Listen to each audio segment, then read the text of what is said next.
righteous are the ones who's giving in. Oh, there's dropping angels everywhere, 'cause the righteous are the ones who disappear. Inescapable, soon you'll be back for more.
missing my shot. In the game now, never losing my spot. Came from the bottom, got my eyes on the top. MVP, all-star, that's me. Sit back, watch me ball out. When I step in, bring the stars out. In my own pace, won't stall out. Made it to the top, now they all shout. Something like go, go, go, go, go, go. Okay, I've been on go. Green lights only when I'm coming down the road. Shades on, poker face, I can never fold. I can never stop, this is what I asked for. Manifest this, that, now I want more. Pockets was thin, now they been on swole. Used to be humble, but I'm feeling kinda bold. Through it all, I evolve, still me. I won't stop, the light's still on green. If I gotta swipe, the platinum's on me. Turn a wrong to a right, I'm nothing you've ever seen. Nothing you'd ever be, I'm nothing you'd ever stop. The armor is on me. Put me in the game, now I might overstay. Play till I can't, take it straight to the bank. Talk to him like all-star, ain't no missing my shot. In the game now, never losing my spot. Came from the bottom, got my eyes on the top. MVP, all-star, that's me. Sit back, watch me ball out. When I step in, bring the stars out. In my own pace, won't stall out. Made it to the top, now they all shout. Okay, time to get paid. Waited this long, I'm taking it to the bank. Full court press, I'm taking it to the paint. Curry with the range when I get off fast break. IQ vision, the game on display. Run it all back like it was a replay. The game is slowed down, I'm watching the freeze frames. In the clutch, you could try to imitate. See, I'm stuck, me and you don't relate. It's a bunch of to-dos on my plate. Lace up my shoes, check them out day to day. How can I power when these blessings on me? Never had doubt, I just worked and I wait. All of this here, you can't take it from me. Brick by brick, put it all in the safe. All-star, ain't no missing my shot. In the game now, never losing my spot. Came from the bottom, got my eyes on the top. MVP, all-star, that's me. Sit back, watch me ball out. When I step in, bring the stars out. In my own pace, won't stall out. Made it to the top, now they all shout. MVP, that's me. P, that's me. All-star, all-star. Watch it see. It's on like MVP, that's me. P, that's me. All-star, all-star. Watch it see. All-star, ain't no missing my shot. In the game now, never losing my spot. Came from the bottom, got my eyes on the top. MVP, all-star, that's me. Sit back, watch me ball out. When I step in, bring the stars out. In my own pace, won't stall out. Made it to the top, now they all shout.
Hello and welcome back, ladies and gentlemen. It is a brand new day here for the PMSL CSA Watch Party in English.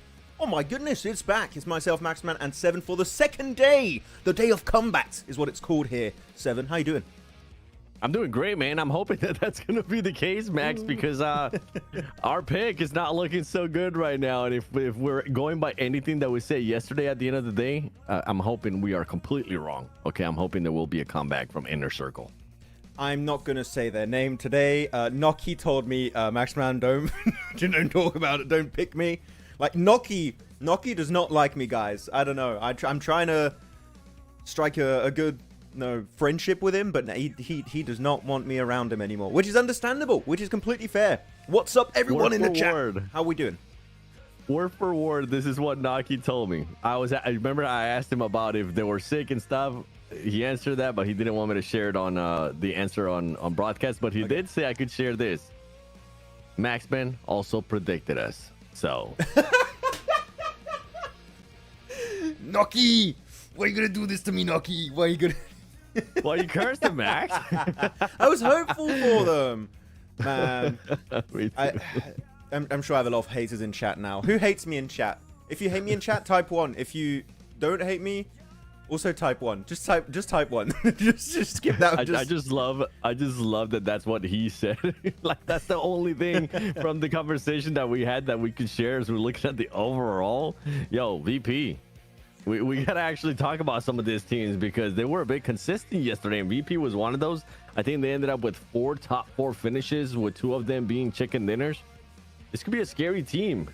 Could definitely be a scary team, especially if they get even more eliminations, if they start fragging out more. Yeah, I mean, Noki is getting a lot of supporters in chat. Okay, number 1, spammed everywhere. But no, CIS heavy this time around for sure, 7. I mean, Virtus Pro could have gotten a 3rd win if they didn't do that little fumble on that Sovnovka Island finish versus APG. The APG were able to capitalize off the back of that, so very well done. Brute Force, then Mad Balls. Quite a decent gap already between 2nd and 3rd place. Though, going on to the 2nd page, who should not be here? I shall not say anything on the 15th place team, though Arcred, what they've done in the group stage 7, I was expecting a lot more from this team. Like, really, I think I hyped them up to you quite a fair bit. So far, they haven't delivered. You're absolutely right, bro. Yesterday, I didn't want to say it. I don't want to put you on the spot, but I was like, okay, he got Arcred on his top 3. Blank had Arcred on his top 3 as well. I'm like, this team is going to come in and surprise me. We started off Rondo, I think, very slow, but they did end up with a good amount of eliminations. I think it was 6, if I'm not mistaken. But then after that, they just completely fell off. Luckily for the squad, they ended up the day with a 4th place finish. But the main issue was it was Big O Donut next to the elimination. So I'm hoping that's another team that's going to be able to bounce back. And obviously, I mean, Inner Circle Esports, there was reports that people were sick. There was a lot of stuff going around. No excuses, I guess, in a way, for some of these squads from some of the players as well. No excuses. They feel like they definitely need to do better, and I'm hoping they're going to do better here today. Yeah, I'm going to hope that's going to be the case for some of these guys at the bottom to initiate again that comeback. Day 2 is the real day 1 for these guys. Hopefully they can do it. Hello, everyone in chat. Send a few names. Max Verstappen. What's up, Max? Apex Plays. Joy Boy Exoro. Nice combo. Like that one. Pranav Bat, Zinko, VJ, the man is back himself, always in the chat. Appreciate you, man. Hope you're doing good. Flair, Aman, Nadaf, Free Gamer. Hope I said more. Rakesh, Joy Deep. What's up? Rakesh Shield. Yo, Max Verstappen is there all the time too. Yeah. You're not lying. Every single time. What was the name of the guy earlier though that he's been watching every single PMSL? Simple? I think it was Simple. Simple? He does watch a lot. Oh, by the way, we've got a stat board for the MVP ranking so far. It's Caprice followed up by Sonic from Brute Force. No Fear, which is great. Like, I think a lot of people say, oh, Sky's the best player. Like, Sleepy was doing great. I mean, actually, Sleepy's in 5th. What am I saying? I didn't even see him there. No Fear in 3rd position. Top is up there. Top is playing. By the way, as I go back to the desk here. Yeah. For APG, I don't know if you guys saw this. Apparently, today, Zyolt might not be playing and will be replaced by East. Of course, we'll see if that happens in Game 1. But I want to know, what do you guys think of this change in chat? Do you think it's a good change, a bad change? What do you think about it? What are your thoughts on it, Seven? Do you think that could be a good change here? Where did you hear this from? From groups that talk to players and stuff. Oh, the groups. Okay. I mean, I'm hoping it will end up being a good change. Man, yesterday was interesting, dude. That Seoul is the one that's actually ended up getting benched. If I'm not mistaken, somebody yesterday said, like, as we were talking about, if maybe APG ended up switching the IGL. You remember that story? Yes. Like that storyline? Yeah. So as we were talking about that, I did see somebody in the chat say, what if Seoul ended up becoming the IGL? Well, that's out of the question. If he's going to end up getting changed, then that's going to be out of the question. But if for some reason Seoul isn't able to put up performances, I wish we could see his stats, right? Or we're currently not able to. But if we were able to, we would kind of get a better idea of where East needs to be at to showcase that it was actually a much better day at the end of today. But who knows what's going to happen here, because APG, one of the strongest teams, yesterday coming into Rondo, I was personally expecting them to end up with 10 or more eliminations. That was not the case. They ended up with 0 points all across. Versus, who was it? Brute Force, right? Yeah. That was, yeah, they got to fix that 18. Rondo. They lost a big gap opportunity there right out of the gate. So they need to fix that Rondo right away. See what things are going to be happening there. What are people saying about the East slot in here for APG? Bad from ABD. Okay, fair enough. He's direct. It's a straightforward there. Cursed. This will be bad. They should go for Baron. Baron is a content creator now. I don't think he's counted as a sub anymore. I'll have to check, but I was told he is just a content creator currently. But with that said, we're going to be creating content, 7, because it's game time, baby. It's going to be Rondo happening in 15 seconds now. Recorded? No, it's not recorded. This is live. Today we're live, 100% live. Maxman. 7. Oh, bro. Yes. No, you just said Maxman at the end for no reason, so I was like, yeah. Oh.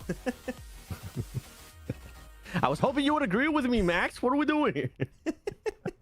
No. Here we go. Are we going to have double plane here? No, we don't. That's a singular plane. Only one plane. I want to see the double plane. We're not having it yet in the CSA finals. Actually, going back to the APG topic, it's weird they're doing these changes, and it almost feels like testing things in finals. It doesn't seem like the right time to try things out, I'll say. Okay, I see what you're saying. But then to that, I pose this question for a team that you were saying that this team is pretty far ahead in regards to the PMGC points, right? They're quite far ahead, but actually, you know what? I'm going to check it right now. How about that? Yeah, can we check it? How about that? Can we get a point check while you do that? Let's take a look at this plane path for Rondo. Ooh, okay. I want to take a look at APG. Where are we going to be going, APG? Let me see if Seoul is playing or not playing. Chat, what were you guys feeling about the switch there?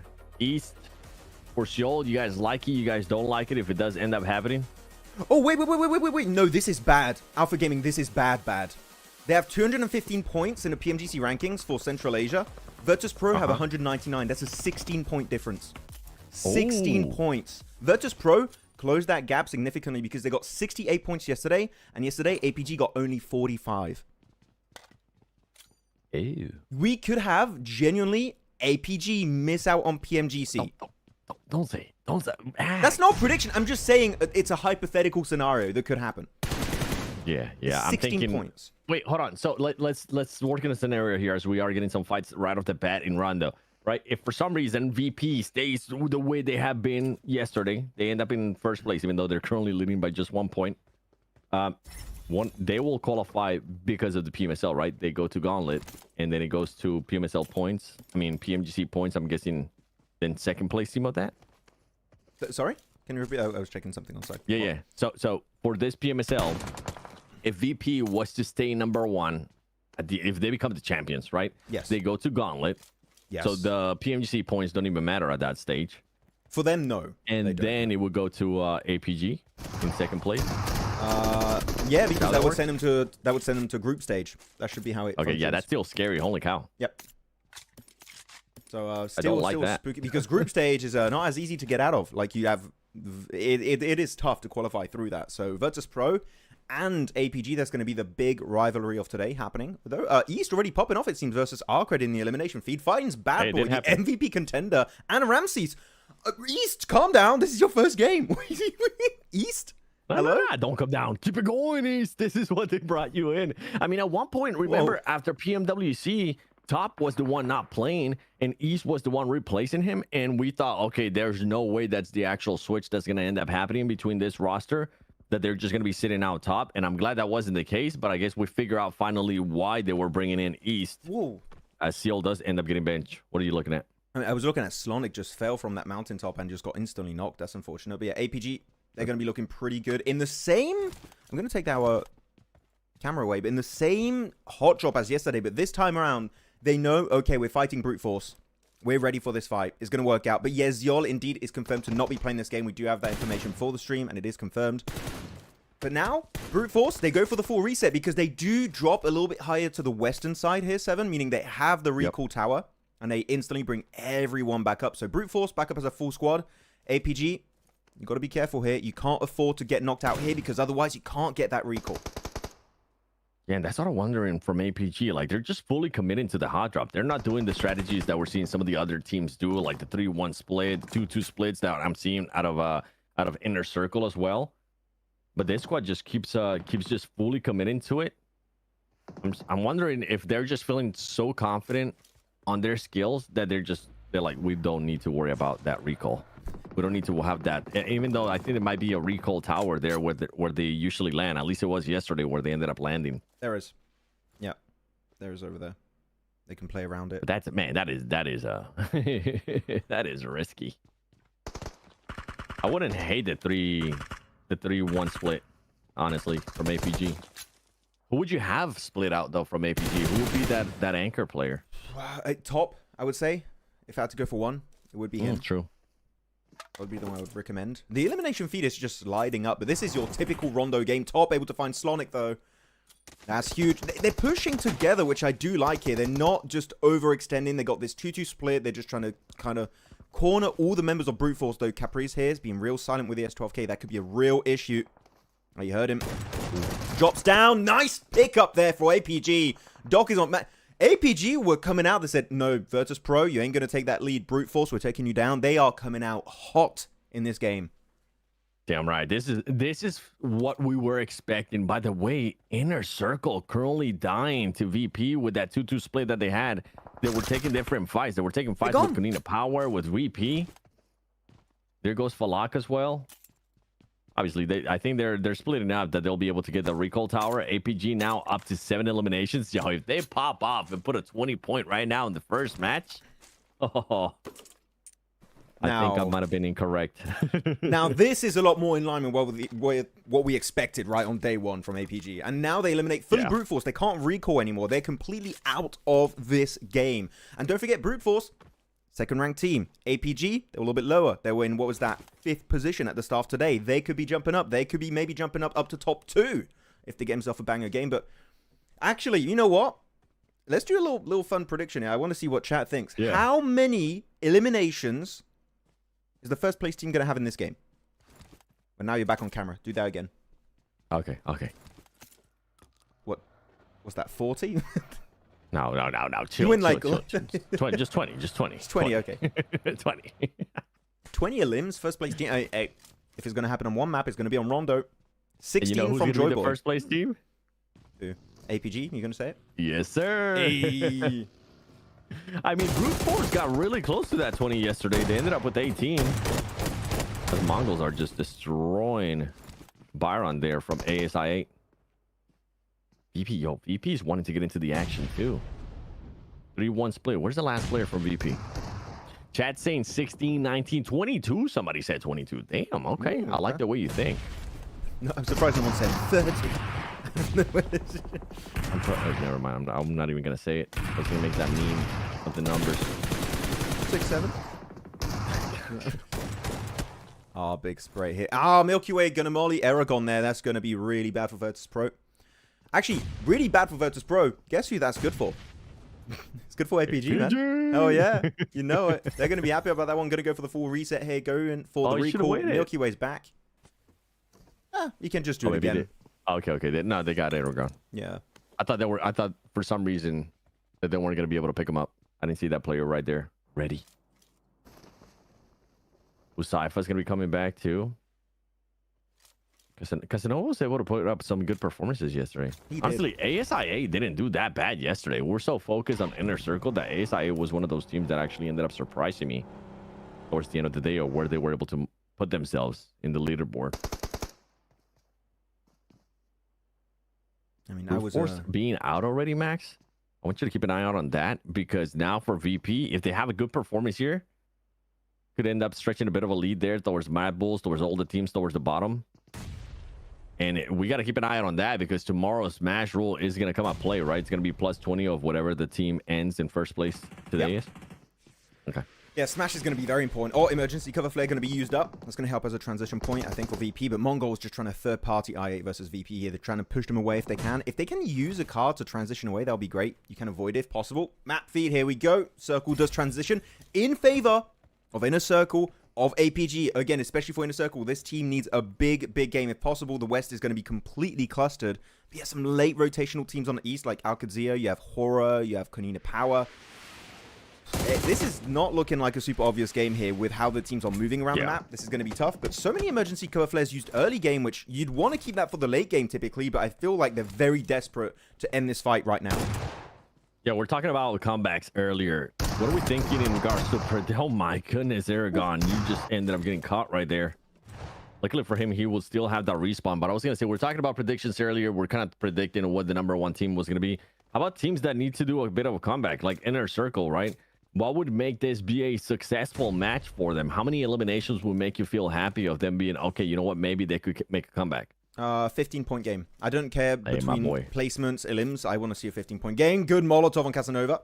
Going to be forcing him in that building. Take a bit more blue zone damage. Oh, Virtus Pro again going for the double res. I think maybe just one or double. I think they might get the double. They do get the double res. Back to full squad. Double. Yep. Yeah. I wish the players would have something. Maybe a little feedback that we're going to end up submitting. Just to see, like, if they do have a recall or not. Oh, for Yanko. Bye-bye. It was just a matter of time.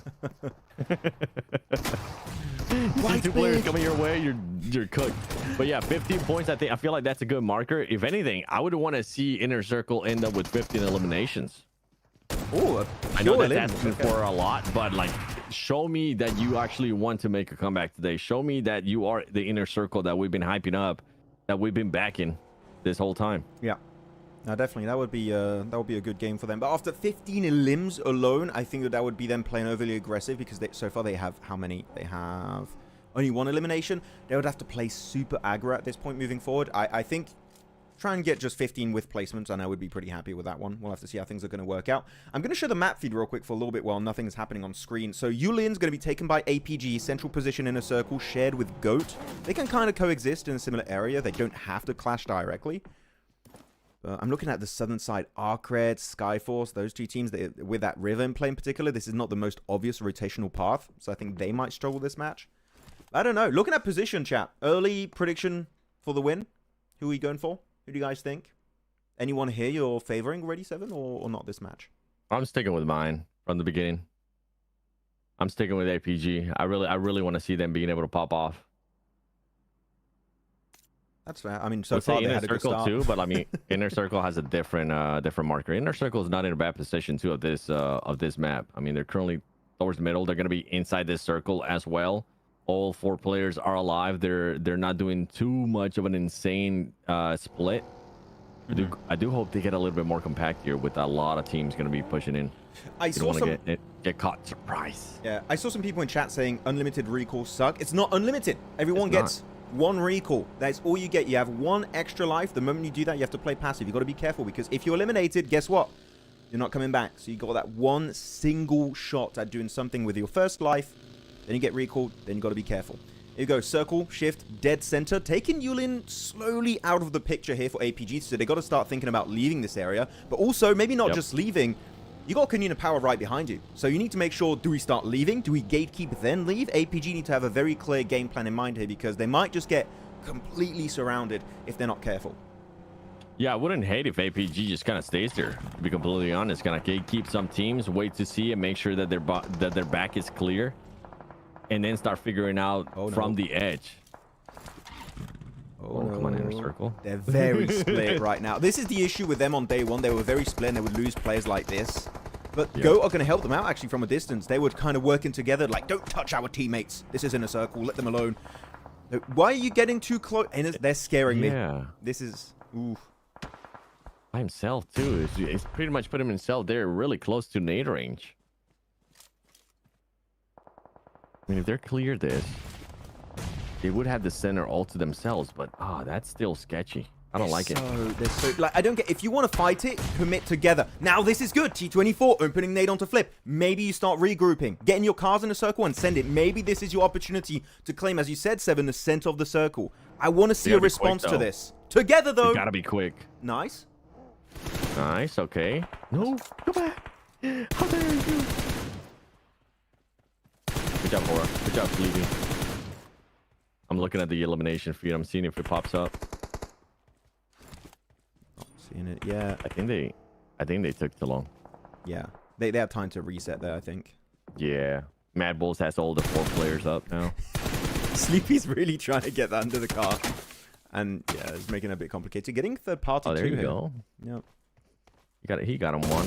Hey. Hora was able to put up good numbers yesterday. Hora ended up with a win as well. Third place finish, like 10 or more elims. I think it was up to 15 if I'm not mistaken. Right, inner circle. Secure him. You saw him. Nice. That's 2. Let's go. Naki's currently the one with 2. Oh, good clear there. Okay, so this is a good mountain spot actually for APG. Oh, they already have 11 elims. Wait a second. Wait, APG. that wasn't Mad Bulls then? Which team were they fighting? I'm pretty sure I thought that was Mad Bulls. No, I'll have to go check back on the map feed actually. Yeah, let me double check that real quick. Double check.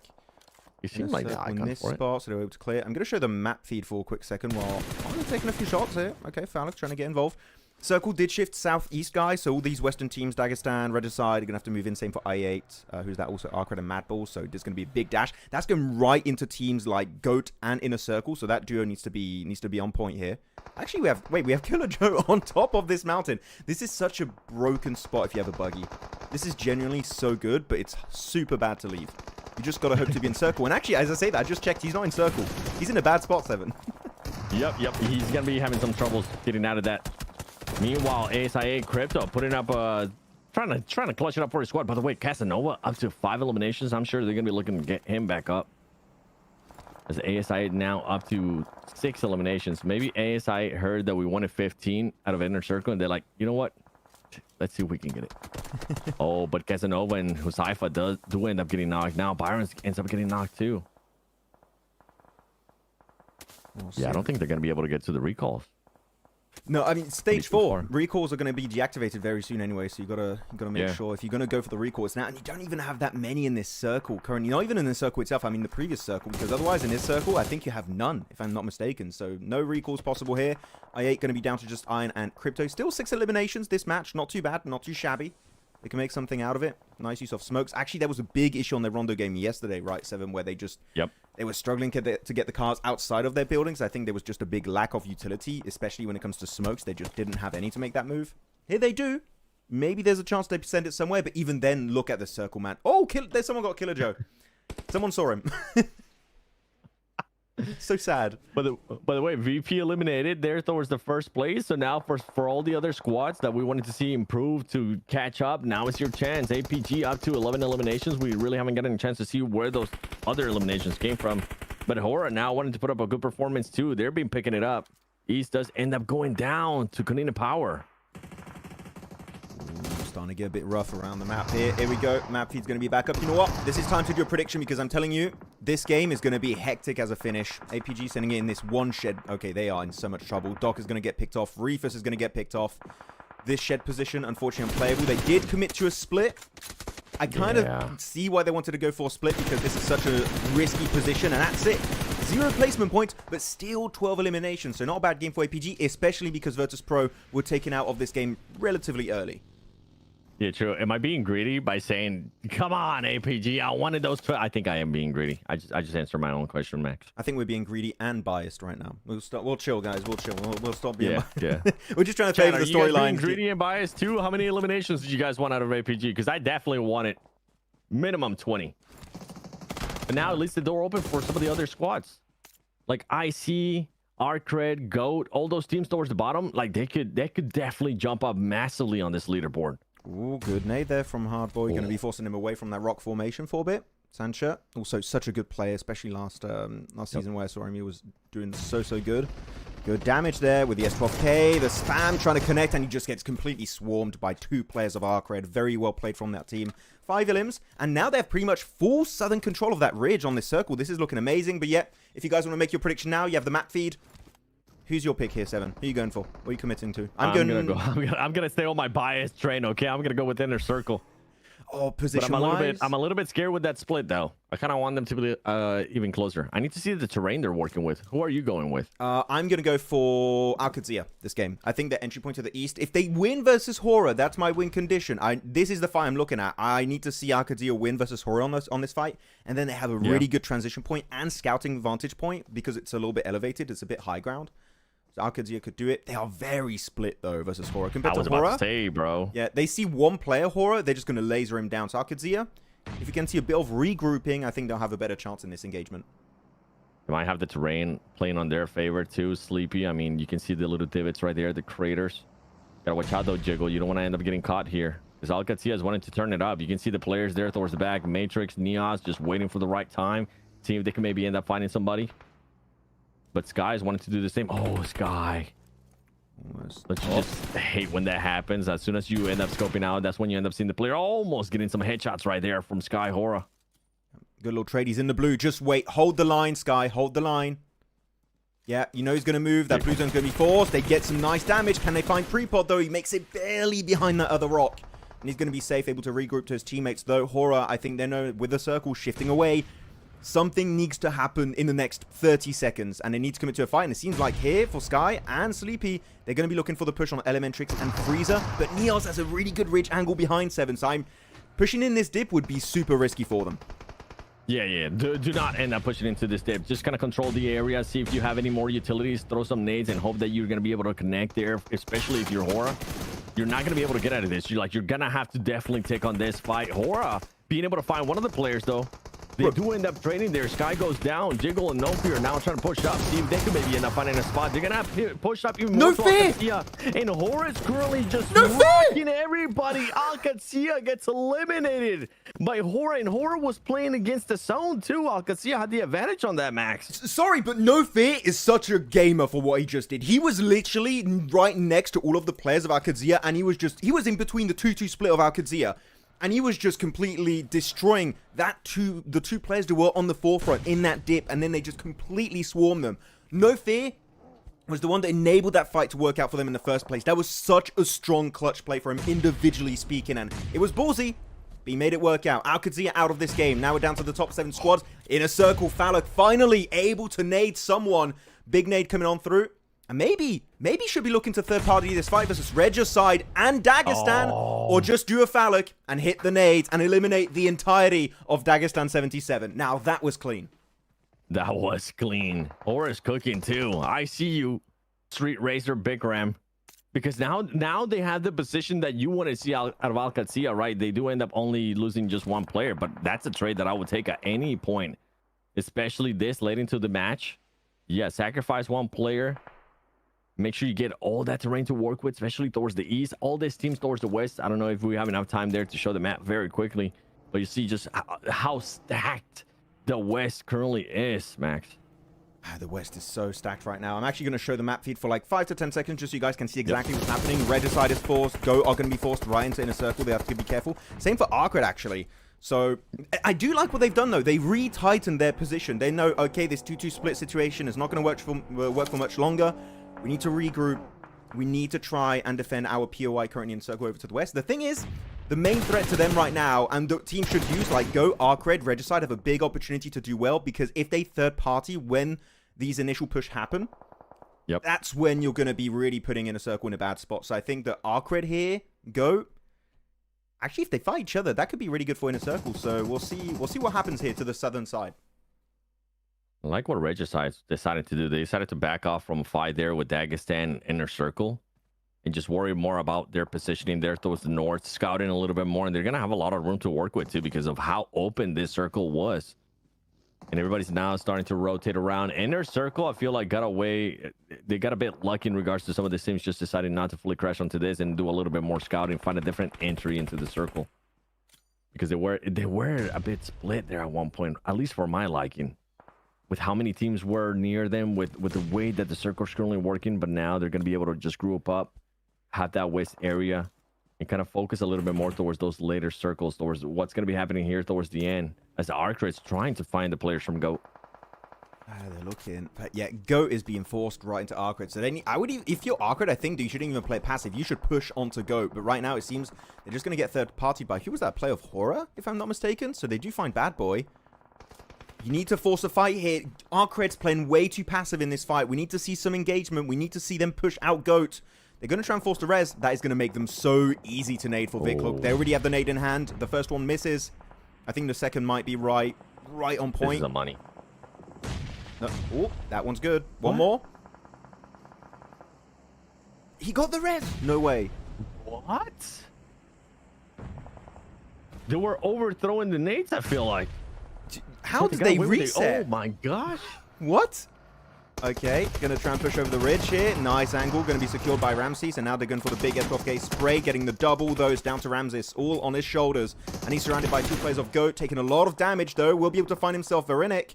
And now GOAT, final player, will find that final elimination. That's it for Arcade. Sole survivors here on the Southern fight. Can Vic get the double reset on his teammates though? I think he can get one double. That might be a bit rough. Yeah, definitely going to be a bit rough. And now we have IC just currently holding down Tixie. Tixie ain't no slouch, too. They need to be careful, as IQ is going to be knocked already, too. Here comes the nade, and they're so close now. They're at this stage. Oh, my goodness. They might end up getting a couple knock. That was a scary nade there from Tixie. And Tixie is going to end up getting eliminated there by T24 OP. They should be able to pick up IQ. And now switch their focus over to GOAT, because GOAT, man, they didn't want to do it via nade. They wanted to do it via their gun skill. And he ended up working out for them, although some players do end up getting eliminated as well. And yeah, we're reading chat right now. It's just Rondo. Rondo's absolute mayhem. Yeah, sorry guys, we can't keep up with the chat when this madness is happening. Maybe I'll come back for Inner Circle. Regicide though, where are you going to send it? It seems like they're going to try and regroup that 2-2 split on the northern side. They have emergency cover flares. That could create a really good vantage point in the circle itself. Horror still in game. We still have a solo push of Madballs in the center of the circle. Has he been spotted? I'm not sure. Inner Circle, do they have cars? Seems like they have at least one. You're going to need multiple if you want to exit that compound.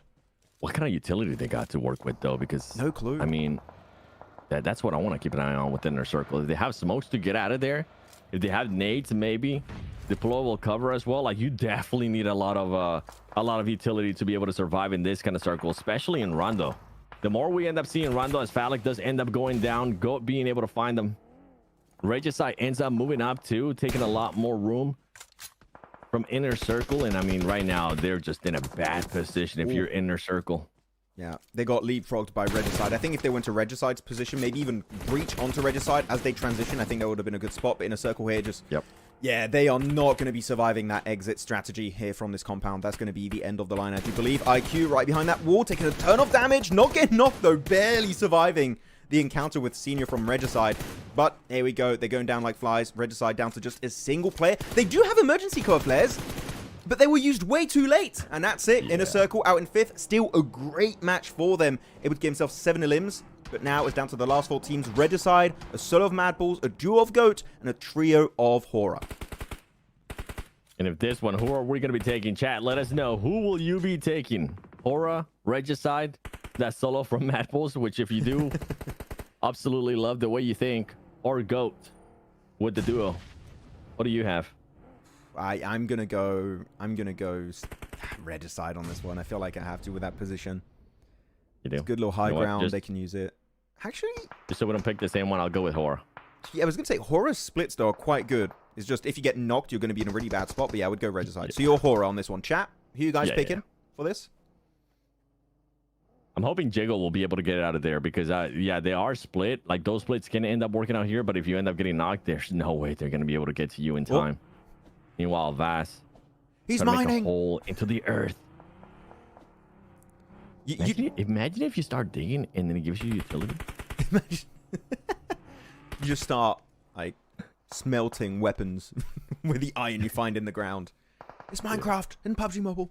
It's real. One thing I haven't seen in CSA is it's players, I guess maybe because we haven't played it that much, like players really aren't utilizing other utility to make those craters to improve their terraforming. like nades, the explosive bow as well.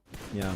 It's worked out at times, but maybe their players and teams are still adjusting here to Rondo. Yeah, they'll need to learn from Korea. Here we go. Going to be sending it over that road, but that is an almost impossible rotation for everyone to survive. There's also the off angle from Horror Esports. What do you want to do if you're go? Actually, one player here going to be taken out. You said can jiggle regroup. It seems like the answer to that is a no. The car, though, moving cover for Roshan. Maybe seen, just Roshan. He's sending it forward. This is a risky play, but it's working out so far. He wants to eliminate Pusher, but these smokes is making it so hard for them to hit pinpoint accurate grenades. And that door is still closed, I think. And yeah, he can't hit the nade. He can't get it in there. He will be able to spot the player. Can he hit this nade now? Nope. Oh, so much utility, too, being used right there. Counter nade. Nice damage. Okay. If you're a pusher, now you're trying to find a spot there. The Molotov, that's a great Molotov from Racham. Gonna be able to find the last player there from Mad Bulls. And he ends up getting knocked because the vehicle exploded. Okay, if there was ever an opening for you, Hora, even though you have a lot to not work with, this will be it. As some players are going to start to get knocked. Sky being able to find somebody else, making it a 2 versus 2 for the moment. Oh, even Vic gets one onto Regicide. Okay. So now this is, as you said, this is the time to strike if you're Horror Esport. You need to full send it on this opportunity because Regicide, they're going for the reset. They're trying to heal up. They're trying to take control, but they were pushed back against the blue zone. No fear. If you hit that nade, you'll literally be MVP of this game. Your matches have been so good so far. That 5 versus Alcadzia was amazing. Can he do it once more? That angle is on point for Sky. He doesn't quite get the knock. Close, but not quite there yet. Another nade going to be coming in. Oh, that nade ends up falling short, but there you go. Sky with the angles, and now what looked like to be an easy win there for Regicide is not going to be the case. A 2 versus 2. Nice. Guys trying to be able to find the angles. If we look at the map, who's currently closer towards the middle? Currently? It's actually a toss-up between the both. There's really no team or no player that's closer towards the middle. But right now, I love what No Fear is currently doing. Just being able to rotate. There you go. Going to be able to find one. Now we're going to be switching it over to a 1 versus 1. I thought he was going to get squashed by that emergency cover flare for a second. He barely survived that. That would have been the funniest finish ever. Didn't quite happen. Nade going to get cooked up. I think he has an idea where Sky is. That nade, it could be on point. Molotov going to be traded back and forth. The nade connects, and that's Regicide going the entire way here on this first game of day 2 of our CSA finals, and securing himself that chicken dinner with a decent amount of limbs, if I'm not mistaken. Yeah, honestly, not a bad play right there. Regicide decided to make that push early on, pushing away from Dagestan, pushing away from Inner Circle, going there towards the north, controlling that area. Man, it was a toss-up, though. I really didn't think Aura was going to have that big of a chance to win it. But boy, did they get close, Max. They got real close there towards the end. The 2v2 ends up going to Regicide's favor. And to be fair, the big 3, we saw some good stuff from all of them, right? APG, a lot of eliminations coming out of this game. Inner Circle making it to the later stages of the match. Unfortunately, not really playing around the emergency cover flare as good as I would have really liked to see from them. And Horror, No Fear in particular, Giga Chad. That's the only word I can use for No Fear. That 5 versus Alcadzia was crazy at the end, but Regicide, best player of the match. That transition, going from that 2-2 split behind Dagestan 77 and Inner Circle to the west. They send 2 players in the circle up north, check in if that position's free.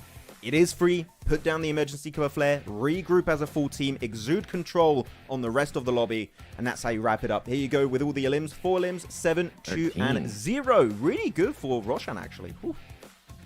Yeah, Roshan, 7 eliminations, the conversion, 2 of that. 7 limbs out of 846 damage. You're going to remember, yesterday we saw somebody being able to put up 1,500 damage, and they only had 7 limbs, so good conversion there by Roshan. But overall, good performance, too. I'm actually surprised by this squad. The awareness that they had early on to make sure to back away from a fight that wasn't favorable for them. Start scouting, go towards the north, wait for everybody else, and then just start picking people apart from far away. Great player there by Regicide. Chat, how are we feeling after that first rondo? Because that's with the mayhem of rondo, we weren't really able to read the chat as much. Yeah. How do we rate this game out of 10, guys, in terms of absolute cinema out of 10? You know? How we going? I would rate that one. That one was a 9 because you had a lot of comebacks happening, really cool plays. Yep. If I would actually give it an 8 for one reason. I do think teams are still not using the emergency cover flare that good.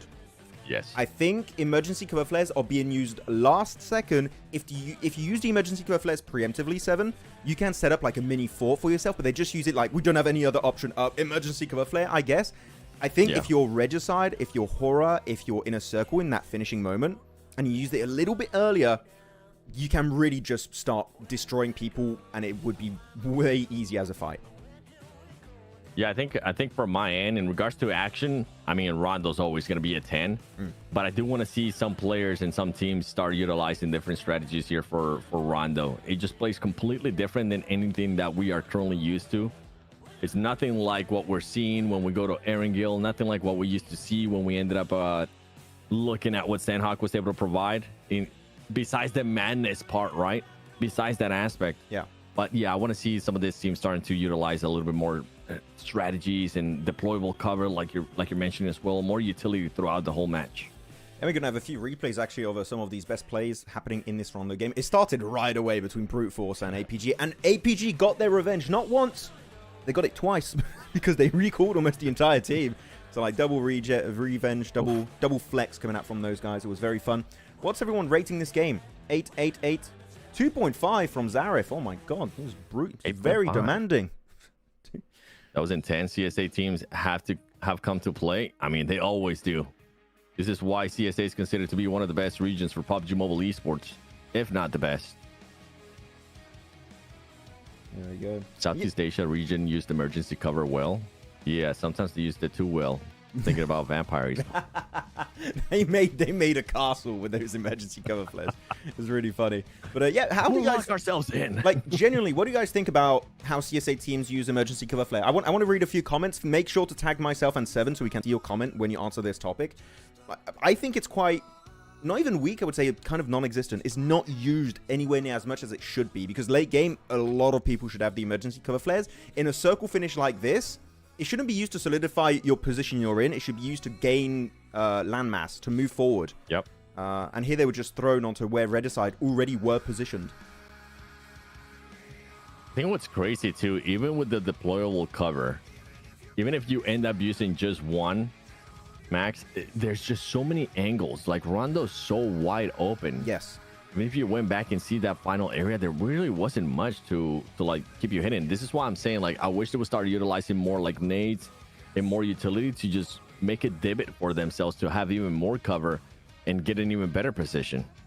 Yeah, I mean, as you said, Rondo is hard. You can just create a dip out of nowhere, and that off angle just completely ruins your game. So I definitely get it in that sense.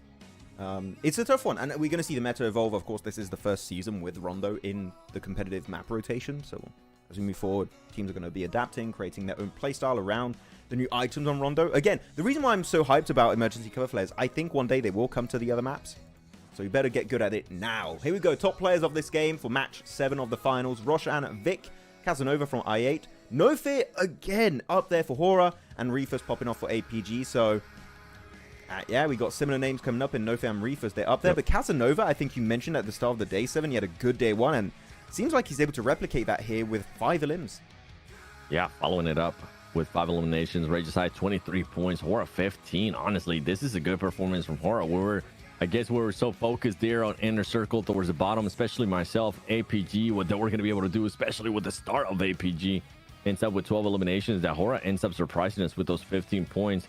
And Inner Circle didn't quite meet that threshold that I had for them in regards to 15 points, and you had for them as well, but still not a bad way to start off your day 2.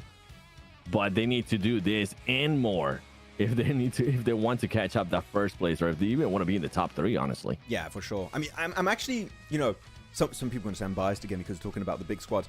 I'm kind of not paying attention too much APG and Inner Circle here because, again, they have the PMGC rankings. A team that needs to do well here, 7, is Horror. They don't have a regional ranking system. The only way we see a Horror, a Nepali team, qualify is if they're in the top 3 of this tournament. That's the only way. And right now, that's the case. Horror jumping up an extra rank with that game, with that second place, getting 64 points and just barely behind Brute Force and VP that, as we know, had a very bad game. So that opportunity of comebacks has opened up even more for the next game. Yeah, I mean, Horror had a healthy lead to make up to VP and BF. So the fact that those two top teams ended up getting eliminated very early on That was their striking opportunity. And as we're looking at the second page here, Arcred doesn't end up moving up that match, even though they do end up putting up some numbers. I think it only ended up being just 4 points. Any teams too here on the second page for you, Max, and for chat that we want to see an improvement for overall for today? Besides the obvious, besides Arcred and Inner Circle. Mongols, okay. yeah. I feel like that this is a team that can do well. It's already sad they qualified barely in that last game when they got the chicken dinner. So I wanted to see more confidence out of this team. I'm going to re-show the leaderboards real quick because I think we can see what's happening. Yeah, I didn't have time to look at everything on the leaderboard. So we had, of course, top 3, VP, Brute Force, Horror, Mad Bulls going down. Regicide actually... it confused me because the +3 is red. I was like, no, they went up, actually. It's a green arrow. Regicide leaving the second page, getting 50 points. They're back in the race. They're gaming big time. APG not really moving too much. And Skyforce, you know, the new squad of our man, you know... I say our man and his name Senator. There you go. I got it back. It escaped my brain for like 5 seconds. Senator, and seems like they are jumping up the ranks quite smoothly. I never doubt a team from Senator until there is time to doubt it. That's we're gonna be jumping into Erangel. Yo, whoever is production, I just want to give him some props because boy, we're getting this match started so quick. I was like, wait, is that for real? Is that actually happening? That was awesome. Keep it coming. Keep those matches coming, baby. Let's get right into the action. Some people were saying, I was talking about the emergency cover flare topic, that apparently CSA is very aggressive and SEA is very smart. I wish CSA was very aggressive and very smart, the emergency cover flares. But again, they haven't played it in the group stage. I will give them an excuse. Compared to SEA that had an entire league stage playing with the emergency cover flare. So they have time to adapt, get used to the item in a competitive aspect and environment. So I think as we move forward, they'll get better with it. Also, it's only 1 map a day, so you're definitely training more right 7 on your 2 other big maps of Miramar and Erangel. Here we go. Plain Path, Stolba, Western Sovnovka Military Island. Where's it going to go? We'll see. Oh, come on. Give us another milli. I wouldn't hate that. I would have hit a military base circle, especially to end the match. Chat, where do you guys want the circle to be, especially the final circle? Maybe a bridge? It's been a while since I see a bridge finish. Like an actual I think it's time. On the bridge finish? Yeah. I haven't seen that in a while. Hey, Eastern. I know, that's what I'm saying. Like, such a long time. Who knows? They're rare, but when they happen, boy, it's just pure madness. It's so fun to watch, but I'm pretty sure the players just absolutely... Yeah. Maxman, I saw your clip where you said Goblin is not overrated. His last... oh, no, I was looking at BMSD in particular, Trash. I get your point. I know that some people were looking at the other tournament, but I was looking at BMSD on its own. But I get your point. No worries. Ooh, Zaki there you Zone? go. We get the circle. Wait, 3 people in a row said they want Zaki Zone. It's in a row in chat. You guys... What? Y'all cursed it. Like... You went completely the opposite, Max. Who wants a Zaki Zone? I remember I've when only seen that maybe 1 time, if I'm being honest. Yeah. Maybe just 1 time. You guys might remember in chat, if you're OG PUBG Mobile eSport viewers, when I used to cast with Imperium, he used to beg every time for Zaki finish, and he never got it. I feel that would have been a good way for him to retire. Just give him a 1 Zaki finish, and then he disappears. Just code it so he actually gives him that. Yeah. My dream has come That's reality. like a good send off for Sandhawk would have been just a cave finish. We never got a cave finish. Yeah. At least I never got a chance to see one. I saw one once with a De Muerte in EU. That was a fun time. Somebody was saying remove deployable recall stations. Why? I actually enjoy recall station in Rondo. Remember, players only get to get revived 1 time. It's not unlimited. It might seem like it's unlimited because so many people are getting revived that's not the case. It is just 1 time you get revived. Yes. If you had unlimited revives, it would be you would just keep fighting. There would be no more ammo left on the map at one point. Yeah. The pants would come out. Oh my goodness. Chat, how do you guys feel about the recall towers? You guys like them? You guys don't like them? I personally like them. How do you feel about it, Max? I like it. I think it makes the early game interesting. Yep. You know what? I wish they were deactivated sooner. I wish you could only recall on phase 2, up to phase 2. And then up not to anymore. phase 2? Yes. So you have to fight early and then it's gone. And that would be like if I had to put my feedback, but otherwise I enjoy it. I think it's fun. Yeah, that's fair. Let's go APG. Exactly +1 on this. I want a Stalber zone. Does Skyforce have a chance to qualify for PMGC? I mean, we just saw them there on the first page of the leaderboard, so they definitely do. I'm waiting. But they would have to qualify via top 3, right? Yeah. No, exactly. They would have. I'm waiting to put our cameras back on. We were just staying on the map feed, so you no face cam for now.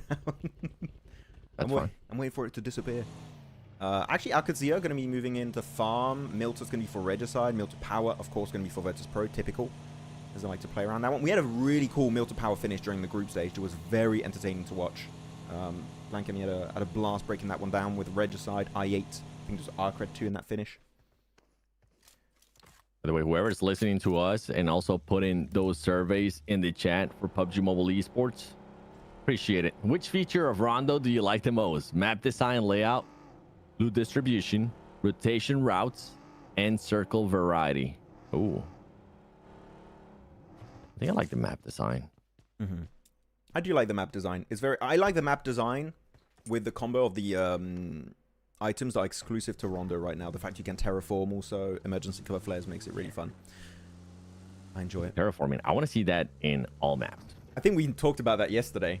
It would be, yeah, it would be amazing to terraform like emergency cover flare, and you also add the terraforming to Erangel. Like immediately, Erangels play completely differently. Like positions that weren't playable before become playable out of nowhere. So, yeah. Would you guys like that? Would you like to see emergency cover flares and terraforming, like when you can actually destroy the terrain, make it to Erangel and Miramar, and make it into esports? Would you guys like that? What are we thinking? Yes, no? And if yes, I would. Or if no, why? Actually, I'm curious. Yeah, whoever's doing the polls in the chat, maybe that could be the next one. The poll for the next one. Do you want to see terraforming on all the maps? Yes or no? Yes. Ayush asking, will the Smash rule apply? Yes, so just explain for those who maybe don't know Smash rule too much. Okay, well, apparently, our poor Sleepy. Wait, what? He just got swarmed by Dagestan. That's very unfortunate. I mean, they're very split. Are Dagestan just going to go full aggro on them? Wait a minute. I want to be surprised. They dropped so split here, Horror 2, which is weird because they weren't even that far from Yasnaya Polyana, but it seems like they just got caught with their pants down. No, it's unrealistic. Wait, what? Unrealistic? But there's a video game. I think if I throw a grenade on grass, I think the grass is gone. I feel like it's quite realistic, actually. Yeah. What? You can spray an M4 at like 200, 300 meters, sometimes even 400. What are we talking about? Unrealistic. It's a video game, guys. It's not. Will Action return, Pranjal? He tried, and he didn't qualify for PMSL. So maybe he's going to try again early next year. That would be nice to see. Oh, yeah. You had a fun one with that realism comment. You enjoyed it. Sometimes people forget we're playing a video game. Where's APG? We don't know yet. Where is APG actually? I'm going to show the map feed. Oh, they're still in melee. They're still in melee. Yep, military taking their time to rotate. They're just going to wait for phase 2, I believe. Oh, wait, actually, I'm going to go back to the gameplay feed. I didn't think the fight was going to be breaking out here. Around prison, which is quite interesting. Kanina Power, I8. Uzaifa's going to be the first to go down, the IGL. In a pretty bad spot. I think Kanina Power are going to attempt to go for that flush. They are moving quickly. Cool. Good awareness there, Casanova. He saw that rotation there from Kanina Power. He decided to slow it down a bit. Make sure he doesn't get caught, though. Oh, yeah. But like, if you are ASI8, that's a player that you don't want to end up losing this early on. You don't want to end up losing your IGL. Yeah. I'm going to explain the Smash rule. Someone in chat, and I think some people are still a little bit confused about the Smash rule. So just to explain, after today's matches, whoever is in first place, we take their points. Let's say 150. You add an extra 10 points, 160. Whichever teams get over 160 or tie 160 in day 3 are in what we call the Smash Zone, like in the Smash rulings or whatever you want to call it. And if you get a chicken dinner right after, well, not the game where you get into the Smash Zone, but any game after you get into the Smash Zone, you get a chicken dinner, the tournament ends and that team is crowned the champion, even if they have less points than a team, like than any other team. Like even if they have less points and they get the Smash, they become champions. That's how it works. If Just you want to verify though, is it plus 10 or plus 20? Plus 10. It was verified. It's plus 10. Oh, damn. Yes. Okay. We might get an early. Doesn't happen. We haven't seen it yet, but imagine. Yeah. Especially with Rondo, and especially with how aggressive CSA can be. Whoever is that first place team could easily get those 10 points. We could see somebody win via smash in the second match tomorrow. And this is why we were kind of talking about, like, you don't want to be too far away from some of these squads in regards to points, because then it just makes it almost impossible for you to be able to make a comeback. Yeah. So I'm looking at this fight right now. This is so bad for I8 because they're literally cornered against a cliff, pushing them right into prison. It's... Kunina Power are not playing overly aggressive. They're just like, yeah, we know we have full terrain control against you. Like, what are you going to do? Unless they start getting knocks and start pushing out, that's going to be the only way. Casanova, though, they went way too deep, Kunina Power, it seems. Casanova, once again, the man of the hour for I8, going to be able to find and punish 2 players of Kunina Power. Yeah, they had terrain control, but Kunina Power seemed like got a little bit too over-aggressive there, 7, and instantly start losing out. But that was a great reaction from ASI. They do end up losing their IGL, but the squad being able to react in time, and now Inner Circle trying to see if maybe they can save some face here.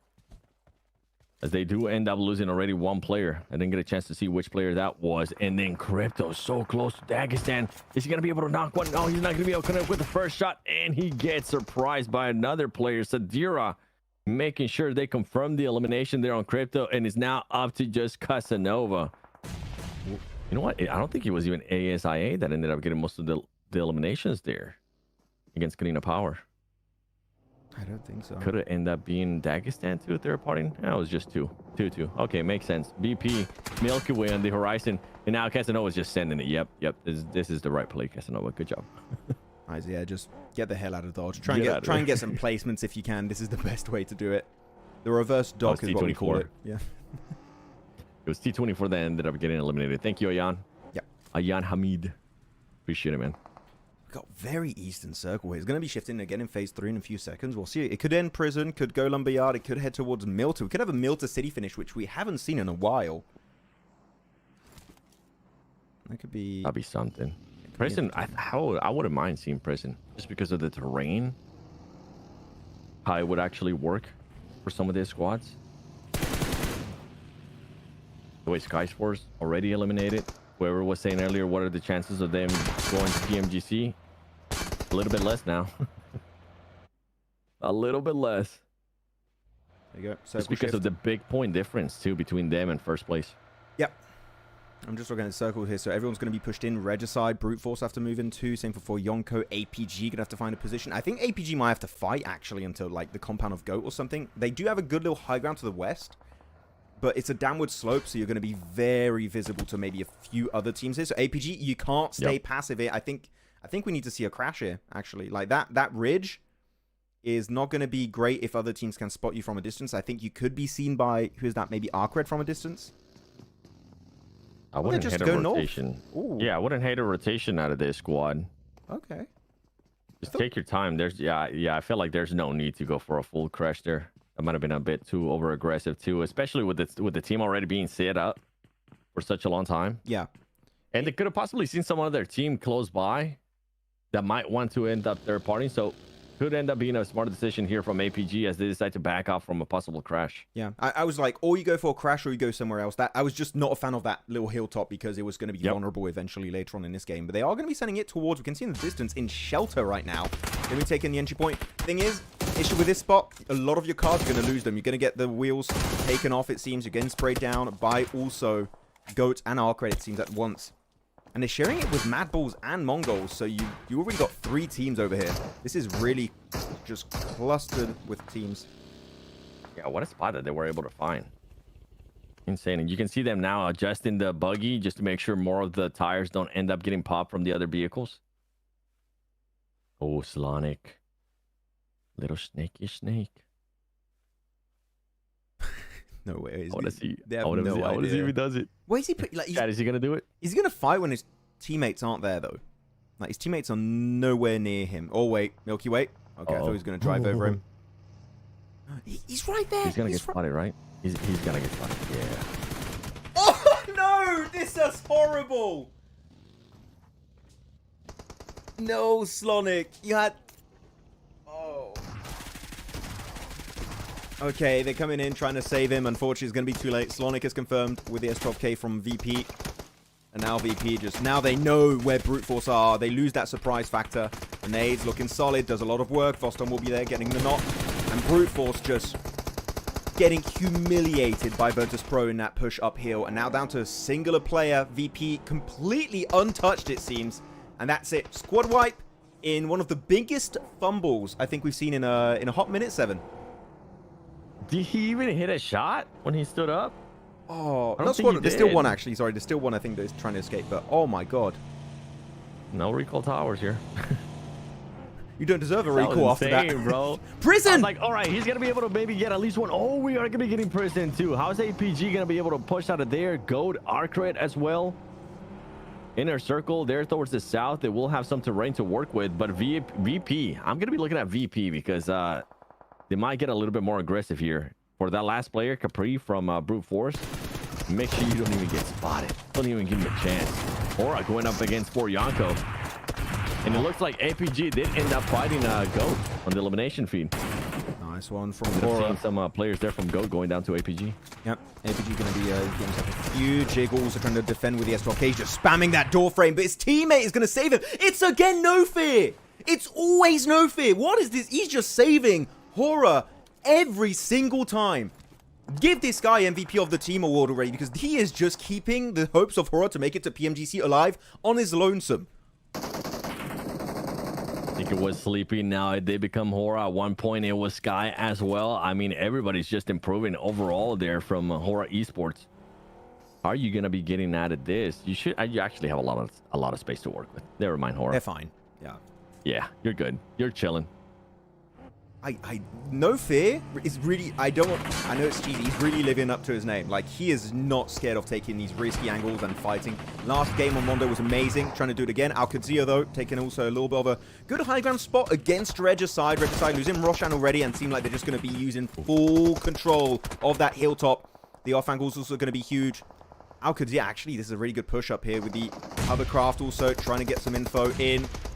Actually, Vaz flushing his teammate of Roshan. You know, Regicide have no idea what to do. This is such a bad position. They are completely over their heads with this spot. Vaz instantly going to be completely demolished by Elementrix. And now Senior goes out to the blue zone. Might as well deny a point. Alcadzia, beautiful game.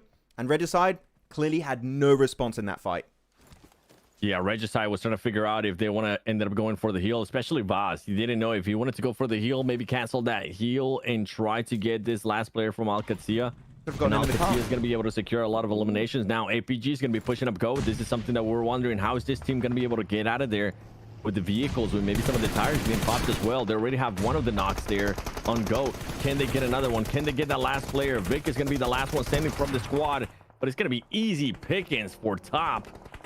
And APG, as they're looking to just keep on moving, and they still have their all 4 men up. I don't hate it. Let's go, APG. That was a good push, actually, because they sent some players on 2 different sides of the rock, and you could see that one player around the rock was just...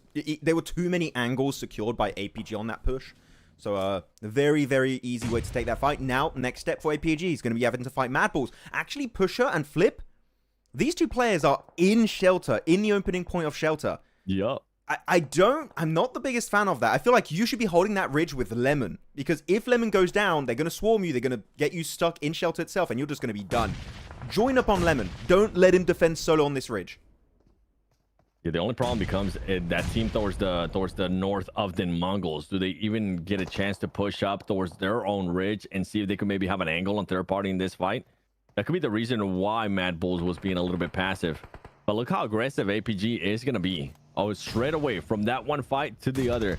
Make sure they're not the ones that end up getting their party, and we're gonna get prison. I have not seen a prison finish in so long. You know what, guys? This is time to predict. Tell us in the chat, who do you think is going to be getting this chicken dinner, the first Orangle game of day 2 for these finals? Who's going to be taking this one home? It's a tough one to go for, but I'm going to go Dagestan. That's my pick. Really? Yeah. That high ground is looking really good south of prison. If they can defend it versus Arcred, that could be huge. Here we go. Finally, Mad Bulls. They join up on the ridge with Flip. This is the play they needed to do to defend against APG. And APG Reefers just looking to run the hell out of dodge. But I don't think he's going to make it here. Down to a slither of HP. Mad Bulls, this is how you hold this position.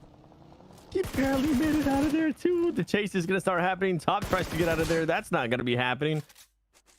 or top, but APG at least surviving with 2 players. We'll see what they're going to be able to do. And I agree with you. Dagestan does have some high ground. I ended up going with BP just because of how much terrain they have to work with towards the eastern side of this circle. They're working with a 1-3 split, 3-1 split, however you want to mix it up. Doc and Refis are going to still be alive. You got to be careful though, Mad Bulls. You don't want to end up being too over aggressive because this is one team that will make you pay for it. Yeah. A duo of APG is still very scary, especially when Refus has been doing so good during the group stage. This guy has been just hard carrying and making it known that he does not want to be benched by East. You know? But it's curious though, because again, East is replacing Zyold today. And I think they're just trying things out, which, as we said during the pre-show 7, it's a weird time to try different iterations of your core 4 for finals. But hey, they're trying it out. It worked out on Rondo. This one's a bit tough. Fully hate it. I'm okay with it.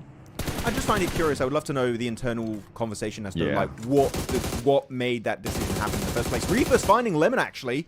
Able to leapfrog ahead of Mad Bulls. Insta flush. Yeah, you're still alive. Might as well confirm the points while you still can. As VP now, your team is 7. Looking for 5 versus Arcred and could be getting third-partied by Dagestan. Even if you win this fight, you're not sure to make in the next phase. Yeah, for VP, they had a lot of room to work with. I think they ended up just switching their stance. They wanted to go a little bit more towards the north. Now, one of the players is going to end up going down. 2 of the players from Arcred are going to end up getting eliminated. You were calling it earlier, too. Dagestan is going to be able to third-party that fight, and it helps VP in a big way, as they should be able to recover that player that is currently knocked.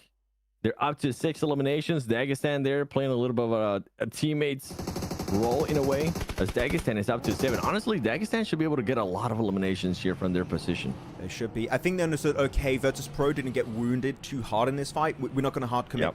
We got involved a little bit. We got rid of Arcred with VP. So now we're just going to go back to the high ground position, which is very, very strong. This rock formation is amazing. As long as you don't overpeak, you're good. And look at that. Even they set up a defense versus Mad Bulls. They take out so many players in that one. And APG versus Sky of Horror is going to be going down. It seems like Refus is done, and APG might be getting eliminated. As Doc, though, still doing some work versus Tigsy. And he flushes it. Flip one. Oh.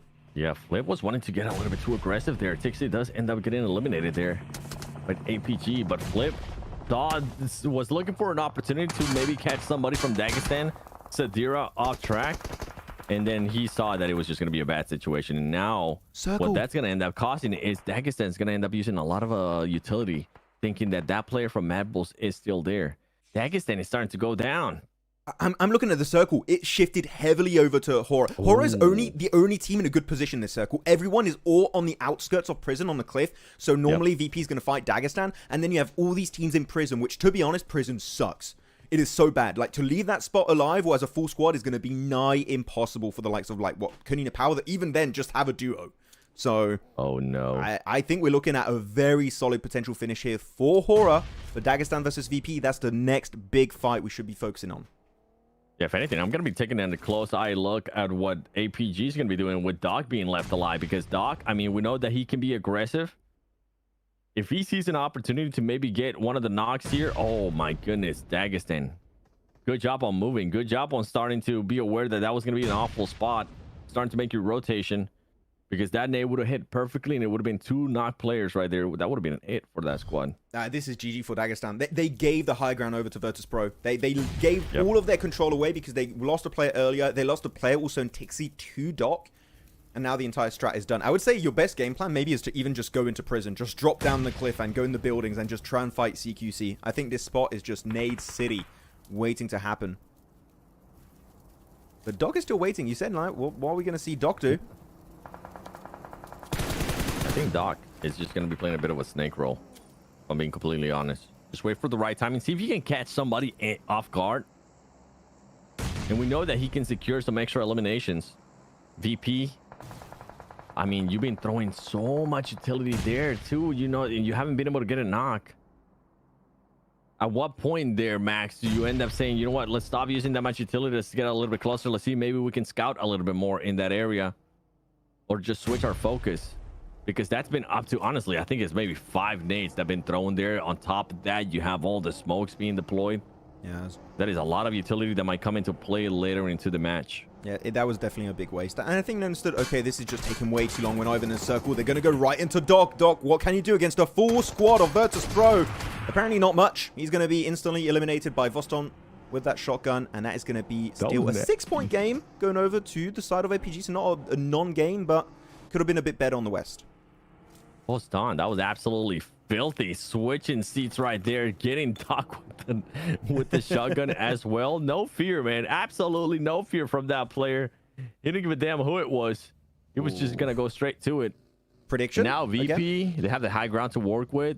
Hora, you mentioned it earlier, though. Hora does have so much room to work with. How are we feeling about this splits, though?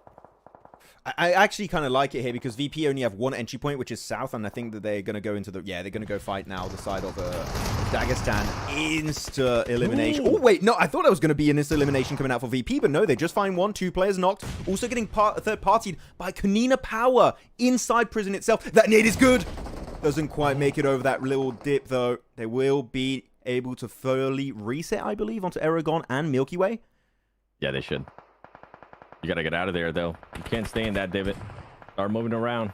Yeah. And look at Hora now on the minimap. They're just taking full control. No fear, off angle. Jiggle and Sky going out in the blue zone, getting those eliminations, clearing off the off angles set up by Virtus Pro. They're just locking in this game right now. Hora know they have this chicken dinner. They're just trying to see how many eliminations can this chicken dinner really be.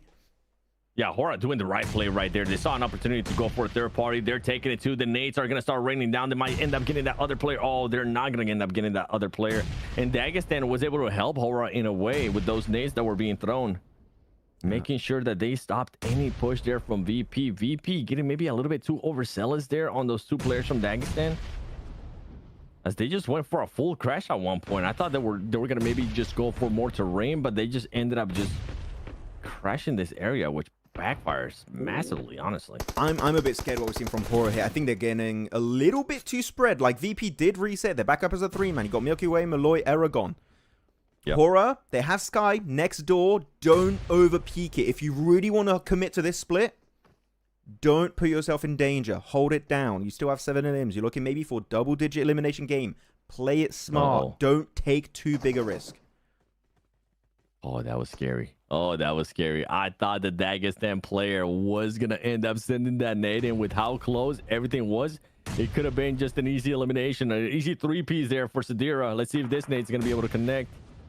Oh, never mind. Got the angle. Sky's wanting to get some nades, though. Oh, so close, Sky. I like this. He's taking nades, but he's not getting too involved. He's not showing his character model. So he's minimal risk on this fight. That nade? Ooh, good damage still. Bro, they're hitting, but they're just not hitting perfectly, Max. They're getting so close, too, to be able to actually get spot on. Come on, you gotta find Sadira. He's right there. He's right there. He's just over that ridge. They're focused on the brute force player. Yeah. On the smoke. Are they going to go downhill? Oh, he can't quite get Caprice. He's in the smoke. He's going to be taking a lot of extra bullets to take that knock. He's right. He's right. He could see him for a second. Did he see him? He's right there. Oh, he's not able to get the knock. He's taking so much damage now from Kanina Power. Foopsman is clapping back. Oh, my goodness. Aragon trying to get... You don't want to end up getting 2 tunnel vision here, though, Aragon. You got to make sure you be aware of what's going on. The player... Luckily for him, he still has 2 players, so they can actually keep an eye on what's going on there. But the nade's going to be coming in. You got to make sure you time this perfectly if you're Aragon. No, doesn't even more utility being used. Luckily for them, I mean, they have that player 4 nades. They're still in circle. And Hora's just chilling. They're still in circle 7. The circle shifted hard east, southeast actually. So I believe VP and also Dagestan solo is still in circle.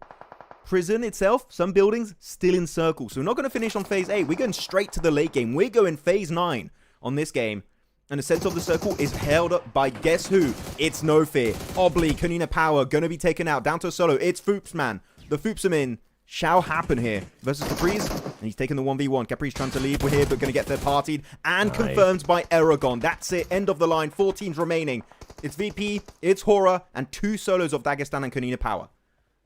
Yeah, great play there by BP, making sure they had some angles to work with. And now they're going to be taking the fight here to Hora Esports. Hora Esports, how well set up are you? Because you are going to be a little bit too split for our liking at times.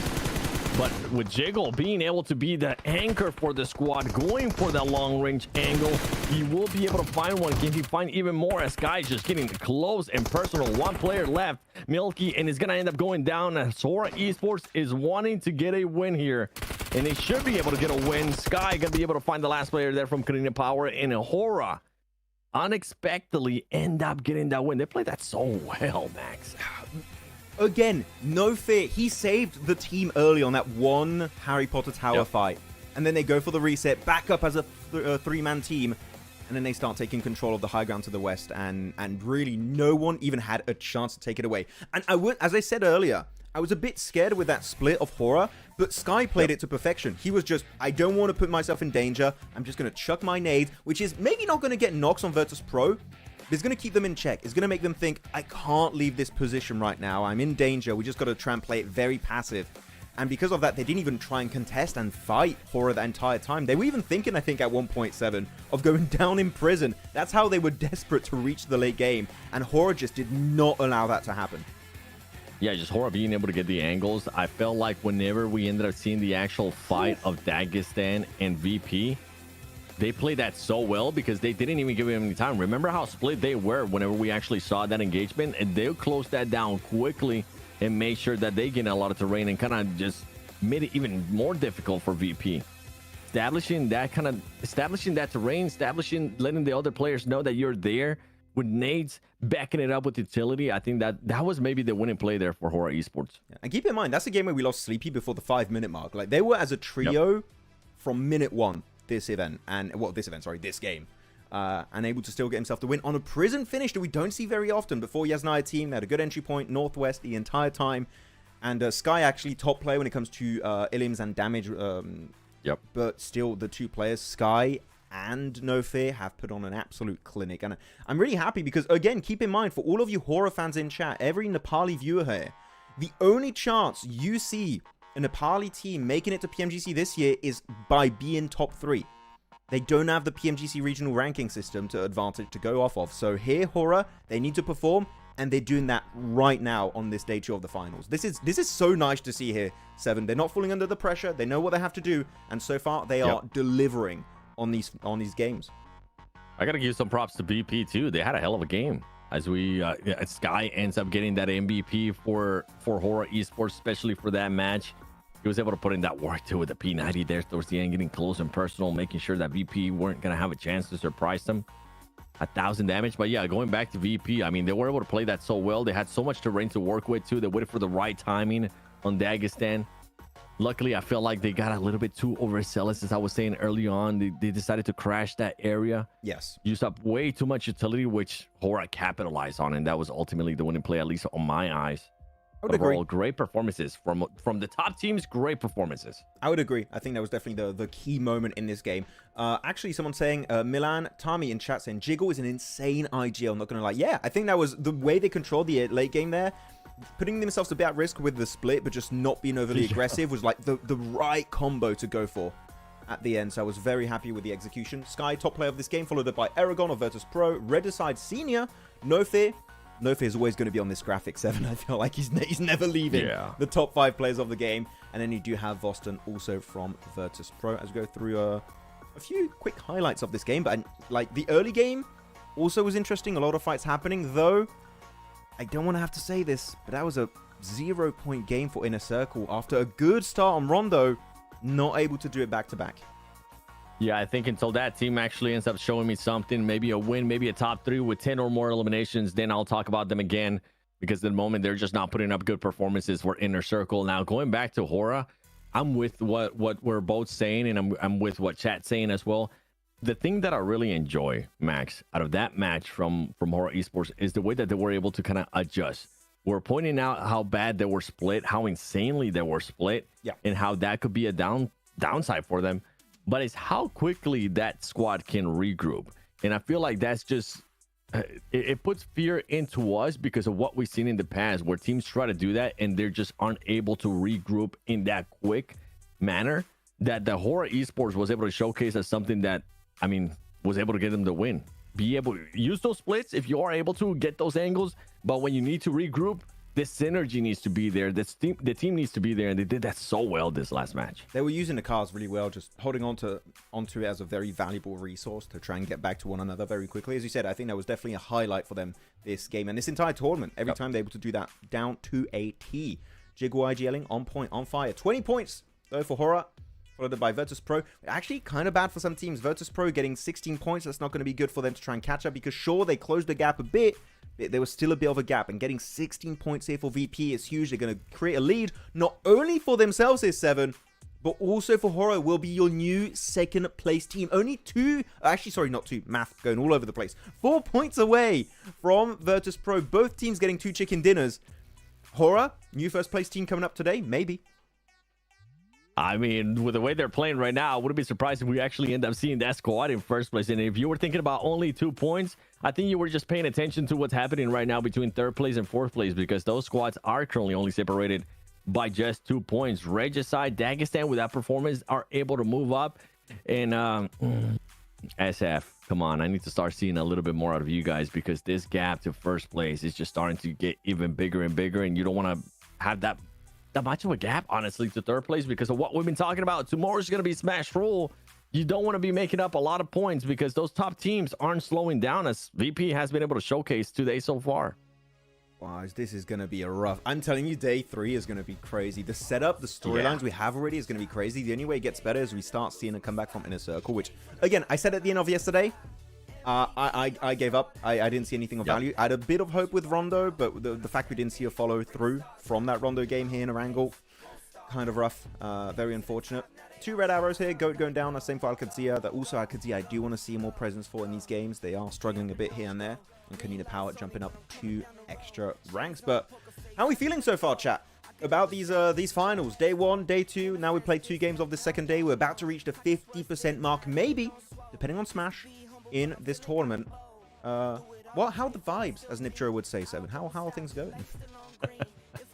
The vibes are great, bro. I'm loving what I'm seeing out of this top teams. I mean, nobody's really slowing down. VP is a massive surprise for me with the way they've been able to play. VP, I was not expecting them to be able to put up this kind of performance going into day 2. They were super consistent when it came to yesterday with what they were able to do, that I was like, okay, they're not going to be able to follow it up. But so far, they're shutting me up, and I'm hoping that they continue it on, because it's been a while since I've had a team that has surprised me the way VP has. Yeah, it's really cool to see Virtus Pro putting CIS back on the map, because we had old, really strong CIS teams. You had your Navis, you had when they were also HVVP and Team Spirit. They disbanded. They didn't even qualify for this tournament. And now we have the next gen, right? Able to do really well on this one. So I'm very, very happy about it. And how things have been working out.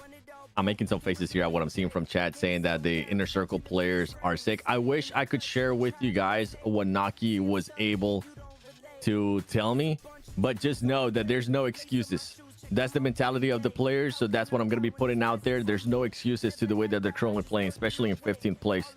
That's not what we expect out of a team that honestly I selected to win this PMSL CSA. And a team that was able to perform during league stage too. Weren't they the first place team, if I'm not mistaken, Max? Coming out of the league stage? Which team? Sorry, I was looking on Inner Circle. Inner Circle. Yes, they were. They were number 1 during the league stage. So what happened? What happened? Unfortunately, we're not sure. We'll never know. Just a bad place. Yeah. What's happening in chat? Will Inner Circle qualify for Pakistan points or Regicide? I mean, Regicide are catching up big time right now. We'll have to see once the PMGC points ranking are fully updated.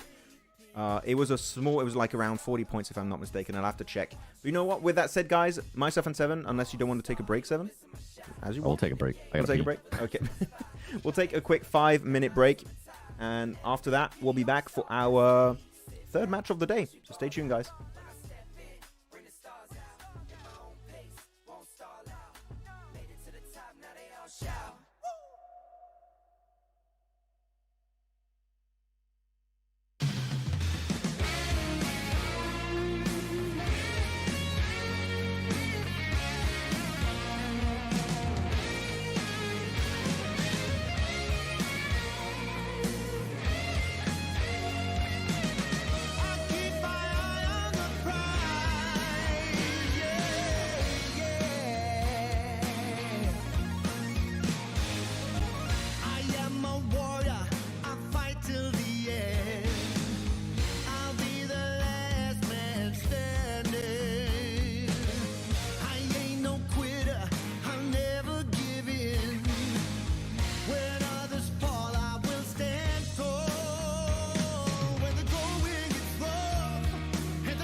the break is done. But the games are not done just yet. We are ready to dive into our third game here, second wrangle of the day, in fact. And it's getting tight at the top. We got a new top 2 team in Horror Esports. Myself and Seven, we're ready to break everything down. And actually, we're going to break down the math. So Seven's going to do that because I suck at that. Check out the leaderboards to see exactly what's going on, because the PMGC points, regional ranking, are coming into play, and we want to calculate and see what's going on. Yeah, that's the one thing we got to keep a close eye on, because coming into today, the second day of CSA finals, Alpha Gaming was just leading barely by 16 points max. And that was when VP had 68 points. That's when APG had 45 points. So we got to do some math. So APG's been able to get from 45 to 7. Okay. All right. You know what? Take it over. I got to do the math. Yeah, sure. Chat, but how are you feeling? Knowing that there was a 16-point difference between APG and Virtus Pro before these games today. Keep that. That's the thing to keep in mind. Max, did you put the song? Which song? Simple. Which one? Which one are you talking about? What are we talking about, man? What is that about? What are we talking about? Yeah, I don't know. What are you mentioning? What music? The one that's playing right now? Cool music. Do you guys like the playlist? It's cool playlist. They've been able to close the gap by 2 points. Only 2 points is like 4. Yeah, so 2 points. So 14. 14 so they're points. currently 14 points behind. Hey, that's one Which good game. is- That's one good game. Yeah. And APG on 9 top 3 currently, so it's getting scary out here for APG. How far away were they from top 3? Oh, I got to rewind on my end. See? Wow, very excellent commentary. Thank you, Tenzin. 15. They were 15 points behind. So it was 35-point difference yesterday. Yes, I think it was around there. Oh, you mean before day 1? Yes, Is that what you're talking about? before day 1 it Dark? was 16. Okay. Yes. And before the No, entire after day tournament, I 1 think it was around 16. there. Yeah. Right now it was. I mean, right now, and it hasn't updated obviously. But after day 1, Alpha Gaming ended up with 215 points. Virtus Pro had 199. So coming into today, they had a 16-point lead. Yes, that was it. Now 14. It's going to be tense, man. It's going to be intense. It's going to be I think we're going to have it down to the last game to see who makes it to PMGC for some of these squads. And I think that when we have so many favorites, I know there's a lot of favorites in the community that they want to see make it to PMGC. We're bound to have some level of disappointment, and I feel like we're going to lose one. We're going to lose one of the big squads. Are you hinting at right now that APG might not make it to PMGC, Max? Brother. I mean, I've said one. I didn't say which one. But, like, you got so many storylines that you're looking at. Like, don't scare me like that. No, okay, but, like, let me explain. Because you could maybe lose APG based on how Virtus Pro perform. We might lose Horror if they don't make it top 3. Like, they need to be top 3. There's no other option for them if they want to make it to PMGC finals. Inner Circle right now, having the worst time of their life. When it comes to the big 3 of spring season, we might be losing 1, maybe 2, but I feel like 1 is more realistic. So who's that going to be? I don't know. But all of them making it in right now, I think is it's still possible on a technicality, but it's unlikely, I would say. I think there's going to be some disappointment happening at the end of these finals. Let's think about this real quick, okay? Okay. The possibility of APG not making it, how it would have to happen. Because if VP wins the PMSL, right? If they continue to play like this, in chat, please help us out with ideas of how it could happen that APG doesn't make it to PMGC. Because if VP wins it, then they qualify via winning the PMSL CSA. Yes. So then the PMGC points, technically, Oh, it should goes go. to APG. You're right. Yes. Okay. So for APG not to qualify, VP would have to throw. And APG would also have to throw. But VP would still have to outperform what APG is doing. I feel like that's the only way that they would not qualify, right? Seems like it, yeah. I mean, I'm just bringing up hypotheticals. You know, I'm just like... No, yeah, me too, because it is a fair point. Like, we're kind of joking around in regards to certain stuff, but it is like an actual thing that could happen. Very unlikely with the way that everything's currently set up, chat. Yes. But if I gotta go back and actually check how PMSL Americas ended up working out at the end. Let me check that real quick because I want to verify and make sure that if a team does qualify, it goes to they either go via PMSL, Yes. the win, and who goes via PMGC points. Yeah. All I'm trying to say by this, right, by the way, guys, is this event, and I think we agreed on this point during day 1 of these finals, is way more competitive. It's not just straightforward anymore. Like, CIS in particular has improved significantly. Brute Force, Virtus Pro, Dagestan's getting some good moments. Arcred, finals not looking so good, but in the group stage they were doing amazing. There's room for comeback. As I said, I think we're going to have some upsets happening going into this one. So, we'll see. I don't know. Darth Drake said, by the way, Darth Drake, thank you so much for commenting, man, and being engaging here with the live stream. BP has to be in first. BP has to be first in PMGC points, and APG has to be number 5 in PMSL. Okay, so pretty much what I was saying, that they would have to VP wouldn't be able to win, but they would have to be first in regards to PMGC points, and then APG would just have to choke hard, which man, that'll be insane if it happens. I'm hoping it doesn't happen. Here we go. It's a wrangle on board. Here we go. Sending it. How can Dagestan 77 qualify? They would have to be top 3. I'll have to check their regional rankings. The thing is, it's not updated on Liquipedia, so we're like trying to calculate and everything. But we'll know going into tomorrow. We'll have like the entire setup. Like, okay, this is what we need to pay attention to. We'll see. Right now, the points are going to move all over the place. It's going to be unpredictable.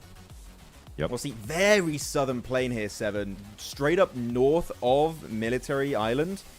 This is not going to be good for quite a few teams, actually, in this lobby. Yeah, it's not going to be good whatsoever for some of their squads. Meanwhile, though. Yeah, just... Max, how are PMGC points calculated? Huusama? PMGC points for regional PMGC points are only calculated on the regional finals. It doesn't include group stage. It's just finals. That's Max, we might be incorrect in something here. Yes. Hear me out in regards to this, right? And I want to make sure we provide the correct info and the correct theories too out there, because Wolves Esports won PMSL Americas, right? Yes. They ended up being first place on their PMGC points as well. The second place team for North America PMGC points was Inco Gaming, and Inco Gaming didn't qualify to PMGC. Oh no, it takes on. I think it takes on PMGC. Like, sorry, on your rankings of full. I got a bit confused by that during SCA, and I feel like it still don't explain it very well. Yeah. So there might be an even bigger chance than what I'm actually talking about of APG not making it if they don't end up winning. Yes. I'm gonna, you know what? I'm gonna ping someone real quick. Yeah, we should verify this info.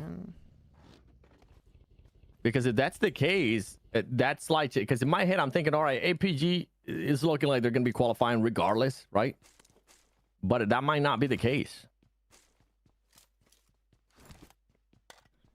Top 3. IC is not qualified for PMGC, correct. They're not qualified, but they currently do have a healthy lead in regards to PMGC points, which if it continues like this, they could end up losing that too, chat. Yeah, there you go. Send. I'm trying to get like a proper definition for you guys, so we make sure we communicate this properly. Yeah. There's just a lot of moving parts right now. I'm just like, but what if this happened? But then it goes there, but then up there, down. Well, it's yes. Well, because in my mindset, and what we were just talking about is like, okay, if the #1 place team in PMGC points wins it, then it would go to the second place team in the PMGC points, but that's not the case because that's not what happened for North America. Yes. So I guess it just goes. The same for SEA, actually. Yeah. Oh, we got an answer on. Do you want to check it? The team will qualify from regional point, and we take top 4 from PMSL final rankings. Yes, so that's how it is. So it's there's only one from regional points that qualify, guys. Only one. And then let's say Virtus Pro win their regional points, right? So that means it goes to top 4. The 3 teams below them then would make it PMGC. So that's it. So regional points ranking take priority. And then it's your PMSL CSA full season ranking that takes priority. That's what we just got communicated. Thank you, Bilkan, by the way. I'm verifying something too. I'm typing in something just to make sure. Sorry, let me just finish typing this. Yeah, that's just a priority order, anyways. And I'm finally here. What happened? Hello, welcome, Pepperport. What's up? Welcome to the show. So far, we had a great games from Horror Esport. Got himself, what was it, a 2nd place on Rondo, and a chicken dinner on a almost prison finish.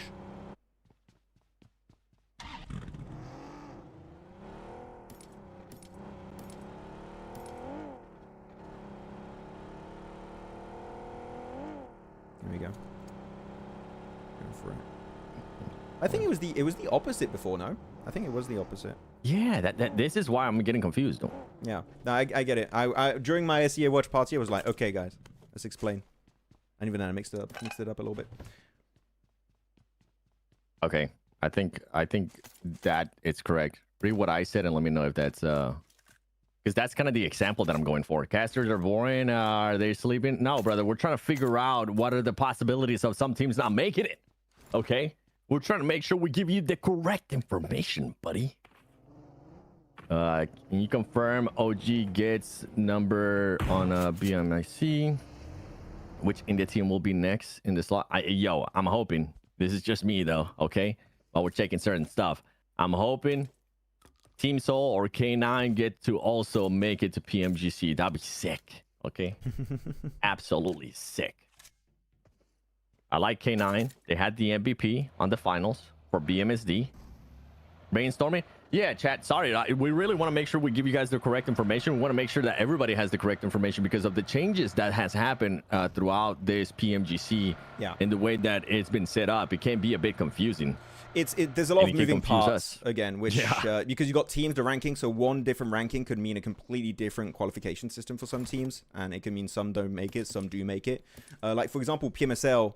If you win PMSL right now, just also to make this clear, the top teams of PMSL go into Gauntlet, right? Yep. And if you qualify through your regional rankings or whatever system you have, like the qualifies you there, then you go into group stage. And Gauntlet, if you guys are unaware with how the PMGC system works, Gauntlet is broken because you basically take no risk and you have a very good chance to go into finals.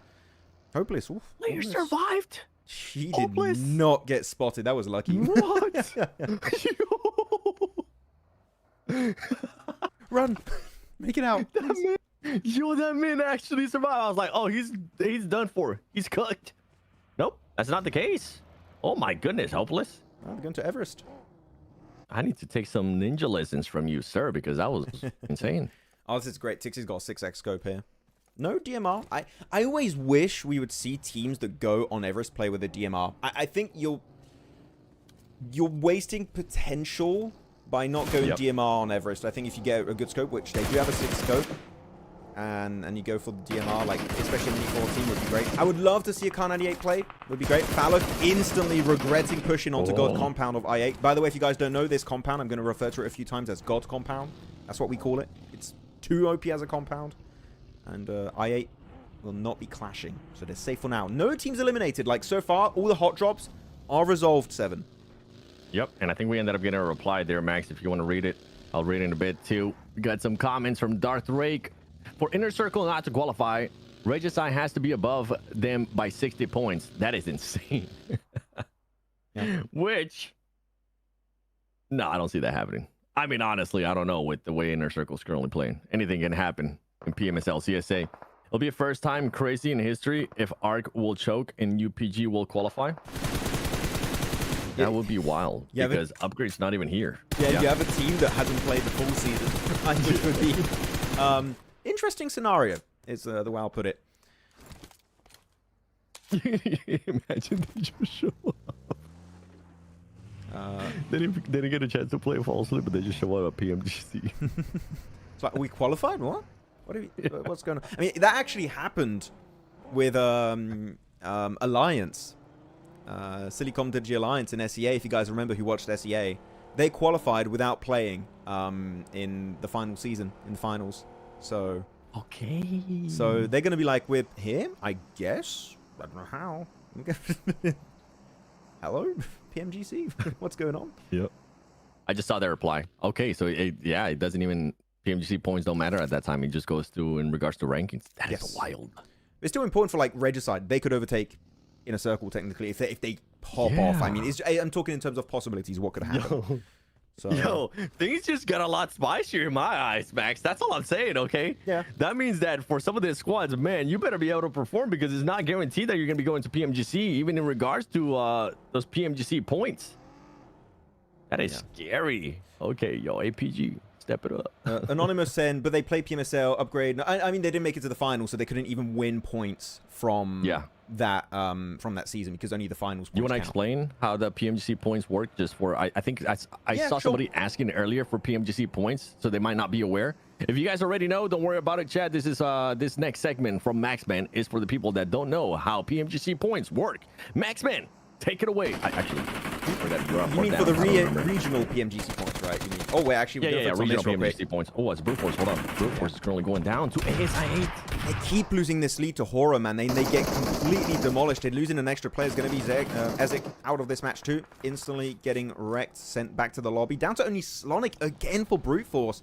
This is making it so much easier for Horror to just retain second place. But yeah, regional PMGC point, guys, takes only your PMSL finals points. It doesn't take your group stage or league stage into consideration. It only takes your regional points, PMSL finals rankings, and it combines them over the course of a year. So every region have 2 seasons, so spring plus fall.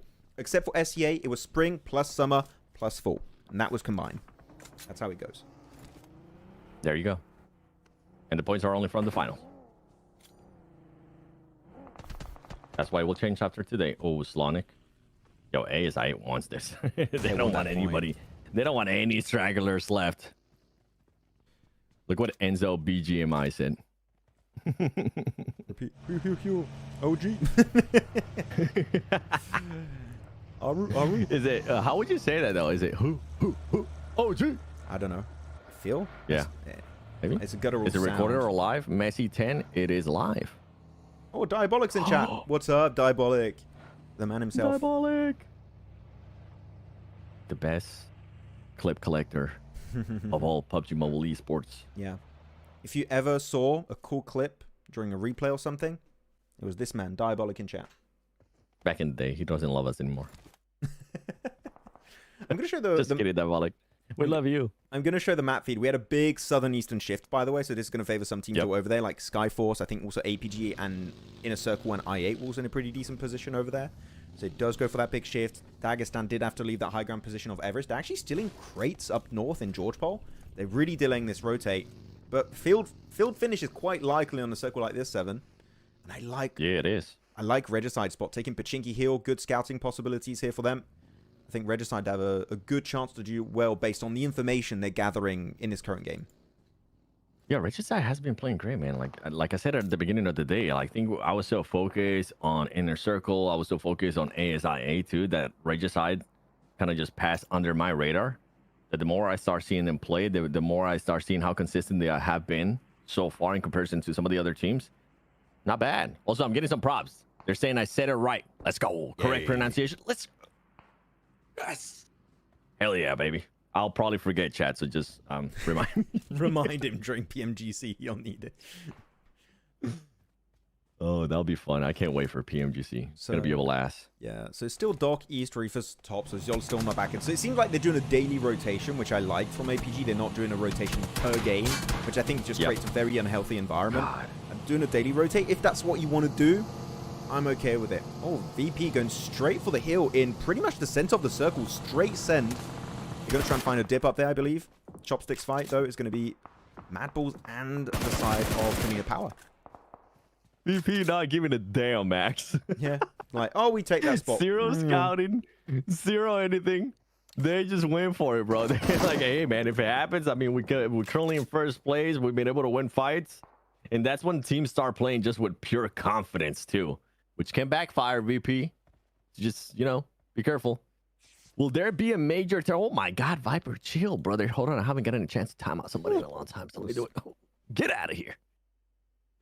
All right, now I'll read your message. Will there be a major tournament happening in South Africa or Africa itself? Are there any chances next year? See, sadly, we don't know. We have no idea. Be cool if it does. Never been to Africa. We'll love to go. Actually, where in Africa would it happen? Well, nothing's happening in game. Where would you guys like the next PMGC to be? Which country? Which town, if you want to be very precise, in that country also? Don't say Brazil, 7. Could PMGC happen in India next year? No. Damn. You're catering to the audience so much right now by saying that. I'm just wondering. No, it's been on my mind. No. I don't think... Like, you could have stuff like BMIC, but otherwise a PMGC, I don't think so. I don't know. I would like to go back to Indonesia. That was fun. I really enjoyed it in Jakarta. What was it? 3 years ago? That was fun. That was a good one. Yes, good event, you're absolutely right. What other country can we do in Indonesia? PMGC in Brazil, maybe? Brazil would be fun too. I'd like that. Yeah, I don't think that one's gonna happen, Novesh. France from Capazin. Yes, take it to France. Come to my home country. Let's go. That'll be fun. Okay, Brute Force taken out of this game, so that's it for the third place team. They did find Slonic in the end, so this is a great opportunity for Regicide, APG, Dagestan if they want to overtake it, and for Horan Virtus Pro to lengthen their lead in top 2. So it's going to be great. Losing the top 3 early on is going to be very impactful. Circle about to shift. Where's it going to head towards? And it's a northern shift on Chopsticks. Now, we're going to have some big fights happening. This is going to be a breaking point for this Game 7 for sure. Yeah, this is going to be really, really spicy there. By the way, Myanmar, that'll be kind of fun. Oh, hell yeah. Take us back to Yangon Galacticos. Oh, yeah, that'll be something. Let's see if Sky's going to be able to survive this, though. As they're currently taking a fight there with Dagestan 77. Dagestan 77 winning this engagement so far. Tora has lost 2 players, and they're going to keep on losing more players. Sky's going to be the last one alive. Can you do something here? No, he's going to... Is it Sky or Sleepy? No, it's Sleepy. Okay. Starts with an S. Somebody said Miami, USA. Brother, the parties that would be thrown would be absolutely insane as ASIA is trying to pull up on APG, and APG is just shutting it down. They're not even letting it get close. Reap is wanting to go after more eliminations. Nature going to be coming in. He should be able to hit on that one. Very good damage. There you go. Reefers connecting it onto Iron. This is a really good ridge. This ridge from APG is super strong, and they know they need to clean it up. Phallic, though, I'm looking on the minimap. He's scouting this fight. He's getting way too close. You've got to be careful, Phallic. If you're going to commit to it with your team. I think that... actually, this is not even a great third party because APG lost no players. So in a circle, you have a compound in circle. You don't have to do anything. Take it slow. Crypto looking to try and exit for the side of I8 with Casanova. I think they might be able to find a little dip somewhere, but even then, this is not going to be the big game we were waiting to see from I8. Yeah, I don't think it's going to be happening for this squad, but for them, I mean, 3 eliminations that they were able to pick up early on. 2 players are going to be left alive, too, and now Skyforce is going to be pushing up. Let's see if they're going to be able to do something because they were able to find Malloy there from VP. And if VP does end up losing players here, I mean, that could be the opening that APG wants. Remember, we're talking about those PMGC points. We're talking about the current standings that you're seeing on your right-hand side. VP not in a good spot here with 4Yonko close by. SF close by as well. And, I mean, APG is close by as well. Oh, this is just a bad spot. Get out of there, VP. I think there's going to be struggling in that position. Those smokes going to buy them a little bit of time, but you're just asking to get grenaded there. The Molotov barely missing out on hitting those VP players. They're going to be sending it around. My goodness. Okay, well, the drive-by is going to be doing all the work. Voston, nicely done, secures himself an extra elimination this match. So is that the second time he does that to them, Max? Yeah, but it wasn't a solo drive-by. That one was a team drive-by.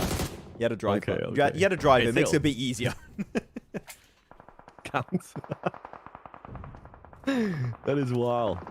Somebody said China. I don't think that could happen either. I don't think so. Japan and Korea also, I think, would be out of the question, unfortunately. But yeah. South Korea would be sick, though. Or Japan? Oh, my goodness. Take me to Sara. He's so nice.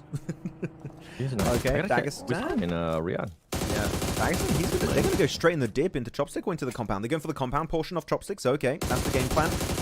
And instantly going into that shed. So in a circle, yeah, you know what? In a circle, Dagestan work together here. Like your team in a very similar compound.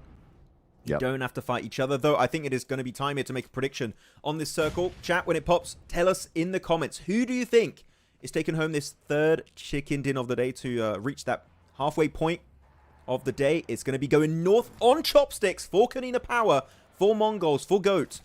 Meaning the Inner Circle, APG, Alkadzia, Arcrid, they all have to go for big send very soon.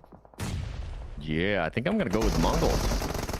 From what I've seen there, I think I'm going to have to go with Mongols as APG is currently getting knocked. It's going to be Doc, none other.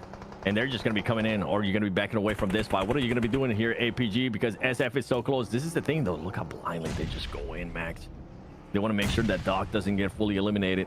And it could put him in a bad position as Reapers gets knocked by the most beautiful nade there by Godless. That second nade, that's it. That's game over for that trio. They are going to be completely wrecked in that engagement. Top going to be left as a solo. Noki spots him last second. Really good vision here through the grass.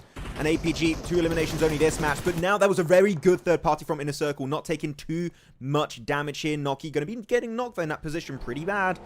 Get the smokes out. Go for the reset, because otherwise Alcazia might re-engage. And you only have a few seconds to work with. The blue zone is going to be pushing against these two southern teams. I think they're going to abandon some of their players there. I think they're not going to commit to the res. And you know what? I think it is a little bit too late, as Noki does get flushed out. I liked it, but it seemed like they stopped moving for a bit, and they instantly got wrecked. Yeah, meanwhile, we have Goat and Arcred currently going up against each other. There you go. Goat's going to end up winning that engagement. By the way, that was a perfect example of what we were talking about yesterday in regards to APG.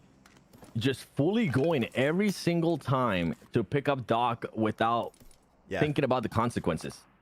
They just went straight to him and just put themselves at such a huge disadvantage. Sometimes he would just slow it down a tiny bit and see if they can maybe get an off angle. See if maybe they can get an angle of one of the players trying to push up on Doc. They're just not willing to sacrifice him, and it ends up hurting them in a big way. So, sorry, a big question mark. Why did Inner Circle not even try and commit on to breach onto Dagestan that were next door? Like, that is the natural progression of this game for Inner Circle. It's sure that fight on the southern side didn't work out, but breaching Dagestan would have been way more valuable for them, because Dagestan's in circle, their compound isn't. And as I say that, T24 is out, so another bad game. That's only a 1-point game coming out from Inner Circle. This is not what we wanted to see from this squad.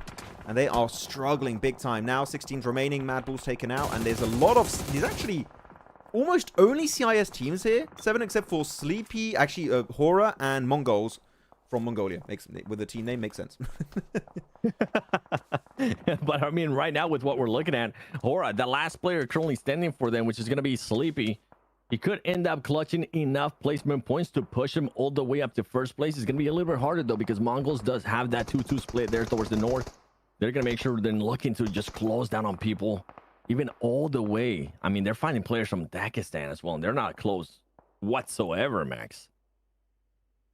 Oh, they're not going to be just yet. I mean, Dagestan's going to push into the chopsticks into Kanina Power, I think, at some point. They're going to be taking some position in chopsticks, especially based on where Circle 6 goes.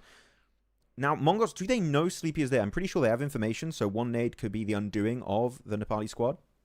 But Goat, actually, I didn't even make my pick earlier, but I was going to say Goat. Goat is my pick with that position. They're kind of away from a lot of teams. They have a nice entry point. I think they've got cars in working condition. Shifts over to the west this time around for phase 6. So Kanina Power, Sleepy of Horror, and Mongols in circle. The other teams might have to go for a breach, unless Alcazia just go for that small position south. They could hold on to it. But everyone else, they're going to have to go for a full send play. Yeah, we've seen this happen in the past, where it happens rarely, but it does end up happening. Sometimes teams just crash into the chopsticks. Yes. I think maybe Alcazia might be one of those teams in this one. It could be a little bit harder though, because Dagestan's going to be paying attention to them too. Even though Dagestan, with depending on what the circle is going to be doing here, they're going to have to push up if they're not within the circle. I think, as you said, we're going to have a crash. Someone's going to do it. I don't know. I don't think happen, Goat. right? I think Goat might actually go for a push onto Mongols. Eventually. I think so too. Yeah, that one's because the cool thing about fighting Mongols here for Go is that you have that dip south, or sorry, not dip, you have a little hilltop, a little dirt pile south of the compound, which means you can't get third party too easily. If you want to negate that from happening, I think Goat versus Mongols is going to happen, and Dagestan, the next one, should be pushing into maybe Kanina Power, one of the chopstick areas. So currently Sleepy is just surviving for Horror. He's just trying to get placement points. I'm telling you, Sleepy here that's a win for them. 7 if he gets top 3 just by surviving. That would be a big win. Oh, for sure. And the thing is, if he does end up getting top 3, that means that Mongols is not even going to be trying to do anything with him, even though they have one player very close by. Meaning that Sleepy should be able, in theory, to possibly steal an elimination from all the fights that are going to ensue. Come on, the one taps. No one taps for Veronic. They still have some really good ammo. Goat cannot push where Alcazia is at. That's just wide open. Yeah, I think they're making a wrong decision, 7, for sure. I think the fact that they're not trying to go for that Mongols fight north is a very, very big misplay, in my opinion. Because here, in a position like they are behind that one crate, you might get a few placement points and a few elims here and there. You won't get the win, I think. But hey, they do find himself one strong headshot. Killer Joe onto Freezer, going for the flush, actually. Killer Joe really making the most out of that previous compound. It's not in circle. It won't be the next minute. But he's making the most out of it while he's still in this spot. And now looking at Mongols. Yeah. Look at that. This is why you were talking especially about Goat just going after Mongols, because Mongols was just going to be keeping track of what they were going to be doing here. One of their players is going to get knocked, eliminated. There goes another one too. More than likely going to get eliminated as well. And Goat just going for the wrong idea here. Meanwhile, I gotta praise Alcazia. They were able to get all their players inside the circle without losing anybody. And Mongols just fully sending here, trying to get some extra angles. Fearless, you got to make sure you don't get knocked. Fearless. Okay, why, Fearless? Why would you don't need to go? It's not even in circle. I don't know why he sent it there. It's not necessary. You still have that dirt pile north with your compound. You were in circle. You're completely safe. I don't know if he got greedy and really wants to eliminate Goat here, but it's not necessary. Just wait 20 seconds. Phase 7 would have popped. They would have been fine. Fearless does get confirmed. That's going to be an extra point going over to Goat. Currently up to 6 elims, so a decent game. But Alkazi in particular here, 12 elims. They're really trying to play catch up in the leaderboard, it seems. Which I'm absolutely fine with. Having 3 players left alive, 2 Mongols just losing that player so unnecessarily. We're talking about earlier if a crash was going to end up happening here for some of the squads. Dagestan is going to be one of those. Did they have another chopstick to work with? I think they were just a little bit scared of who was going to be able to get angles on that one, so they just decided to fully go for the fight here between Kanina Power. Now, for Mongols, you want to keep track of everything that's going to be going on here, but they need to make sure they get that last player from Hora Esports, Max. Especially now with only working with 3 players, that's going to be the only way that that squad might be able to win it. He's hard to get rid of. Sleepy's in a really annoying position for Mongols. Yep. If you want to get rid of him, you all have to hit a pinpoint accurate grenade, which you don't have that much information, so it's not easy to hit. Or you just got to send it with the cars. I think we are slowly seeing that happen on the minimap, by the way. They got the cars, they're going wide northwest, they're going towards Sleepy. He's going to be forced in a 1v3 very soon, so we'll see if he can withstand the strength of the Mongols. That's it. The breach is happening in the dip. You can see in the minimap. Who's going to win it, though? Not Sleepy. That's going to be the end. Still making it top 6. A few points on board. Not too bad. Still going to be remaining in 2nd place. But now, CIS. Just CIS, except for Mongols. Hey, that's the opening that Mongols needed. Yes. Right there. Now they have a lot of room to work with. Now these teams are going to end up more than likely eliminating each other. You don't really have to worry about what Goat's doing. You do have to worry about what Alkazi is going to be doing. At least Mongols, they have entirety of Western chopstick. Like, no one is taking it away. Maybe Dagestan will try and do something. Huge nade from Elementrix. That's going to be the end for Goat. We know that not going for that big push north was going to be the issue, and they did go out relatively early in this match in terms of what their potential really was. The nade going to be traded back and forth. A little game of tennis between Dagestan and Kanina Power, it seems. But so far, they're not in nade range. I thought that one was going to hit and might have ended up hitting flush. By the way, for everybody currently watching the live stream, the watch party, just keep in mind here towards the final part of the matches, we can't really read your comments, so save them for after the match. We will be reading your comments. If you guys have any interesting questions that might lead to long conversations, save them as Kanina Power able to find Magnum right there from Dagestan, and this could be the opening that Kanina Power wanted to get. You gotta be careful though, because those nades are gonna be being sent as well. Dagestan hasn't really had to fight anybody for the longest time, so they will have utility on their end. Yeah, this is looking like such a Mongols win right now. Everyone is going to be fighting each other on the east, and Mongols are just chilling over to the west. And they still have cars too, I believe, so they can go for a quick dash if they need to go for it when player numbers go down. Alkazia, Kanina Power, Mongols, and Dagestan. If you guys want to make a new prediction in chat, please do so. Who do you think is taking home this second Erangel of the day? The Mongols slowly pushing into the fields. Well, Alkazia have been able to delay this fight way longer than I initially expected. They're super relaxed on the east.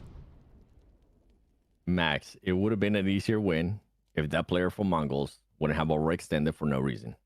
Yes. To be completely honest, they would have had just so much more angles. They would have been able to maybe risk one extra player in these situations. But now they're going to have to play it even safer. Now, if they had a 4-man, this would be game over already, pretty much. I think they would use all those angles and just completely just oppress anyone just the eliminations, the amount of elims they would have been able to get just without one extra player, just because they're able to cover just so much more with how much they have to work with there too. Would have been wild. Yeah, things have slowed Let's see if they down. can clutch it up. I mean, for what place were they in coming into this match? I don't even remember at the moment. Which team? Mongols. I'll have to recheck, but it wasn't super high. Oh, though, dessert. Here you go. Find Shifu. The spray on the M4 is on point. And this car, yeah, it's going to use it. Try and maybe crash into a hay bale. Good smoke, actually. Maybe not far enough. Actually, no, he's just going to make it there. So it seemed like it was just far enough. Perfectly positioned. 13th place, by the way, for this squad. So they really haven't find themselves here in these situations in regards to late game, especially in PMSL CSA so far in this full split. So there is a chance that when squads get themselves into these situations, there's a slight chance that they could end up choking. I'm hoping that that's not going to be the case for Mongols.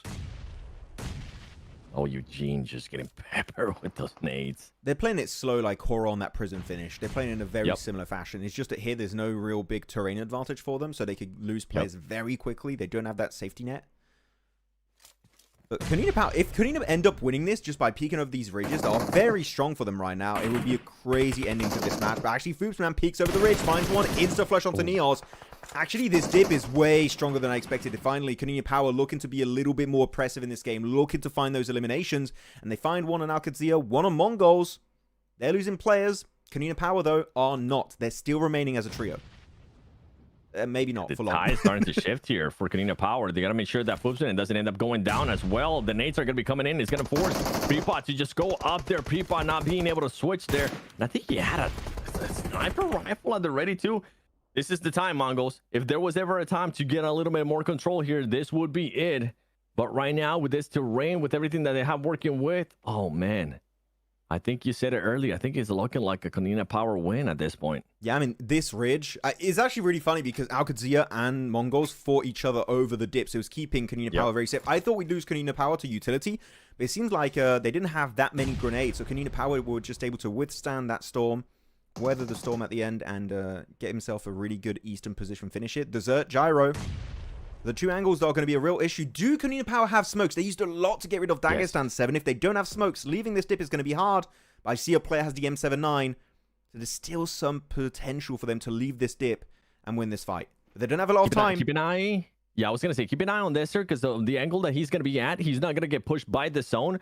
Is there enough utility for Kunina Power to force him out of that? Because now Jiro might end up being a surprise here. Kunina Power is going to have to leave this area, which should leave an opening there for Jiro and for the rest of the squad. Foosman, you got to be able to connect, though. And it comes down to this. You got to hit those shots. Jiro, you can't just stop shooting. He's going to end up switching it. But overall, Kunina Power, just too much firepower right there towards the end. Comes out on top, even though they didn't have the advantage on that final play.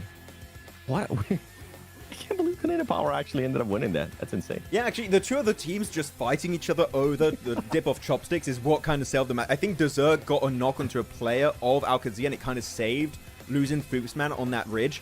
Yep. And it worked all from there on out. So actually, it kind of worked out perfectly for Kunina Power. It wouldn't have been good for Kunina Power if they were forced to leave the circle, like, what, a circle or two ago. But luckily enough, the circle just kept centering on that dip. And it did give them the strongest position to get themselves that chicken dinner. Foopsman! The Foopsoning is real. 5 eliminations, over 1,000 damage. Really good conversion ratio for him.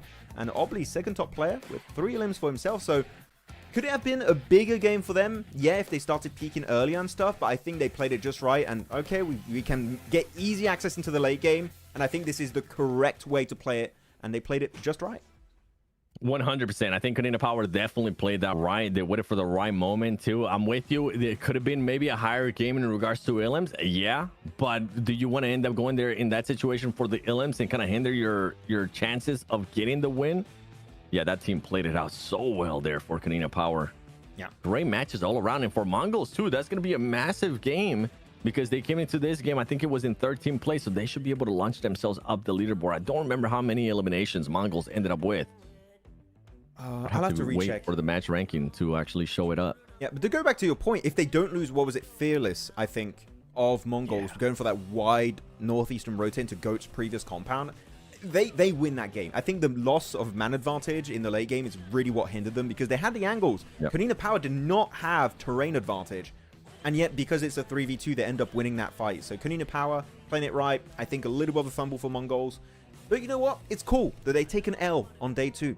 They can learn from it and hopefully come back a little bit stronger for the other games of today and also tomorrow, and just avoid those slight misplays from hurting their chances of making it further in this tournament. I'm reading some of the comments here. Jaro saying, I hate to say this, but APG can't finish in the podium. We still have a lot of matches today. It depends on Smash, but yeah, we still have a lot of games. Like, theoretically, we could have still, what is that, 9 matches left? Yep. That's a lot of games. I don't think tomorrow we're going to get all 6, honestly. With how crazy and how aggressive some of these teams are. If VP is still there in first place, I see them being able to finish the day off in maybe 3 to 4 matches. We might not even get a Miramar tomorrow. Actually, that's a funny topic. Chat, how many games are we going to have tomorrow? Knowing the minimum is 2. The max is, of course, all 6 games. How many matches are happening? I think we're having 4 games tomorrow. I think we go into the last wrangle. We're in agreement. Then we're done. Yep. Yep, we're in agreement. I think it's gonna go up to 4. I don't think we're even gonna get a Miramar tomorrow because it's just how aggressive this damn region is, and the fact that it's only plus 10 too. That just leaves the door open for everything. Yeah, I mean, just like America's, right? I think they also didn't have Miramar, so yeah, just the last wrangle. Yeah. And also, I gotta say, the way Wolves played with the Smash Rule in mind was perfect. That's how you play with the Smash Rules in mind. Top players of this game: Elementrix, Foopsman, Magnum, Godless, and Obli. So only one non-CIS player here. It is going to be Godless from Skyforce. Really good game, actually, knowing that Skyforce didn't get super far in this match. So good presence with a 18-minute survival time almost. And with your match rankings, 21 points over to KP. 11 points there. There you go. I got my answer for Mongols. They end up in 5 eliminations, 11 points total. By the way, Sophia in the chat, yo, thanks for being a mod. Says 5 matches tomorrow. VJ says 5. Ayan says 4. Avmi being hopeful. Oh my God, only 3. Woof, that's and I'm early. seeing a lot. I'm actually seeing a lot of 3s. Isimo 2. Brady Pillin and Hamad. No, it's Isimo. Isimo spamming 3. That's why there's a lot of 3s. Oh, okay, I was about to say, hold on a second. My eyes are betraying me. 4. Hey, Maxman 30 with the 4. Yo, hold on, I gotta reply to this guy. Hey, mob this guy. Oh, he's already a mob. Oh, cool. There you go. Oh, the bottom of the rankings, though. 4 Yonkos just not being given an opportunity to do anything. Brute Force getting bullied today, it seems like. Just not able to really get too much done in these matches, even though they can sometimes reach the end game. Not much movement. Top 4 not moving whatsoever. Oh. Yeah, I mean, today. And Dagestan jumping up 2 ranks. APG getting pushed down. So are Regicide. So actually, Regicide not doing great is a big plus for Inner Circle. Like, Inner Circle are loving this currently. Yeah. Yeah, I think for Inner Circle with the performance, podium is definitely out of the question. I felt like it happened after what happened in the last match of yesterday. But I'm going to be looking at those top 2, VP and Hora. They've been consistent. BF, I mean, I mentioned it yesterday as well from this squad. Besides of what they were able to do in that first round, though, getting those 18 eliminations, we didn't really see much up until, I think, the first Miramar, where they ended up getting 10+ eliminations. And then non-existent through all the other matches. Pretty much. If we actually compare their performance to what Virtus Pro was able to do yesterday. So yeah, Brute Force, I hate to say it, but I think they're just going to continue to go down on the leaderboard. It seems like it. It's very unfortunate because that's such a good opening day, but now they're just kind of fumbling all over the place. Alcazio, though, not fumbling, jumping up, maybe 7 here, able to escape the second page prison of these leaderboards. Would be great. 57 points, able to jump up 3 extra ranks, unlike Skyforce going down 2, despite one of their players doing really good this match. And I8 also going down. So I8 also quite inconsistent. I think that I8 is looking way better than what they were doing in spring. But here in the finals, they are just having a bad time. Casanova's popping off. But the rest of the team, just not quite bringing up the numbers on a similar level to what Casanova's been able to do. Yeah, today, horrible day today so far for ASI. They started off the day in 8th place, all the way down to 12th place right now. Things aren't looking their way. Yeah. And I mean, what do we say about Inner Circle, to be honest here? I feel like there's nothing much that needs to be said, chat. Hot Do drop we have any Regicide. Inner Circle fans right now in the chat? Let us know. How are you guys feeling? Hot drop Not a good Regicide. day. It's not a good tournament. It's not a good finals to be an Inner Circle fan. Yeah. Regicide getting hot drop by Inner Circle 7. It's going to happen. They're going to do it. Qualify to PMG. Realistically, Nah, at don't do what it. time does Inner Circle actually make that a plan? Go into tomorrow? Inner Circle. Stop them from getting points? Inner Circle doesn't strike me as the team that is going to attempt and do that. I don't think so. Hello, Ganesh. Cool. What's up? Read my chat, man. What was your chat? What was your chat, Ganesh? I don't see it. Where is it? Your views. Oh, there you guys see it. Your views on APG going for Doc every time. Scenario was different in EWC. Yeah, they should stop and trying to force revive APG. Sorry, Doc. So when you want to revive Doc, try and squad wipe and create space before going for Doc. Don't res Doc when the team is still, pushing on you and in a really good position. Make sure to apply pressure when you have that little bit of space. Like, if you knock an enemy, then you can try and go for the res. Not when they're like, this 3 players literally 20 meters from you. That's the issue. I feel like they're forcing the res at the wrong time in the wrong place. It's not good. I hate it. I freaking hate it. And I think we got a perfect example of it earlier. Yep. I don't know if we have a break or not. If not, see if you can maybe back up to the engagement there of APG, because you would see it perfectly. Like, they just went for it. Like, as soon as he got knocked, they decided not to even take any time. They just fully went for it. It was a bad play. They put themselves at a disadvantage overall as a team. You have to be willing to sacrifice Doc. Yeah, we go. I feel like that's what the squad needs to recognize. You have to be willing to sacrifice him and think about just overall, how are you going to be performing in this match? What are you going to be able to do in this match? Yeah, I'm Besides trying to just we gotta save him. Yeah, I'm gonna replay it right now. It should be coming up relatively soon. I'm gonna go forward a little bit on the stream so you guys can see exactly the moment this happened. Oh, there you go. This is the exact moment. Perfect. There you go. So yeah, looking at APG here. So they have a fight versus Skyforce, which Dog way out of position already in super big nade range. He does get one-on-one trade, which is nice already. Look how quickly this happens, and they just push it to its exact location, dude. Zero scouting, zero wanting to just back away from this fight right there. Put him at a disadvantage. Like, East even took full damage from jumping out of the car. They was such in a rush to try and res him. Then Reefus running around, gets naded. And Skyforce, the thing is, Skyforce still have that angle. Sure, one player's knocked, but it's still 3 players. They're still a major threat at that point. And they just able to do so much work. And yeah, then it's just a squad wipe pretty much instantly. So if they maybe, I think in that fight, 7, genuinely, you start fighting Skyforce. If you win it, then you can go for the res. Like that's the right play. Max, rewind it a little bit more for me. When he gets knocked, there's a perfect timing opportunity for the squad to just back out of this. Okay, wait for it.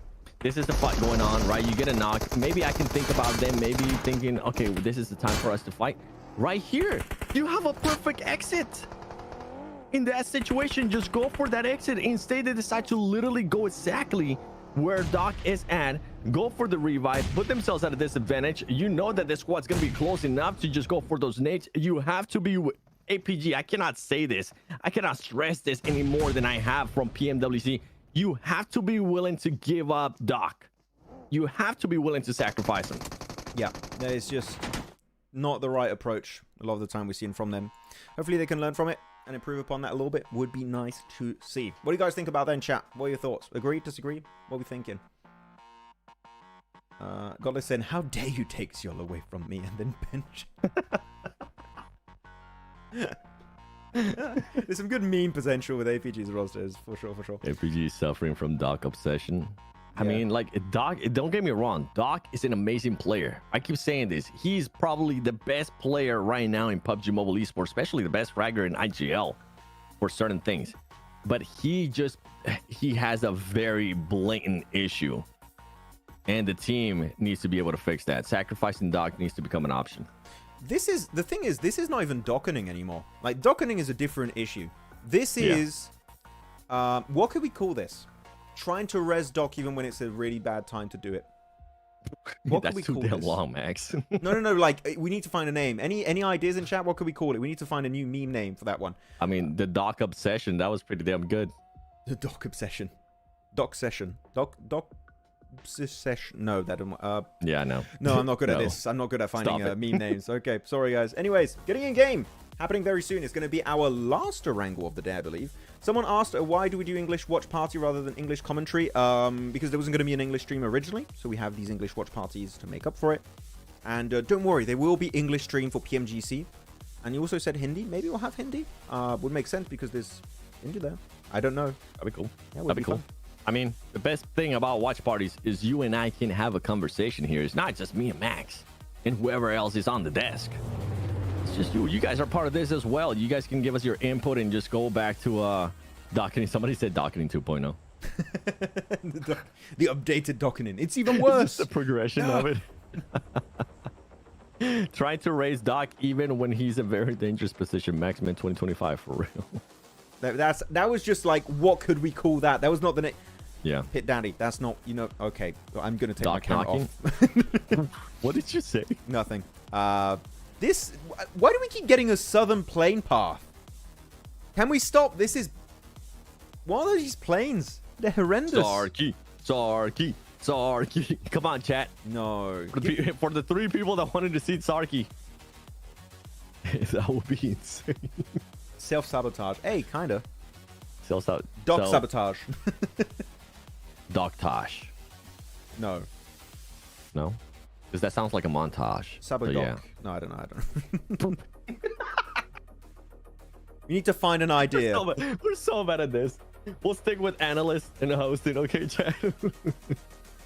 Doc is a content creator. Get out of here.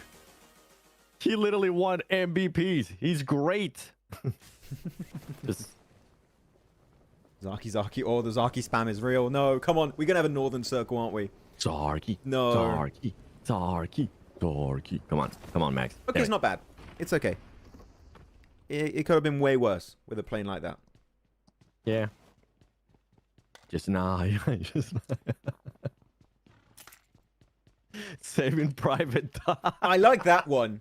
Yes. Saving private now dog. we gotta find a way to make that even shorter, because you gotta remember we're gonna be saying this on broadcast. Okay, we'll give a shout out to some of you guys on PMGC broadcast, assuming that we'll be there. It is saving Soldier Doc, but with the bad ending every time when they try and do it. It's like the bad multiverse ending. That's called nothing beats a jet to hold. Someone needs to do a montage every time they try and res him and put Jet to holiday. Wait, Mongols didn't learn from earlier. wait. They literally got away with it, and now they're losing players. Oh, they're lucky enough he crashed in that tree though.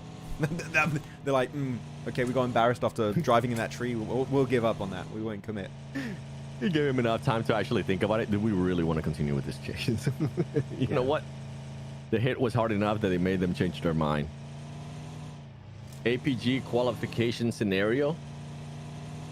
I mean, they have to make sure they stay at least within top 4. Yes. Because VP is a threat to them right now. Right? Because right now, with the way that their leaderboard's working out, it would have to be top 4. Yes. And then VP would push their rank down, so it would go over to APG. So yeah, you want to be in top 4, which, to be honest, top 6, doable for them. Brute Force has been having a bad time. Dagestan getting a few points. Madballs also getting a few points on board. So it's not going to be easy. You're going to still need some really big games. What a Madballs, relax. This is phase 1. Why are we doing the full squad drive-by in the... What's happening?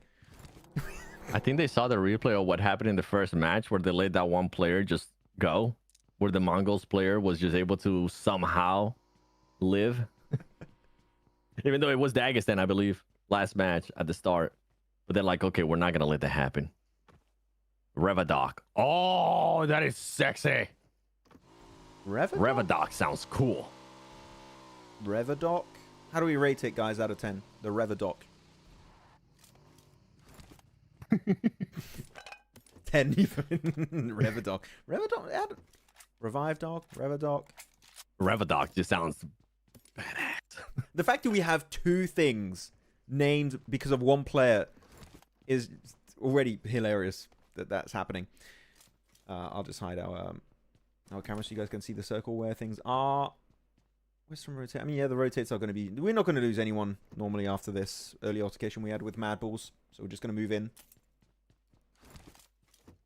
It's going to be a slow early game. I'll say that much. Oh, I saw her. Okay, I see what you mean. I mean, this is content creator mentality. Save the streamer. Okay, I see what you're talking about. You're absolutely right, bro. Save me, save me, save me. Do you actually... I'm just entertaining the idea, right? Oh, wait. Okay, they do find one player of Arcred. Arcred, the downfall continues. No, Glory's out. No, I'm just thinking, Seven. Can you imagine, like, Doc getting knocked and he's like, guys, res me and I'm going to stop IGLing. And he goes out and he's like, I'm not going to IGL anymore. I'm not going to... I'm not going to... No. Should rotate in the blue. Go. Sundere Doc. It's real. We're just memeing, guys. We don't mean any hate, by the way. We're just having fun with it. Top IGL. Yeah. It's a funny thought.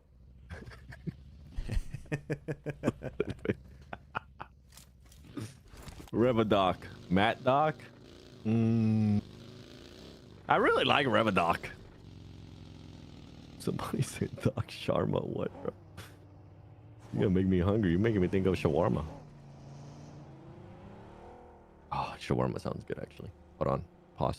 EWC, can we start it early, please? I want to go to Saudi Arabia.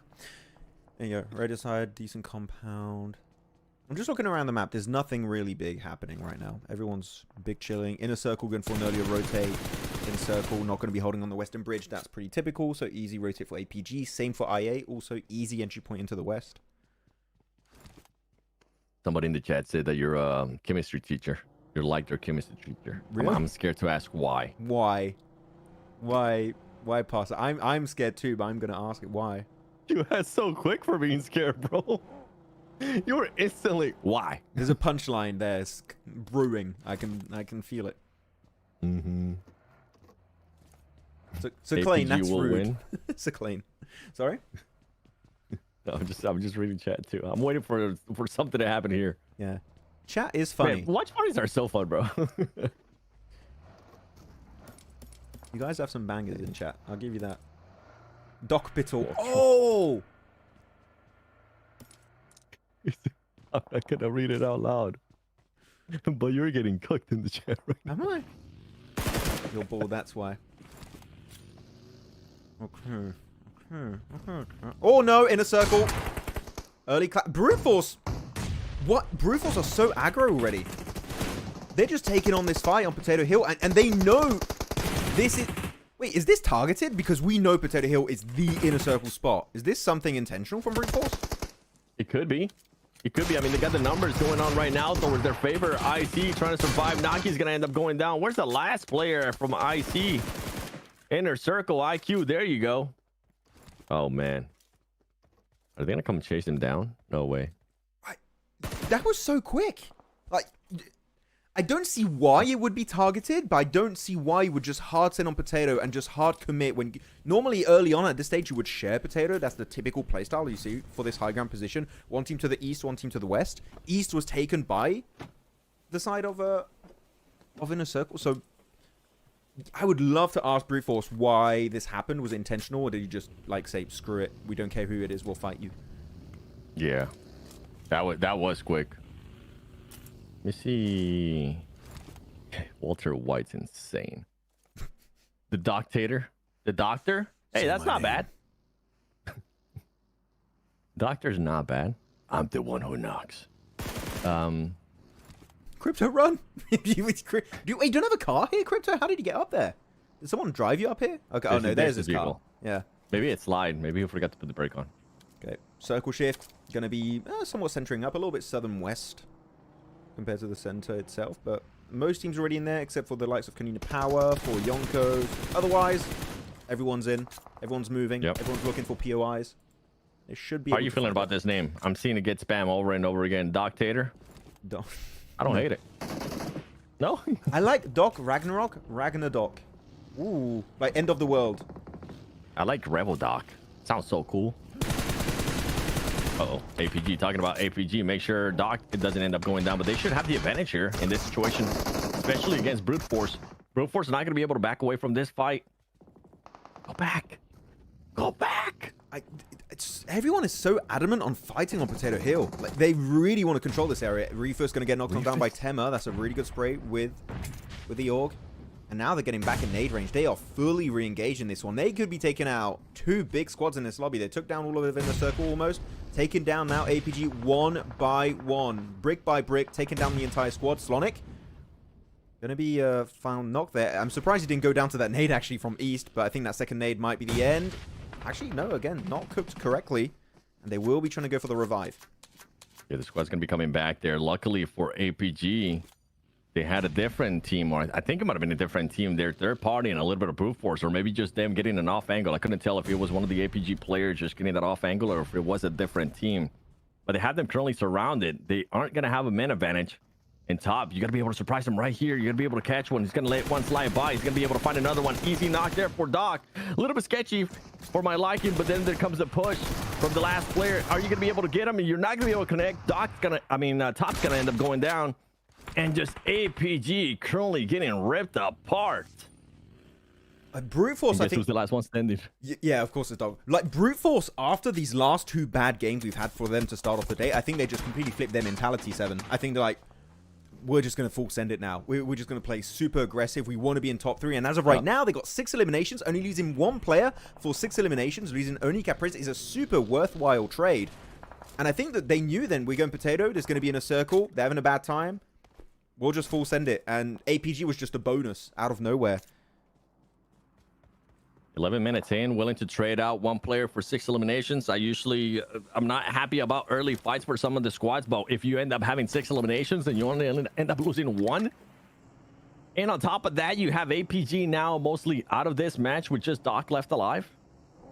That's not a bad trade. That's not a bad trade in my book, by the way. I'm seeing so many names getting spammed in the chat. I absolutely love you guys. The Doc Knock. The Knocky. Bro, look at this one. The Knocky Docky. Are you kidding me? Okay, chat, you guys on fire. I like the Doc Knock. It rhymes, it works. Docky Knocky sounds like I'm watching a child show, chat. What are we doing here? This is not Coco Melon. No, we'll stop that right now. Okay, circle shifted over to the eastern side. Some teams still in good position. Doc is still in circle right now for APG. We'll have to see how that's going to be working out. Same for IQ, but in the circle, the solos could maybe get a few redemption points this match. VPE, Arcred going to be having a bit of a clash. Not VPE, VP. There you go. The mistake happened. The fact that Virtus Pro is still alive in this game, still have 4 players. Sure, 0 points so far, but there's potential for a big upset to be made in this match based on how VP wrap up this game. I mean, with VP, there's a potential for them to even create a bigger gap towards that 4th place team. And we're talking about in regards to just those wide gaps and what could happen on the final day, too, with the Smash rule coming at play. Situations where APG might not even qualify to PMGC. There's just so much at stake, too. And I mean, we have predictions earlier on in regards to how many matches we might end up seeing tomorrow. There's another fight here. Another one. There's 4 Yonkos this time around. It's a 4v3. That nade's looking pretty decent. Might do some nice damage onto Brute Force. Does put Ezek actually down to about half HP almost. And that's going to be Sonic instantly picked off. 4 Yonko finally doing something because they've been kind of invisible this entire tournament. But I say they're doing something. Actually, they instantly lose Woke and Rocks. So down to a duo now versus Brute Force. Tema, Ezek. How good can you take this 2v2? And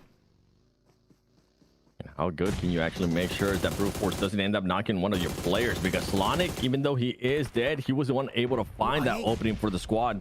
I8 pushing up here, 7. Third party. This could be the time. I mean, honestly, this could be the time. They could end up just taking control of this area and then not really have to worry about this teams have a free rotation towards the circle, since this area is really not into the circle. Oh, Yanko pushed all the way out. He just left his teammate. He's like, see ya, bro. I'm out of here. He's getting chased by Kanina Power right now. He's going straight into the play zone. I feel bad for him. Kanina Power? Wait, is Kanina Power really wanting to get involved with this fight? They might be trying. Why do we have so many fights in Potato Hill this game? What is going on? Genuinely, what the hell? I have no idea. Yeah. I think it's Brute Force, if I'm being completely honest. Yeah. Because Brute Force was taking shots at any team that I mean, we saw it. We personally saw it. We're taking shots at any team. Meanwhile, VP's like, what up, boys? You guys like our car setup? Welcome to my crib. Opening a garage sale right now. Come in. Yeah. The dealership is open. It's cool. You keep your car safe. And because of the angle of this entry point, it's actually really hard for any team to shoot the wheels out of your car. So this is a really good parking strat for VP. And also blocking the entry point. So if someone's coming in from underneath, then you'll be safe. And it shifts over to shelter here on this circle. I'm going to try to hide our map feed real quick so you guys can see what's going on. All of these Western teams, I'm telling you, there's not enough space for them. So we're going to have third party over third party happening in the next 30 seconds to a minute here, 7. We got a breaking point that has just been reached on this Erangel match.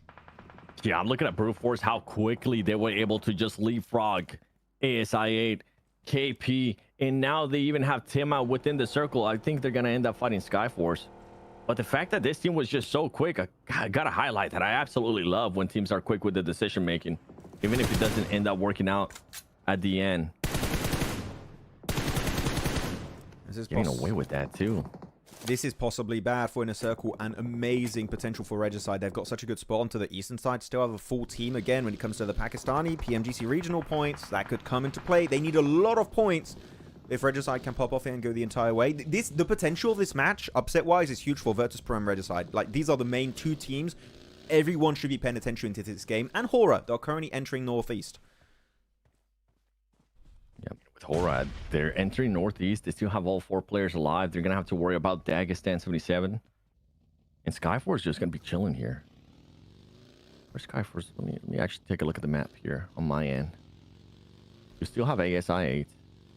Regicide, I mean, we were talking about earlier how Inner Circle was going to be happy and that Regicide wasn't going to be performing. I mean, this could be a big opening here for Regicide to close that gap even more for Pakistan PMGC points.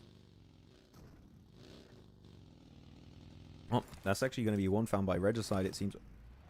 They're going to be able to go for a nice clash. Hey, Sky popping off versus Dagestan. Also, we've got a lot of fights. We're not seeing them currently. I'm telling you, they're happening to the east. Ah, this is the big fight. Same position where Hora got themselves such a good engagement. It was saved by No Fear. This time, Sleepy's going to be low. Sky, No Fear again's got himself such a... No Fear, again, he's got the angle, just keeping his teammates alive of Sky and Sleepy, avoiding the flush. The Blue Zone still pushing in, though. They have very small amount of time to work with. He has that nade.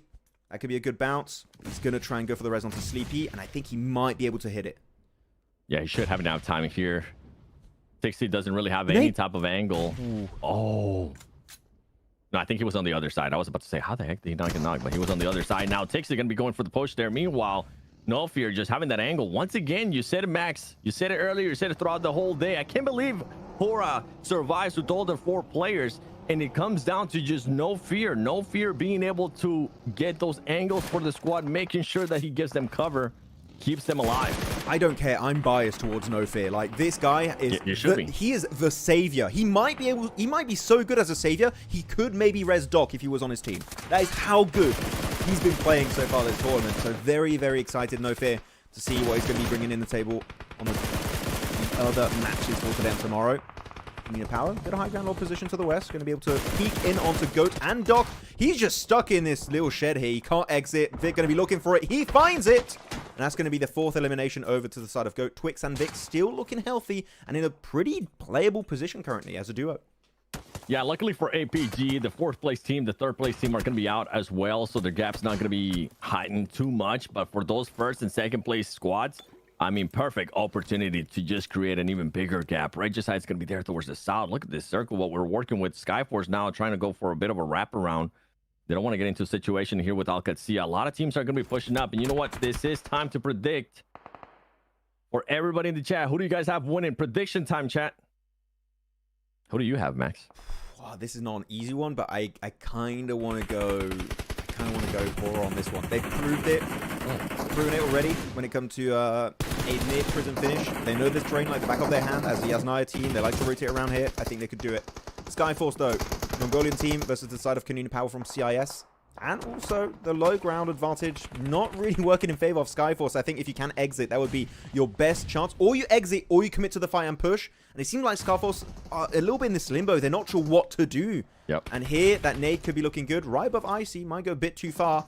But this fight is taking ages. And now the blue is going to be starting to push in. Yeah, I love the pick that you did earlier there with Hora. I think that's a great call. Another great call that I'm going to be picking is going to be none other than BP. So let us know in the comments below who are you going to be picking to win this fight. This match, actually, not just this fight. Kanina Power wanting to see if they can survive this engagement with Skyforce. Skyforce is going to be throwing that Molotov, controlling the area where they're going to be pushing. Serich is going to go down. Is coming down now to Obli, the last player left alive for Kanina Power. Is he going to be able to save it for the squad? Nope. Easy pickings here for Skyforce, and for Skyforce, 4 eliminations. They have a lot of room to work with now, and they're going to be pushing towards ASI 8. No break here. Just Skyforce wanting to keep the action going, but they need to be careful because they're within that nade distance of ASI 8. Oh no, that was so bad for them. Crypto, you got the double onto ICM Riley. That was really well done. I like what Skyforce were attempting to do here, pushing up on Kanina. They didn't take a break to gather information. They're very, very rushed because the Blue Zone is forcing them into making these transitions, into making these pushes. And they went right into the open arms of I8. Crypto, that was a really good pickup there. Can they commit to the entire fight? Can they squad? You need to squad wipe Skyforce. You can't coexist in this area. You need to eliminate them. But I8, looking at this position, they can't leave. They're stuck here. And that nade is on point. Huzaifa is going to be found. Can they also get Crypto and Casanova very soon? Are they going to be able to bleed over this ridge into that dip because they want it? You know they want to steal it away from the side of I8, but it's going to be too late. Skyforce out, and I8 will survive as a solo in Casanova, but teams are already eyeing out this spot. Pinkman, why might want to take it away? Yeah, I really wish Skyforce would have just taken a bit of a chill pill there before they ended up pushing. Meanwhile, Regicide's just getting close and personal. They need to make sure that they don't end up getting overpeaked. ASI8's going to go out. I don't think Regicide's going to know that just yet. Hopefully they don't end up using too much utility here. They are currently within the circle. You see what some of the other squads are going to be doing too. Hora Esports already in the circle too. They have a lot of room to work with. One of the players is going to... Actually, he got picked up already. BP starting to make a push out of this. Alcazia very close by. And they have a hovercraft as well. Hovercraft could be really useful in a finish like this. Yeah, that top two still alive here. Virtus Pro, Hora Esport, big potential this game to just create an even bigger lead so far. It was already a, what was that, a 12-point lead before this game for Hora? Yep. Between second and third. And you know what? They can try and lengthen that even more in this game. Good freezer with the spray on the ASM. Abacan was huge. Able to almost confirm Milky Way right away. One more bullet, and I think that's going to be done for him in this game.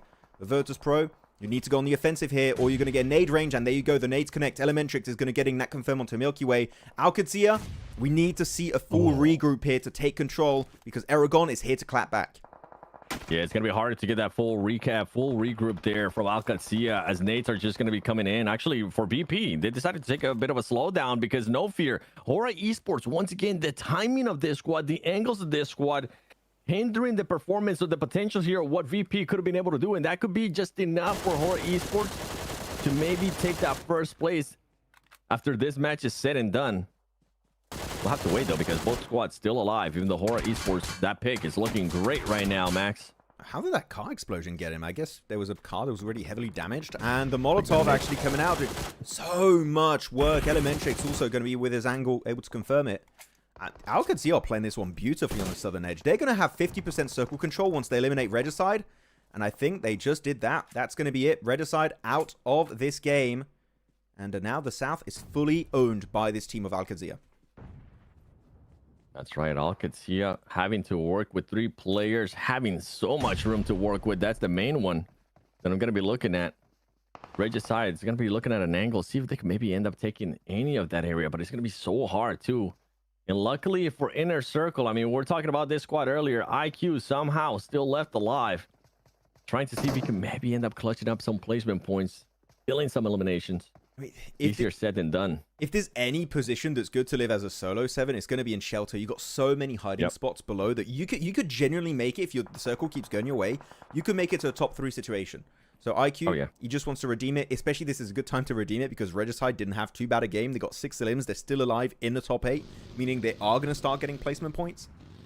So IQ, there's a lot riding onto him surviving this game. We'll see how far he can go. But here we go. Hora starting to take control. This is what we saw from Hora on their previous win on Erangel next to Prison. And they're doing a very similar thing. The wide angles, no over peeking. You don't want to lose the players. And so far, it's working out exactly like that game. Right, meanwhile, Hora Esports Sleepy trying to get that shot there on the Alcazia player. Not going to be able to fully connect. Almost got him, but not quite enough. Meanwhile, Waston's going to get knocked there from VP now with just 1 player left. Tires are going to end up getting popped. Malloy's not going to get caught anytime soon, so he's going to be doing the IQ strategy too. He's going to be waiting it out, see if he can maybe start collecting some of those placement points. 7 teams left. Those placement points will start getting collected as Hora Esports closing the gap on all this situation. Now, what they heard us, Max. They heard us say Alcazia have so much room to work with towards the south. Hora Esports was like, okay, well, we'll take some of that. We'll yonk that away from you. And so far, they've been using it really well. Circle moving. Yeah, the other 2 players of Regicide that survived over to the east, not the southern side, which was going to be very important. They're able to just slightly move in. They're not quite in circle, as you can see on the minimap. Yeah, if you guys want to make a new prediction, who you think is going to be winning this game? Again, you have Hora, Virtus Pro, Regicide, Alcazia, Mongols, Arcred, and a solo in IQ of Inner Circle. This ridge for Hora, man, is going to be so powerful. If they're able to use it and eliminate Alcazia, they're going to have the high ground play. Actually, I'm even looking at this circle. This might genuinely end with a heal-off if it keeps going north towards shelter. It could be a heal-off finish. Yep, I mean, I'm looking at that player there from VP. He might go for the heal-off. IQ, too. He might go for a bit of a heal-off as well. And I'm not going to be changing my pick. I ended up picking VP. Very unlikely that they'll end up getting a win here. I'll stick with it, though. But your pick's looking great. I said it earlier. I'll say it again. Hora Esports having a lot of room to work with. Having this rich as well. They were the ones putting down that smoke, too, just to make sure none of their players ended up getting caught. They were making sure that Alcazia wasn't trying to sneak up on them. Yeah. I think Alcadzia also are pretty low resource-wise. I think I saw some of their players having like maybe just 2 clips left on their main ARs. So they can't take very, very long fights. They need to be very snappy about it. Oh, Rosh unable to find Hopeless actually of Mongols. Not going to be able to convert that into a full-on flush just yet. I think they might be able to go for the res. But Hora, he saw Roshan. He's locked in. If he peeks, there might just be an instant headshot with the M4. No, he's going to be putting his focus on Tavaz in the buggy, sending it forward, maybe looking to go for that flush and taking that heal away from the side of Mongols. And there, so far, has been successful. And IQ finds with the nade on Tavaz. IQ, the dream is alive for Inner Circle. He steals an elimination there, securing even more points for this squad. IQ Mongols were not expecting any of that. That player earlier was not expecting any of that, actually. Regicide does end up getting eliminated. So you were talking about it in regards to PMGC points, chat. This is what we're talking about for Inner Circle. They're not going to be able to make that top 3. I don't see that happening. It's going to be an absolute miracle if it does end up happening. Mongols taking players down there of Alcadzia, but the fact that IC is able to outlive what Regicide is currently doing, it's good because of the PMGC points that currently work. They want to make sure that they don't get passed up to that, because if they do, there's no way that Inner Circle will make it to PMGC. Yeah, it's going to be tough. At least Regicide's already, you know, done in this match. They're going to be definitely. By the way, somebody keeps saying APG are qualified by region points. That's not the case. It's very close. It's not guaranteed that they're going to qualify by PMGC points, especially VP continues to put up performances like how they have today and yesterday. Big, almost able to get the double flush there. But yeah, so it was only before today, guys, a 16-point difference between Virtus Pro and the side of APG. So it's not a big one. That's one good game for you to keep in mind. Freezer, Neos, the reset did happen. They did get the res. Those nades are looking good. I like the timing of the nades, and it's perfectly executed from Sky. Round to Freezer. I think they're going to try and go for another revive. But now they know they got that knock right behind that hovercraft. I think they're just going to commit most of their utility over there. If they still have some, actually. They did slow down the nades. But it does bleed out. Freezer confirmed. 6 eliminations to the name of Hora. Yeah, I love that Hora's taking their time here. They know that Mongols is going to be having a eyesight on them. A straight line of sight. There you go. Now they'll be able to kind of realize that Mongols was pushed out. So if there was ever an opening for this squad to keep an eye out even more of what Alcadzia was doing, it would be now. There's still just one player. Neos is going to be close by too. Matrix is going to be very close. A bit of an angle there, but he's going to have to worry now about Giro for Mongols. Well, these cars are going to be super important. Yeah, the cars from No Fear, he's able to peek it nicely with the buggy, move around, get some information would be great. They do confirm one. Look at this angle though. Oh. Blue's pushing in, man. This is horrible. Alcadzia, the Blues doing all the work, and that's going to be it. Hora getting themselves another squad wipe. They do lose Sleepy a little bit earlier on in that fight. They are down to trio. No Fear, Sky, Jiggle still able to do the work there in this game, and now it is still on top of Shelter. And I believe the center of the circle might be in a part of Shelter. Oh, IQ getting the cleanup on all of Mongols as a solo. Are you joking right now? IQ still in another elimination. He decides not to play the bottom of that bunker. He is going to get caught there by Alcadzia. That's at least a top 4 secure with 2 eliminations. Great performance by IQ there, saving some phase there for the squad. Meanwhile, No Fear, not giving a damn, just driving around in the buggy, making sure that he gets a fresh outfit for himself and the rest of the squad. VP is going to be the last player alive. And I mean, right now, you were mentioning it, it's going to come down to a heal off. That's exactly what's going to end up happening. Unless No Fear wants to go down and see if they can maybe find Malloy. Are they're gonna send one player down? No Fear? No, he's doing it. He's sending it. He's looking for Malloy. He wants that elimination.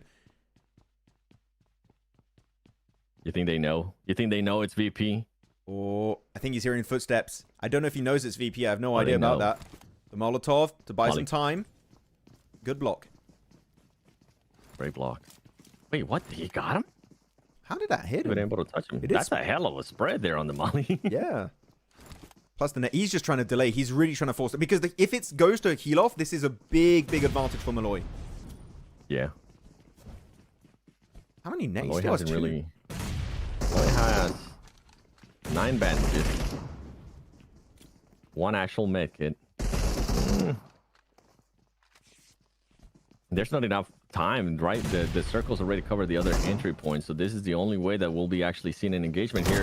No Fear just going for it. He's gonna end up getting knocked in. He's gonna end up feeding a point now to VP. I mean, he wanted to force. He doesn't, because Malloy literally could win this game. The thing is, what are the heals looking like though? No. So okay, Malloy, you need to take blue zone damage now, so you're not full HP, and you start healing before taking blue zone tick damage. That is how you win a heal strat. Malloy is still full HP. Okay. That means he's gonna be too late to use the first aid. He's not doing it. I don't know if he knows, or I don't know what he wants to do, but he's not dead center too. So he wants to buy as much time as possible. He's not. No, he's full HP. I think he's lost. I don't know what it's looking like for Horror above. But this is too late. This earlier. Yeah, it's too late. Took blues. Oh no, he did it. He did it. Okay. No, one more tick. Start it. Too late, I think. I think so too. Yeah. No. You were right. You were spot on that one, Max. You needed to take that damage a little bit early too. It's been so long since we see a heal off. Yeah. That was unfortunate. I think he had the right idea, but just a little bit too late. And anyways, it still should have been a Horror win because the circle center was just slightly outside of that tunnel. But still, they got an extra elimination off the back of that, thanks to No Fear pushing down in the depth of the shelter area. So still a good game, and that's 2 wins, guys. Today coming out from Horror and a second place on Rondo with a ton of eliminations. Horror, they know we can't qualify through regional points. The only way we do it is by being top 3, and they're playing with that fully in mind. No Fear saying, yeah, sorry guys, I give them an extra Ilum, but I want to see if I could get that Ilum myself. But for Horror Esports, you said, I mean, 2 wins out of the 3 matches in Erangel. Not a bad play here from the squad. 7 total eliminations. Sky putting up some good numbers there for the squad. 4 eliminations, 552 damage. Meanwhile, No Fear, even if you got eliminated there towards the end, No Fear, it's okay. You ended up with 3 Ilums, 532 damage. Chat, how are we feeling about Horror's performance so far today, as well as VP? VP's extending their lead? Not necessarily. Horror was able to get more points than them, if I'm not mistaken. We'll have to wait for the match ranking, but by Horror being able to get that first place, this amount of Ilums, I can't remember how many Ilums VP ended up with, but I don't think it was 7. It wasn't a ton. It was not a ton. We'll have to check, of course, the match rankings after this one. You know that VPN APG region points has 5-point difference now. Is it now only 5-point difference, Eric? Chris? We'll have to calculate. Is it 5?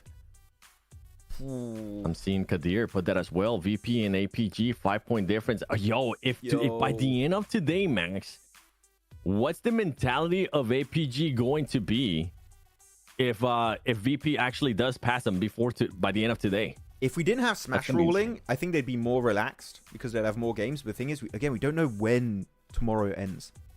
You could have multiple teams be in the Smash zone in game 1 alone because it's Rondo, and it's only 10 bonus points. It's not 20 like in SEA. Okay, it is only plus 10 for CSA region. So I would be stressed out of my mind. You're going into 2 Miramars now, which APG can do well on, but it's not like the map that makes me go wow when it comes to looking at APG and how they perform. It's not like their best. I would say Erangel is definitely APG's best map usually. So I think you start getting a bit stressed here because your direct competition is outdoing you almost every game so far. And if you're APG... and I'm seeing chat starting to bring this question up and just make some statements as well. At what point do you maybe start thinking about bringing Seoul back?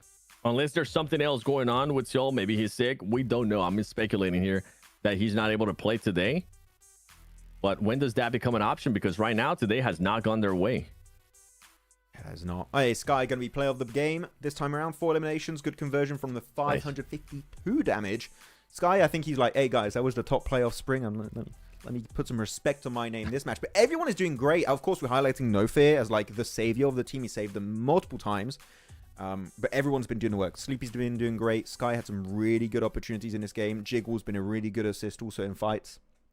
Very happy with Horror. Actually, I would say Horror's been looking even better than spring season in these finals. What do you guys think about that in chat? What are you guys thinking? Looking at what chat's saying too. Shout out to everybody currently doing the math in regards to PMGC points. Somebody else, Arham, said no, it's not 5, it's 16 points difference. I think that was at the start of today. It will refresh again at the end of the day. I think some people that are currently doing the math as the day goes on. Yes. That's what we're currently doing. So shout out to everybody currently doing the math for us and making sure you guys let us know during in the chat as well. I saw somebody talking about the difference between IC and Reg. It's a 33-point difference now. I mean, that's it, man. You're not comfortable if you're IC with the way things have been going. Yeah. That's scary. Wait, it is updated on Wikipedia. I'm just checking. It literally is 5 points. 236 for someone's updating APG. it? Virtus Pro 231. APG only got 66 points so far this season, and Virtus Pro got 100. And it's also Alcazia are only, what is that, 35 points away. So even Alcazia are somewhat in the conversation. Because with the amount of games left, they could play catch up too. If Virtus Pro stop falling, Alcazia could be a threat. Whoever's updating this on the fly, thank you. Yes. We appreciate you. And on the other one too, on Uzbekistan side, I mean, Arcred hasn't really been able to do enough to pass Upgrade. So Upgrade's currently chilling, saying, please keep playing like this, Arcred. Like, great. Ooh, Hora gets first place. Hey, 4 points over VP. Big games. Hora overtakes first place, and look at, oh my goodness, look how close everything is between 4th place down to 8th place. That is just 7 points difference, Max. So like for APG, the pressure is going to get even higher because we're talking about PMGC points. We're talking about maybe qualifying via top 4. Not where you want to be at if you're APG. See, I was telling you, man, I think we're going to have an upset. I think one of the big squad names are just not going to make it to PMGC. It's getting real scary here. Second page. Not any movement after this game, except for Kanina Power actually slipping down to the second page in 9th place. So these teams need to start again initiating a comeback. You have 2 games left today. We have Smash tomorrow. We don't know how many games are going to be left total. If I'm these bottom teams, I'm going to start being super scared at this point because you genuinely don't know how much time you have left to start doing a comeback. Yeah, can you go back to the first page real quick? I want to take a look at that. Sure. And I want to show chat something as well. Right. I just want chat to, we were kind of so focused there on Hora being first place. We're so focused on some of the other squads too. I want you to keep an eye on just the gap difference right now that Hora and BP have towards 3rd place. And that is a healthy gap. That is something that you, especially with Smash Rule at play, with Smash Point set at play for tomorrow, and it's going to be plus 10. I mean, their squads, with the way they've been playing, honestly, I wouldn't be surprised, Max, if coming into tomorrow, if Hora and VP, both of those teams, are within the Smash Zone going into the second match. On Rondo, it's Rondo. They could do it on eliminations alone. Yeah. They could get 10 points in like literally the first 5 minutes of the game if they get a double hot drop. Like they could get themselves so many points there, and I think they should definitely take that risk going into the Rondo game. Yeah, a 20-point gap between 2nd and 3rd it's healthy. I'll tell you that much. With that said, this is match 4 done. So myself and Seven are going to take a very short break. We have 2 matches on Miramar coming up, so stay tuned, stick around, get yourself snacks, some drinks, some nice beverage if you want, and we'll be back shortly for our next 2 games because it's intense. So I'm telling you, you definitely are not going to want to miss it. See you in a bit. APG didn't perform well in Miramar yesterday, so get those questions ready, chat. I need Have a break. them ready for us. I need to calm down. See you guys in a bit. Oh. Ain't no stopping me now. I keep my eye on the prize. I fight till I die. No retreat and no surrender. Ain't no way I can fail. No, I prevail. Gonna fight till the end for my eye on the prize.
righteous are the ones who's giving in.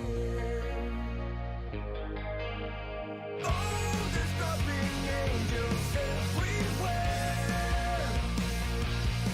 'Cause the righteous are the ones who disappear. Inescapable. Soon you'll be back for more.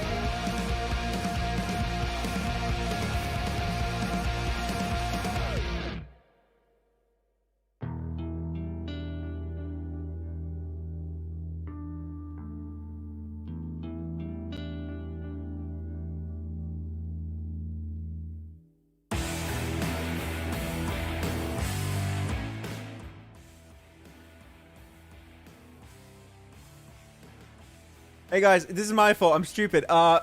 We went back to look at the leaderboards and I forgot to put it back to live. So actually the timer was correct. We started a game in literally 10 seconds. This is my fault. You can all blame me. You can all blame me. I don't know what you're talking about. We're back at the perfect time for Miramar. Can APG bounce back from a horrible day? Can VP continue on this dominance in regards to Central Asia points for PMGC points, because they just keep closing the gap more and more and more? And if it's anything by what we saw yesterday, Virtus Pro ended up getting a win in Miramar with 13 eliminations. When you looked at APG's performances in Miramar, 16th place, 0 eliminations, 11th place, 0 eliminations. So chat, it's getting stressful out there for the APG fans. Oh, this is a good poll. Hold on. Oh, Look at this. Let me know what you think about this one, Max. Do you think the Smash rule gives an unfair advantage to aggressive teams? Hell no. No. The options are, I gotta be fair. The options are, yes, too much advantage. No, it rewards skill. Not sure. No, it rewards skill, I would say. Like, you're playing around Me the too. tournament format just fine. Yeah. Yeah. By the way, Ujal Shrestha saying your cursed Maxman might be weakening. Horror actually got the chicken. Yeah, but I didn't put Horror in my top 3. I put Inner Circle and APG in my top 3, and Arcred. This is really bad actually. None of the. This is horrible, bro. Oh, that's the worst. This is my worst prediction yet. To be fair, I have Inner Circle, APG, in Skyforce, so I'm not looking any better. But the fact that you have Acred and Inner Circle 14 and 15. Guys, PUBG Mobile Esport are hiring new casters. Who wants to replace us? We're so bad. This circle is also pretty bad actually for this plane. Southwest, pretty eastern plane. Ooh, what is the circle? Jeez. It's not that bad, but it's like with the teams, it's just like you're gonna have to put a little bit more work into getting in circle. I've been seeing a lot of Monte Nuevo, towards the west of Monte Nuevo and Ladrillera. There's been a lot. There's been a lot of finishes there. I'm wondering if we're going to be getting another one. Total team qualify is going to be 3. The top 3 from this PMSL, not including PMGC points and what happens there. Yes. But in total, including that, it's 6 teams from CSA. 3 from regional points, 3 from regional rank, from a PMSL full season rankings for CSA. So it's 6. What do you say, Maxman will be replaced Doc? Yeah, leave Doc in. Never mind. Hey, PG, I don't see anything wrong with you. Did we choose a name then for when they try and res Doc? Rebel Doc. That's what I'm stuck with, bro. It sounds so cool. Revo Doc. How'd you like Revo Doc? Imagine us breaking stuff down. Oh, there goes Rebel Doc. I mean, the dockening's stuck. Like, people do like the dockening. That one works. That's what I'm thinking. I'm thinking like when we, on the flow of things, when we're breaking stuff down at PMGC, if APG qualifies, because that's a big question mark at the moment. But yeah. Yeah. Arcred need to get 60 plus points or otherwise upgrade qualified to PMGC. I mean, Arcred's got good players on the team. But it would be weird for the team that hasn't played the entire full season. Like 50% of the tournament has not been played and they still qualify. But yeah. I'm just happy, like genuinely on an unbiased side, to see Horror be in top 3 right now, because not having an Apali team in PMGC would be so weird. Yeah, sorry, what's up? That would be awful. I'm looking at APG. Where's APG at? Oh, Shoal's back in. Is Yola's back in? Really? Yeah, Shoal's back in. Reefus? Oh, he is! So East is back out. I can't tell if it has to be East, right? There's no way they freaking bench top. Reefus. I'm trying to see. I'm gonna show the map feed so we can see what's up. Like, so you guys can see. Like, Xiol is there in Chumacera with APG. Reefus, Yep. Doc, and I cannot see. It should be top, right? No way you bench top like day one. Yeah. I mean, he's been putting up performance. It has to be East. Has to be. I'm seeing a P at the end, so I think that's the P of top. Yes. What the heck are you seeing that? Hold on, bro. Let me zoom in. Just put my face this close to the... I think it is. So yeah, I think it is. Xiol I back think in. it's top. Yeah. Which actually scares me a little bit. Right? 7 Like because panic? I don't think it's panic. I think there might be like rough conversations being had behind the scenes with APG. I think there's underperformance and they want to blame someone. They might put it on East and be like, no, you're back out East. And like for East, I feel bad for East because he's a really good player, but it's a rough environment to be in when you have 5 really good players and one is not being played, not being used. Has anyone seen APG East instant story? Oh, tell us more, exactly. What? What happened with it? I'm gonna go check it myself. Wait, let me You just put it out about 20 minutes ago. Oh, hold on. We're all Oh. checking now. East PUBG M. East PUBG M. Okay. I feel so bad. This is his story. He put sorry, guys. Aw, Oh, that's bro. awful. Oh. That's not. It's not your fault. Oh man. The thing is, I didn't want East to play, not because I think East is a bad player. I think you have a strong core team. Yeah. But, oh no. That's awful.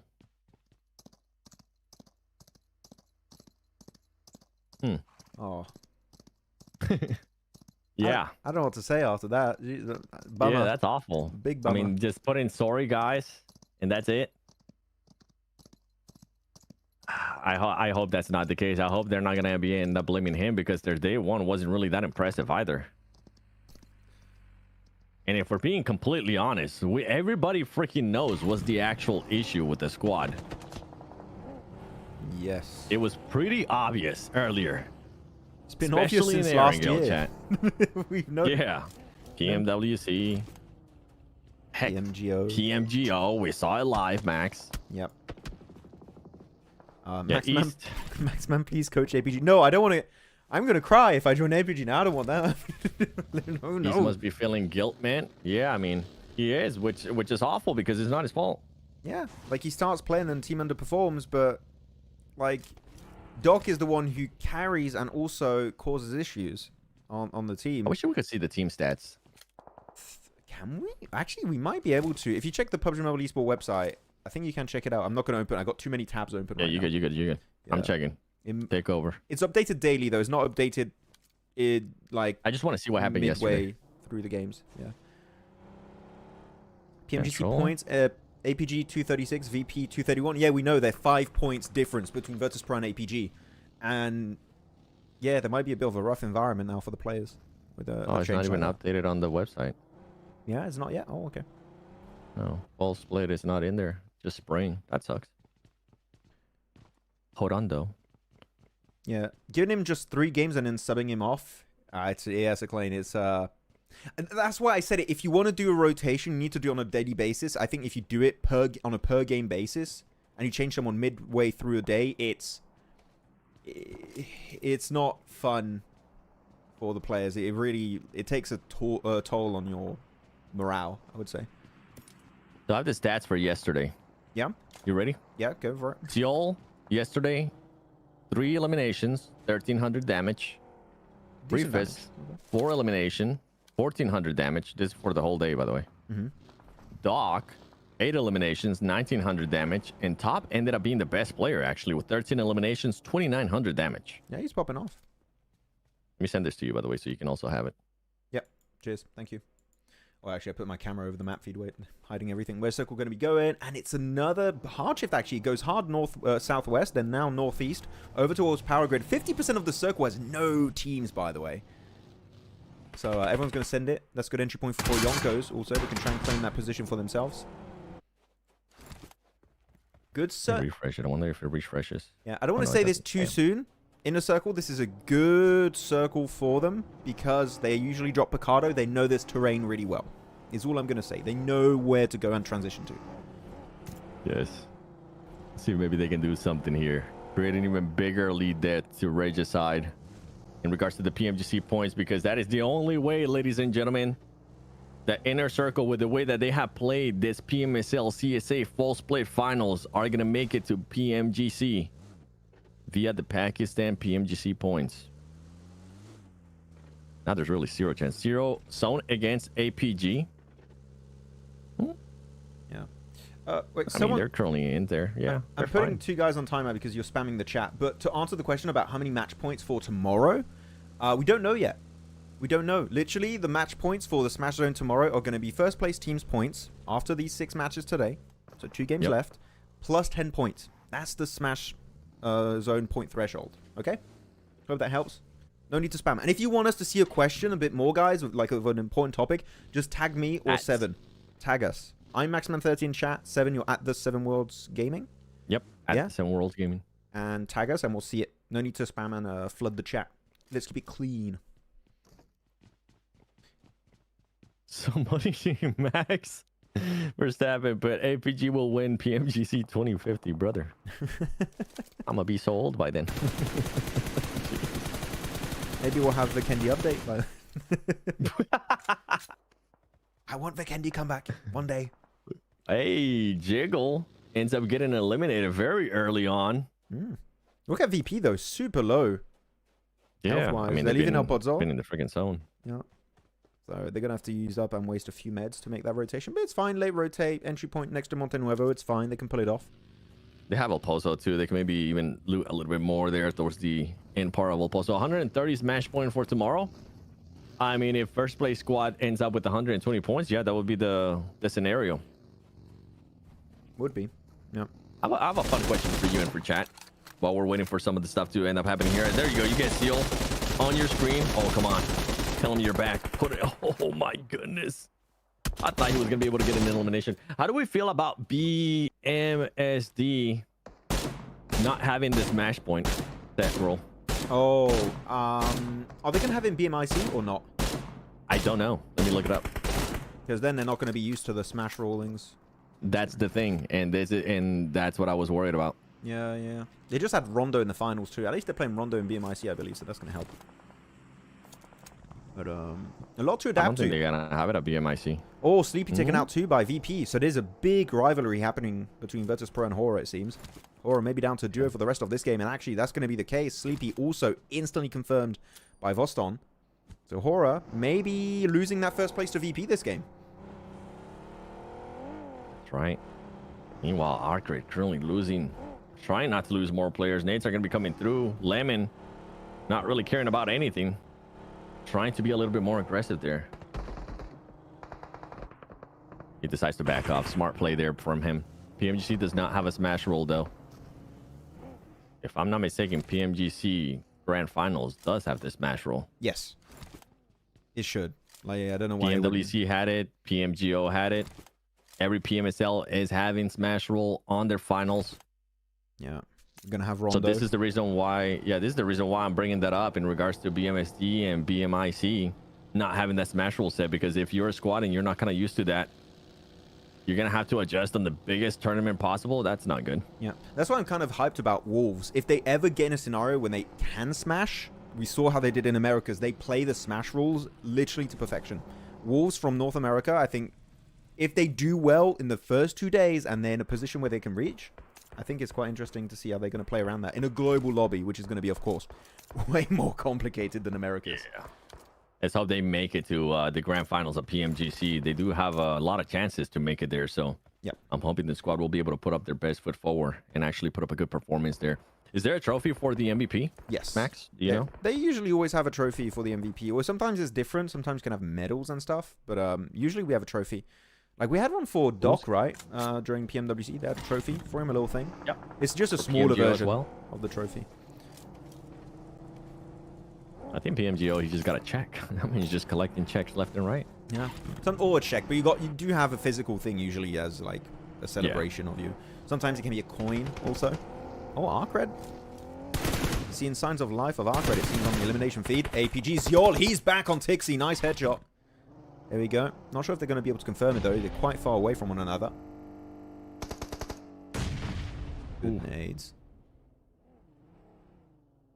Which position APG need to finish to qualify for PMGC or have more points than Virtus Pro, like right now, or be in top 4 if they're not first when it comes to their regional Central Asia rankings. That's how it's going to work. That's the 2 only options for APG to qualify. And they were super comfortable before this tournament. Like, no one would have thought they could be in a position where they might not make it, but they are. They're on a slippery slope right now. Yeah, before the match even ends, VP already overtakes first place once again from Hora by just 1 point. Hora keeps losing players. Yesterday, they didn't have the best performances either when it came to their Miramar gameplay. Hora Esports ended up with 7th place, first match, 6 eliminations, and then 10th with 4 eliminations. But on this one, it's not looking like it's going to be any better. No wins, that's for sure. Not with just 2 players. I saw someone in chat say, from Harry Jlay DeBarma. I've said that right. PL don't have smash rules. I do wish they had smash rules too. I want every region to have smash rules. I think then that's how you can use it. Like, whatever the rule system is in like your globals, that should be it in your regionals. That way you have the most optimal opportunity to train how to play with that rule set in mind. Oh, the best. By the way, good heads up play there from Inner Circle, getting pushed out by Brute Force. Makes the right call. Being able to group up. We do have the new circle here. Alcazia is going to be down straight the middle. As well, Canina Power. Canina Power has been kind of sneaky, I feel like. They keep putting themselves in good situations, but they just aren't able to execute whatever their plan might be. But I feel like we've been saying their name a little bit more and more today than yesterday. They've been more present. Just not there with the pop-up performances. APG could be good on this one. I'm keeping a close eye on them. On that southern position, there is a compound you can transition into there on the crossroads section, which is playable. It's a decent spot. But things have gotten so passive on this Miramar, I do have to say. Of course, it is Miramar, so it tends to go that way quite a bit. But as of right now, everyone playing it very slow. Only losing I8 in this game so far. A few teams down to a solo like Hora, like Dagestan. Actually, Dagestan may be going out completely, and that will be the case. The Blue Zone will claim the life of Zadira. He's done. 0 points, Dagestan. Which technically is still in reach of top 3. Yeah. As it stands right now, APG and VP are tied in PMGC points. They're oh, yeah, 5. 5. I didn't even look. You're so right. Yes, they got the 5 points.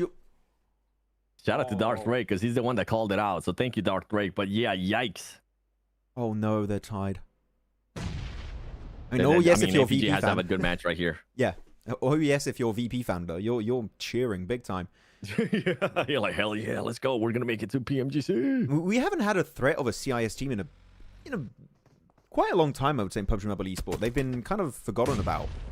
Yet, of course, Team Spirit, but outside of that, really not much presence. So VP with these kind of performance, that kind of consistency they've been able to showcase in these finals. Maybe they can do something on the global stage too if they are able to secure it. I mean, they should right now with these kind of points. They're looking really comfortable. For Yonko. Do I think it's taking the trophy? Honestly, VP is not looking bad. The way they've been able to play both days. Yesterday it was consistent. I was expecting a bit of a slowdown today, but that's not the case. Meanwhile, Skyforce trying to see if they can find an opening here on Foryanko. Yeah, this is a pretty bad rage. Zrog's actually looking kind of the wrong way. I think these smokes are kind of baiting him to think there's a play there, so he's just going to be using up a ton of utility for very little reason and little gain. Circle about to shift. It's going to be the next one. And guys, this is time to make the prediction here. This is going to be the big breaking point for this game. A lot of teams on the edge, especially at Southwest area. You have 4 teams, maybe actually even 5 teams with Inner Circle are going to have to make it across that road in the dips, maybe, if they want to try and play for the long game. Who do you guys have for this chicken dinner on this game? Currently kind of hard to pick. I would have to say Alcazia, though, looking in a really good position, so that's going to be the team I'm going to go towards. Yeah, I was going to mention, look at which teams are close together as well. VP was very close to APG, even though they didn't have their full attention. Meanwhile, Goat currently knocking down some players there from Brute Force. Brute Force earlier, remember, Brute Force was able to push Inner Circle away from the... He's full sending it. Okay, I was about to say, there's no way. Wait. Mr. Dukes of Hazzard. Oh, VP. Yeah, huge. So Horror out, Brute Force out, Dagestan out. Teams below, especially Mad Balls, APG out, could see a big opportunity this game to jump up again. Top 3. Even if you're not doing great in your regional rankings, top 3, you're 100% sure you're making it to PMGC. You're actually even making it to the Gauntlet. So this is a huge opportunity to see these teams trying to overtake these top squads that have been dominating so far in this full season. Oh, big send. Teams going for the crashes. Skyforce trying to survive, getting away from 4 Yonkos. They will be doing so successfully. But now, the teams in the center, like also in a circle, you got Regicide, might get crashed pretty soon. Yeah, with the way things are currently working, with these numbers and this standings, VP has currently passed APG in the PMGC points. So if things were to end right now, APG would be out of PMGC in Thailand completely, which is absolutely insane. And VP looking to extend their lead. I mean, this is great for VP. This is best case scenario. Hopefully they're going to be able to convert onto more points. Meanwhile, Regicide keeping a close eye there on Inner Circle. Inner Circle, was Inner Circle able to get in? Yeah, they're currently in. They're fighting VP as well. Where's APG at? APG, southern side. Can't show the map. We've got too many fights happening right here. APG Reefers able to find Arcred player. They're going to be committing to that. Mad Balls now. Actually, maybe third-partying this fight would be a great opportunity for APG. Maybe this is going to be a godsend entry point into the circle itself. Going on to Mad Balls and Arcred. Arcred making the full cross. Glory hoping to be able to make it to his teammates. Mad Balls a bit scared. They don't want to fully commit to the fight. And Alcazia's just looking at this fight. Super safe in their compound. They don't really have to fight itself. I think it could be an opportunity if you see the elimination feed light up and you see these teams struggling to survive. Maybe taking that dip away would make your future transition into phase 6 even easier. Yeah, for APG, they're going to be pretty much behind where Mad Balls is at. They're currently on a 2-2 split. You can see the nades are going to be coming in. Nice, there from Shoals. Shoals going to be able to connect there with Pusher. When do you end up making the call? Another nades and able to connect there with Mad Bulls. They need to get all their four players onto this fight. Look at this 2-2 split. It might end up backfiring there for APG. This nades have to connect. Yeah, I don't like this 2-2 split. I would say commit your entire forces onto this fight versus Mad Bulls. One big nade and it's game over. That could have been it. Flip, he was right on the money. That aim was good. A little bit overcooked, it seems. Though, Alcazia also going to be going for a little bit of a third party. APG still surviving, got 4 players up. Yep. As I say that, they do lose Doc. Don't waste everything trying to res him. If you need to give up on him, give up on him. They are pushing, and it seems like Arcred will be trying contesting onto APG. And he gives up, it seems. Is he moving back? Give it up. He has to. Oh, no, no, he's going for the revive. He's going for the revive. Luckily for them, I mean, Arcred is currently not that close. But if this nade hits, now they were able to close that gap. Oh, getting lucky there. Alcazia just stopping that push. And they weren't able to get that pickup there on Doc. And the squad ultimately, I mean, you got to make a decision here, APG. What do you end up doing with this 2-2 split? You're going to have to figure out where you want to go together as a group. Ooh, Alcazia just saved APG in that position. Like, if they maintain it, I think Arcred actually get himself maybe another great second nade and they can end up that fight on that 2-player split of APG. Though, really good Alcazia, again, trying to zone teams away from their compound, a really good position. They're going to start thinking about how they're going to leave. Virtus Pro now clashing within the circle. They're also going for a 2-2 split play. But Top, he's going for it from a distance with a Mini 14. He is the Mini 14 god here. Him and Sleepy Long Range are undefeated. And here VP, I think they heard that Mini 14 and they're like, we're just going to get prone, Sever. We don't want to peek our heads over the ridge. This is a scary spot to be in for VP. It really is. And I mean, for this squad, you want to be able to win this engagement. You want to be able to continue to get those points because the point lead is just going to be even more massive. From second place going into tomorrow, it might make it a little bit easier for them to play it tomorrow when it comes to Smash Roll. Get within that Smash point possibly after the first round, though. Pushing back in our circle, then they might end up hitting. Oh, there comes another one. No, leave. Falak, you're in nade range. Please get out. Yeah, you had the right idea with that. Oh, that one? You see it? A little bit short. Oh, yeah. The Rock is just saving him, bro. This is insane. The thing is, they want to push onto Regicide, but if they push in Regicide, you know you're going to get third party by Virtus Pro. Yeah. And there you go. It was going to connect eventually. Malloy's going to be the one to do it. He finds Falak, and you know now with the M79, the smokes, the utility, they are going to be fully committing to an engage onto Inner Circle. Inner Circle, just not even trying to do anything of value here.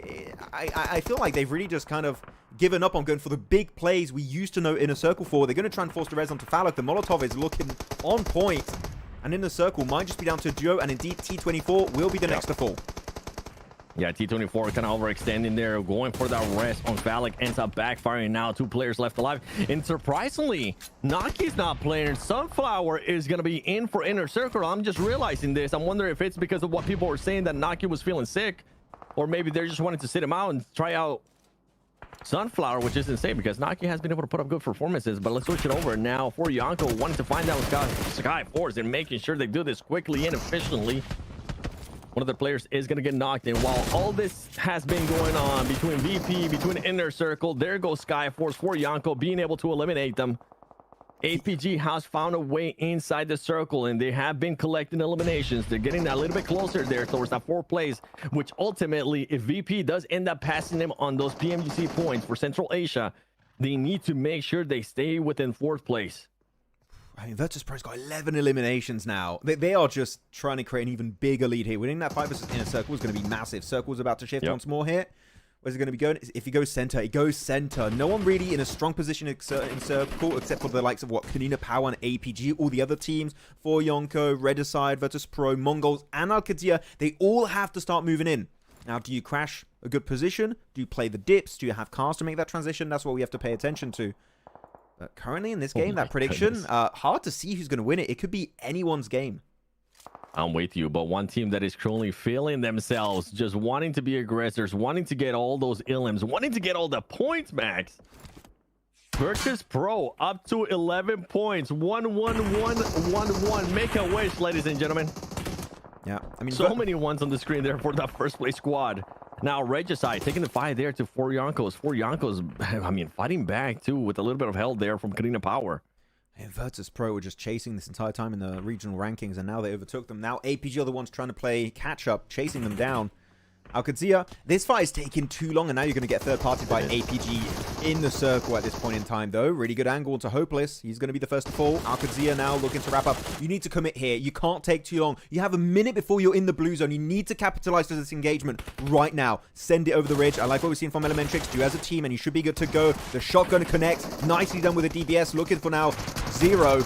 And he is going to be just completely demolished in that fight. Alcazia, really good engagement. But now APG are looking to claim the East as their own. And that fight is looking good. They go for another knock into a flush. And I think the East will be fully taken over by APG on that 2-2 split. And with VP currently out, APG looking to make sure they get back on top in regards to those PMGC points and just close that gap. Not only just to Alcazia, which just passed him. I mean, you have Mad Bulls, you have Brute Force. This is the opportunity for this squad to collect even more points, wanting to secure the win. APG wanting to show that they are one of the favorites for a reason. Everybody predicted them to just be winning, or at least be within the top 3, and they're starting to show why people are putting them in those top 3 situations. Starting to respond to what's been going on throughout the lobby. I mean, they still have 4 players alive. They're currently up to 5 eliminations. APG is not looking bad. Nice elimination from Woke. Going to be able to confirm that one pretty much instantly in that one. Also, we should be able to get the res on his teammates. And he is in Circle. The Circle, though, making all these southern teams of Kanina, APG, and Alcazia moving forward. So they're just going to be forced downhill in these dips. Kanina Power still have a 4-man. APG 4v4. This is going to be possibly the fight of the game. Whoever wins between Kanina Power and APG should be winning this map, unless we have a little bit of a surprise at the end. But Reefus looking to play cleanup onto Neos. They know he's around here somewhere. They just haven't spotted him just yet. He peeks over. Now they know where he is, and that is going to be an instant elimination. Now APG claiming control, moving in Circle. This is looking like an APG win at the perfect time, 7, where they need it most. That's right. When VP was out, when so many teams there towards the top 4 were out early, APG responding at the right time, as you're saying. And honestly, if you're Shoal, you're feeling good, man. Shoal is that lucky player. You're absolutely right, Street Racer Big Ram, because right now that man is up to 2 eliminations. This is the best we have seen APG so far, which makes me feel even more sad for that story there from East earlier. But let's see what Kanina Power is going to end up doing here. They're going to have to push out of this factory, this building. Or Yonkos is still going to be that wild card there. Ziol's got the P90. He just looted that from a crate, I think, or from an enemy on Alcazia. So that P90, we know, can be a deadly weapon. But what do you do as APG here? You're in the east of the circle. Kanina moving in. You're not quite nade range. That's going to be way too fast. You're safe from that utility from KP. Yeah. Oh. Should he go for a fight onto 4 Yonko? Because there were going to be an issue. The headshot connects. Okay. Able to get it done. But now APG with a party bus, not the fastest car, will be making it to the next ridge. I think here they're taking a lot of damage. They might be suffering to actually reset from this.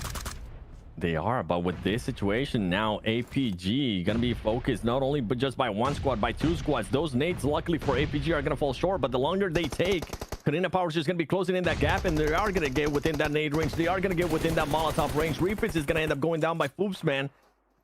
More players from APG going down to currently 2 up. Doc trying to see if he can get top. And Karina Power just playing this wonderful. There goes Doc. It's only going to come down to Seoul. Can Seoul clutch it off after being benched at the start of day 2? It's going to come down to him. Whoa! And he's getting some shots too with the P90. Yeah. And his party bus has exploded, so he can stay behind it as long as he needs. They're not going to peek anymore. They heard the P90. They're scared. But his position's not going to be in circle anymore. If you could at least eliminate Woke, that could get him an extra elimination and placement point. He does get confirmed, though, by Eugene. That's not going to be a win. It still will be a podium finish, one that they desperately needed. Now it's going to be for Yonko down to a solo against a 4-man squad of Karina Power. We know what the end result of this game is going to be, but Karina Power are still going to send it and trying to confirm every single one of those 2 remaining eliminations onto for Yonko. The confirm comes through. Does get punished, actually, by Woke. That was a bit greedy, but it doesn't matter as they still will be able to confirm that chicken dinner and wrap it up in style with an extra bunch of elims to wrap it up in the end of this match. Karina Power finally answering my call. We keep talking about this team. They keep getting into good situations, but they just weren't able to get an insane amount of eliminations or a win for that matter. They were able to do it here, and so far with what we've seen from yesterday in Miramar and this Miramar, Karina Power, I think they have a favorite map, and it's showing as they're able to get this win, close those gaps. And I mean, I can't wait to see what that overall is going to be looking like. Because Max, I mean, we had so many teams early out. I think APG at least is going to be able to secure themselves now within the top 4, which is good going into the last match because of what VP was able to do. And how big is the gap going to be between VP and second place Horror Esports? I mean, a lot of the top teams getting taken out early too. This is great for Karina Power, right? They're able to overtake it. But we'll have to see on the leaderboard, of course, what the point disparity is going to be. Though, I want to ask you, Seven, and chat. Was that an APG throw at the end? I think it was. I think they gave too much land over to Karina Power. They gave that ridge over, and then they completely swarmed all of the Alpha Gaming squad. What do you think about that? I'm with you. I fully agree in regards to they just gave way too much space for Karina Power. And it didn't help that Yonko was starting to focus on them as well. I don't think they were expecting them to be aggressive. But for Yonko, surprising a lot of teams. I mean, surprising me, honestly. I did not expect them to even try to peek up. I thought they were just going to sit down and just go for those placement points, secure that second place, as we've seen teams in the past being able to do. But overall, man, what a performance. I'm happy, though, that APG at least is able to respond here. If not, imagine the gap that we would have had going into the last match between VP and APG, because that's what's on my mind right now, honestly. The PMGC points for Central Asia. We'd be getting towards a 20-point gap already created. Yeah. Knowing the... What was the point difference? Was it around 30-something before the final started? I think chat was saying, I don't remember the exact 35? marker, but you're right. It's somewhere in the 30s. Yeah, something in the 30s. So the I mean, fact today that was gap 16. could have been not only like made even between the two teams, but you could have maybe created around a 20-point gap. This game alone is such a big statement that you're not doing it against any team. You're doing it up against APG, one of the teams that's seen by everyone in the community as one of the best in the world. And you're just flexing at this point. So very, very good comeback here from the side of Virtus Pro, making the competition interesting when it comes to the Central Asia points ranking for PMGC. But APG getting the good game they needed. Yeah. I think it might have been 39 points before this final started. Right now, though, they're saying from chat, from what everybody's saying, it's not confirmed, by the way. I'm hearing 4 points difference right now with the lead going to APG. Some are saying 3-point difference. We'll have to wait and see what the overall says. Obli does end up getting that player of the match. 5 eliminations, 565 damage. Yo, the conversion rate from some of these players today, I'm absolutely loving it. Yeah, like they shoot you down, they'll get that flush pretty much right away. Like, it's 100% conversion ratio coming out with the damage. So very happy with the results and how things are being played by some of these teams. I'm excited to see the leaderboards, man. What's going on there? Oh. Because we're seeing different reports, like in chat. People are saying 4 points, people are saying 3 points. Once we get the actual leaderboard, you guys see the numbers. Somebody will be able to do the math and actually average out and figure out what the numbers are looking like. But top so far, the best player in regards to APG, up in the top players there for match 11. 2 Ilms, 878 damage, but Obli once again. And I mean, well, okay, first time. Is that the first time we're seeing a 4 Yonkos player? Yeah, it might be. They've been bad this tournament. They're still in last place, I believe. They might be looking to overtake Inner Circle, but they've been having a horrendous time. Insane. Imagine if Inner Circle finishes 16th place. Yeah, I'm checking out the PMGC rankings right now for you guys, just to see exactly what it is, because I was told it was updated on Wikipedia. Wikipedia team is doing great, by the way. Thank you guys. You guys are doing amazing. Yeah, it has to be somebody that's currently watching the stream. Thank you so much. We're definitely using that. So right now it is, so Alpha Gaming have 247 points and Virtus Pro have 243. So that is going to be a 4 points difference.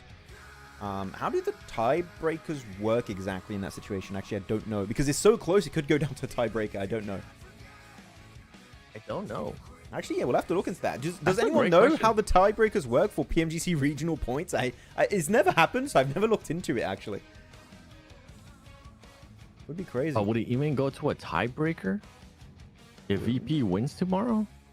I'm just like looking at. I'm like, this is great questions, bro. This is stuff that we should probably figure out before tomorrow in case it does end up happening. Here you go. Overall rankings: 112 for Virtus Pro, overtaking Horror. Kunina Power jumping up 6 ranks, getting in 3rd place. Again, top 3 is where you want to be if you want to head to PMGC. Heading not only just to PMGC, but in the Gauntlet, which is the best stage to enter PMGC into. And Kunina Power currently in that spot, 2 points ahead of Brute Force.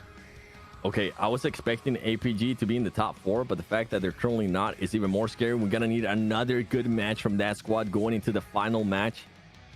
Because wait, what was Kunina Power? Sorry, I was sending that message. What was VP's current point lead? In what? Okay, Wait, 8 in points. The rankings? Yeah, to Hora. 8 points to Hora. Ooh. APG don't need points difference to qualify. They will be champions tomorrow. Okay. That's a prediction. I'll tell you that much. All right, brother. You say so. By the way, I'm looking for also the Pakistani points. Inner Circle have 174. Regicide have 140.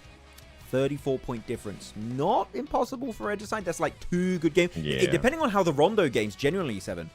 The Rondo game, if Regicide pop off, Inner Circle might struggle. Like that Rondo for Inner Circle is going to be paramount. Yes, it will be. Yo, this is wild. This is not what I was expecting whatsoever when it came down to PMSL CSA finals. Let's see the tiebreaker.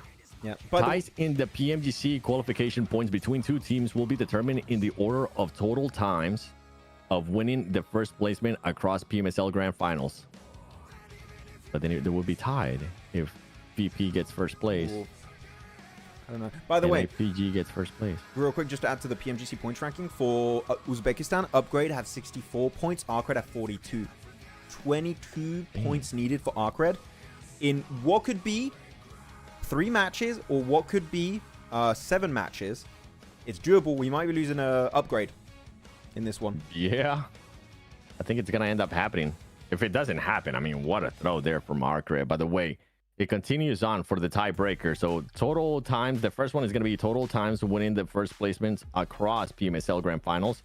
So if for some reason VP does end up winning, which right now, I mean, they're currently looking like champions. They're wanting to become champions of PMSL CSA Fall Split. They would end up tying that as well with APG. So then it would go to total accumulated placement points across all PMSL Grand Finals games in season 2025. For some reason, if that's tied, then it would go to total accumulated eliminations across Grand Finals. And then once again, if that's tied, placement in the most recent PMSL Grand Finals, which it would end up going to VP. VP wins. Okay, so it's chicken dinners, total points or finals, like the first 2. I don't think we're going to have those 2 tied, but chicken dinners would be tied. Okay, interesting. What are your questions in chat? Topics? Anything you want to talk about? D plus K and DRX will take the grand finals, the global championship spots from BMIC. Hey, it could be. I'm looking at DRX. I think DRX could make it happen. Can you tell the EU wiki teams? What the hell? Slimani, why are you so rude, Slimani, to them? What have they done to you? How many matches left? 1 match left, Safi. 1 match left for today, and then tomorrow with a smash. It could be 2 games minimum. or it could be 6 matches if we go to the entire, to the absolute limit of the matches tomorrow. By the way, Daniel, he says DK and DRX will take GC spots from BMIC. I mean, D plus Kia has already qualified. Yeah. They could still be top 2, but it wouldn't do much for them. Is D plus going to Gauntlet? Let me double check. I'll have to reach out. I think they go to group stage. Yeah, I think they go to group, BMIC so then they would gets go Gauntlet. to... Yeah. So then they would get a chance to go to Gauntlet, and then it would switch around. How would that work? Huh. I'll have to check. Yep. That's not just a prediction, that's a statement. APG is going to be champion, says DXG Aim God. Okay, he's very confident in APG. More confident than me. But we'll see. Yeah, chat's saying, Wait, okay. All right. Yeah, they currently go to group stage. Yeah. So if they won first place, would they in that switch to Gauntlet? Yeah. So, yo, this new format leaves up so many questions with possibilities. Yeah, it changes everything. Like the qualifications can, on a technicality, you could qualify in terms of how the points are moved around. K9 will qualify for Global Championship from BMIC. Hey, that would be fun. That'll be cool. The more That's the a fun merrier. squad to watch. They had the MVP of the grand finals of BMSD. I wouldn't hate that. I would not hate that whatsoever. Oh, yeah. Game should be starting pretty soon, by the way, just so you guys know. I'm looking on my feed. Looks like people are at their desk, are ready to play. Look at this one. PMSL CSA is so much more competitive in comparison. I'm guessing he said in comparison. Comparative, because if we see every team actually No. Okay. Brother, lost me so many messages. He says yes. Somebody's saying that, and BMIC, yeah, in BMIC there's gonna be some hot drops on that first day. Keep an eye out for it. Yeah. One team that I don't want to see a hot drop, yo, Team Soul, don't even think about it. But it's funny, so they might. I know. Who knows? Here we go. I hate it. 20 seconds before our final game. And by the way, keep in mind, after this game, we'll know what the point threshold for the Smash Zone of tomorrow is going to be. So far, it's led by Virtus Pro. They've got a sizable point lead. How many was it already? Had like significant amount. What was it, 111? Or did that... Was that... To what? Second place? It's just 8 points. No, like how many points they had? They had 111, yeah? Oh, yeah, 100 and... Or was it more? Yeah, I think 11. Okay, Oh, so that means 111, so it'd be 121 currently. We'll check the rankings a little bit as we get in game, but... 112 to third place. Third place has 81 points.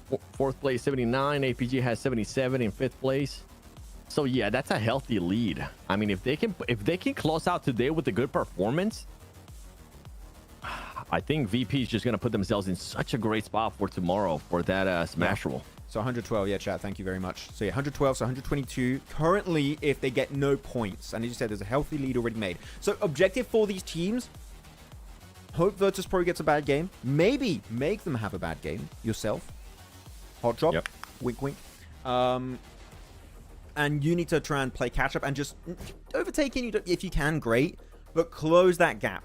If you close that gap, you're making it way easier for yourself to get in the Smash Zone way earlier on day 3 of the finals. That is what you do. Virtus Pro have a massive target on their back this game. If people see in the elimination feed they are struggling, they're going to capitalize. They want to make sure that point threshold is as low as possible to make it easier for them to contest for the championship tomorrow.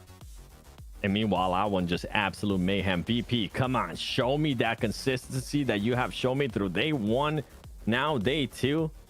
See if you can put up minimum 10 points. Let's see how Hora is going to be responding to that. The other squads as well. Oh, that's a generous circle for a lot of teams. That's nice. Straight down the middle.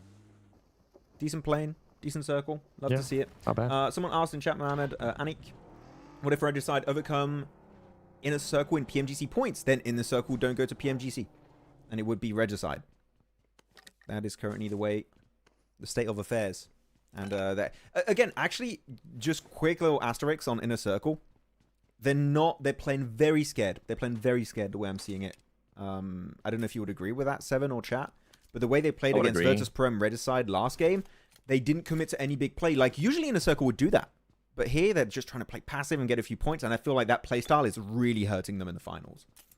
Yeah, I think once the finals are done, depending on what ends up happening with this squad, I think it would be fun to just get a little bit more insight of what happened during this finals, because it's not the inner circle that we're expected to. People are saying that some of the players are sick. Some of the players are telling us that there's no excuses. So, Noki's blaming me. yeah, Naki's blaming Max for picking them. Keep an eye out on our socials at the 7WG. And what's yours, Max? My social one, Maxman casts. There you go. There you go. Keep an eye out on those, because we might end up posting some interviews with Inner Circle and some of the other squads leading up to PMGC, baby. Exciting. It's crazy. It's almost there. This year has gone by so quick. What a good season. It was PMGO just yesterday. Whoa. I know, right? Felt like we're just in Uzbekistan chilling. APG? Where's APG at? Okay, you're good. IC straight down the middle. Where's red side? Virtus Pro, Vaiden, Marpartona, 2-2 split. So they're staying away from the lobby here. Yeah. I mean, that was their drop earlier too. So they're just following their gameplay. They're not switching anything. Will APG qualify with a 4th spot? Yes. Depending on what's the lead from BP. I keep wanting to say VIP, bro. It's pissing me off. Too much Americas. Stop it. Yeah. He said I'm Wasn't even a ignoring. good team, damn it. He said I'm ignoring their messages. Oh, Zaclane. Sorry, Zaclane. I read your messages a few times. Zaclane, I'm trying. I'm trying my best. Aki and Falat are both playing through sickness. Well, Yep. happens. Fortunately, yeah, not much to do about that. Get a good doctor. We need IA Doctor. Where's IA Doctor? Where is he? I don't think IA Doctor is going to be helping them, though. Yeah, actually, why would he? He wants I8 to make it. Exactly. Lol. Yo, Max Verstappen. Whatever. Yo, Max, are you going to win this weekend in Austin? In what? Let me know. Formula One reference, okay? Oh, I don't watch Formula 1. I do. And they're going to be literally down the street from me, so. I just know the Max Verstappen meme because it's a good meme. I like that one. Otherwise, I don't Wait, watch. do we have Mina? Mina on Sunday? No, right? No. finishes Mina on Saturday? Mina starts on Thursday. Thursday, Oh, Friday, damn, Saturday. Yo, I might be able to go to the race. Hold on. Hey. Hear me out. Yo, Max, see you at the race. Oh, Okay. Watch party at the race. APG Doctor. We need Doctor, not Doctor. Okay? I don't think he's going to help. I think he's going to nade them. He's going to make their condition worse. In-game. we need, so we have the docketing. We have Rebel Dock. But those are all negatives. What's that? What would be a good one? Piastri for the win at Austin. Hey, Jose, let's go. Men of culture. That'd be fun. Or just have them, both of them crash. That'd be fun too. Wait, what? Wait, what? It's a possibility, bro. Hear me out. Lando Norris and Piastri crashing could happen. Okay? A man saying, oh, car accident. Love it. Like, entertainment. Absolute cinema. For the people that know, you know. Look at this circle. Okay. VP, where are you going to go in from here? Someone asking if the To fourth APG? Rives lineup is playing with Inner Circle. They are. Joram. Yes. Yes. That is the squad. Yes. 4 circles. Yo, Maxman, would you do a watch party for BMIC? I'm not going to be at home during that period of time, unfortunately. If I were, I would try if I got authorization. Maybe 7 That'd can. be cool. Maybe can. Maybe. We'll see. I might be able to do a watch party. I don't know. I'm waiting to find out to see what kind of watch party I might be able to do. It'll be fun. Maybe an in-person watch party. That'd be kind of cool. Hey. Never been to India before. It would be fun. You know, never know, chat. You never know. You'll be hanging out with Sarah. Hell yeah. I just winked and I realized that we are not in camera. So Yeah, because map feed. glad you guys didn't get a chance to see us.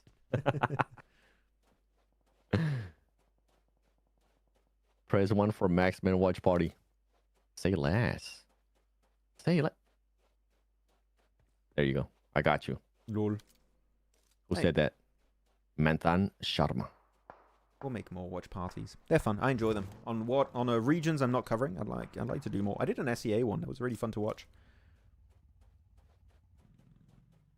Okay. That was fun. I feel like the tension in the air in this game. I don't know. I feel. Am I I alone? know. I'm like, no one is fighting. No. I was like, ooh.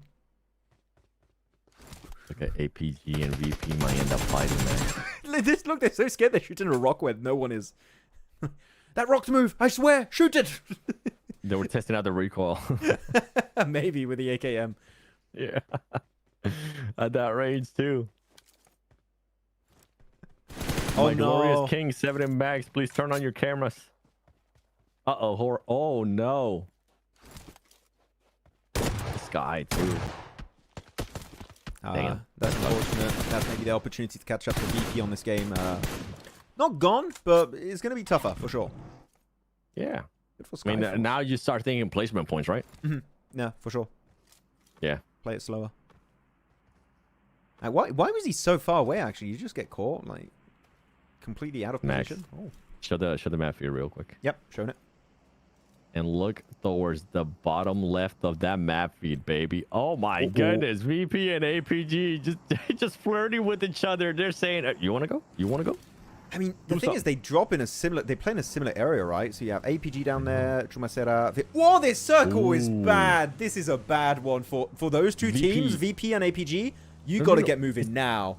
It's not that bad. Yo, northeast, wide rotation, VP. This is your chance, but APG might be able to beat you to it. Regicide's going to be there too. Their squads are going to be having to fight. This is like... all the teams that we're currently mainly focusing on are going to be trying to make that dash. Except for Horror, really. They're already encircled. They're even going high up north to claim that position, claim that free real estate for themselves. But VP, I think you talked about that northeastern rotate here, 7. Yep. They're doing that. I don't know if they're going to send it a little bit more directly into the circle, but they're still going to go for a western wrap, it does seem. Eastern side, Dagestan, Mongols, Arcred, and Mad Bulls. Also going to go for a similar thing, but on the eastern side instead. Otherwise, these San Martin... Man, wait, San Martin, I just realized we're on San Martin here, this circle. We could have a city finish for this last game to set the smash rule point threshold. Oh, that would be wild. That would be absolutely wild. If you're VP, man, did you end up going there on the actual wrap up north? I don't even know now with what you put out in the air. Brute Force just going to be losing players. They're currently 2 knocked. Regicide wanted to make life a little bit harder there for some of these squads. And APG getting into the action too. APG is no slouch. Going to be stealing Pinkman there, confirming the elimination. And Doc, see if you can connect. Okay, Doc. Almost. You don't want to fight, though. Like, you're losing time. Yeah, don't commit. You're taking a risk. APG, don't fight. Cool pacifist route. I know Doc wants to fight. Just calm down. Let me at him. I want to fight them. No, Doc, please. Stay here. Stay with us. I don't want to have to res you when you get knocked. No. Right. Good lord. No Rebel Doc today. So, who's in San Martin currently? So you have Inner Circle in San Martin. Yep. Brute Force. And that's pretty... you could say Skyforce also in there. You got some buildings southwest are taken over by Skyforce. So 3 teams currently in the city. If the circle keeps going there, this is going to get real awkward real quickly for the teams already there. Like, they're going to get crashed instantly. Ooh, VP is going for that rotation that I was mentioning earlier. Man, even if that rotation ends up working out, I just don't know where they're going to be going. If it does end up being in San Martin, that thing's just they're going to have to legit crash and hope for the best.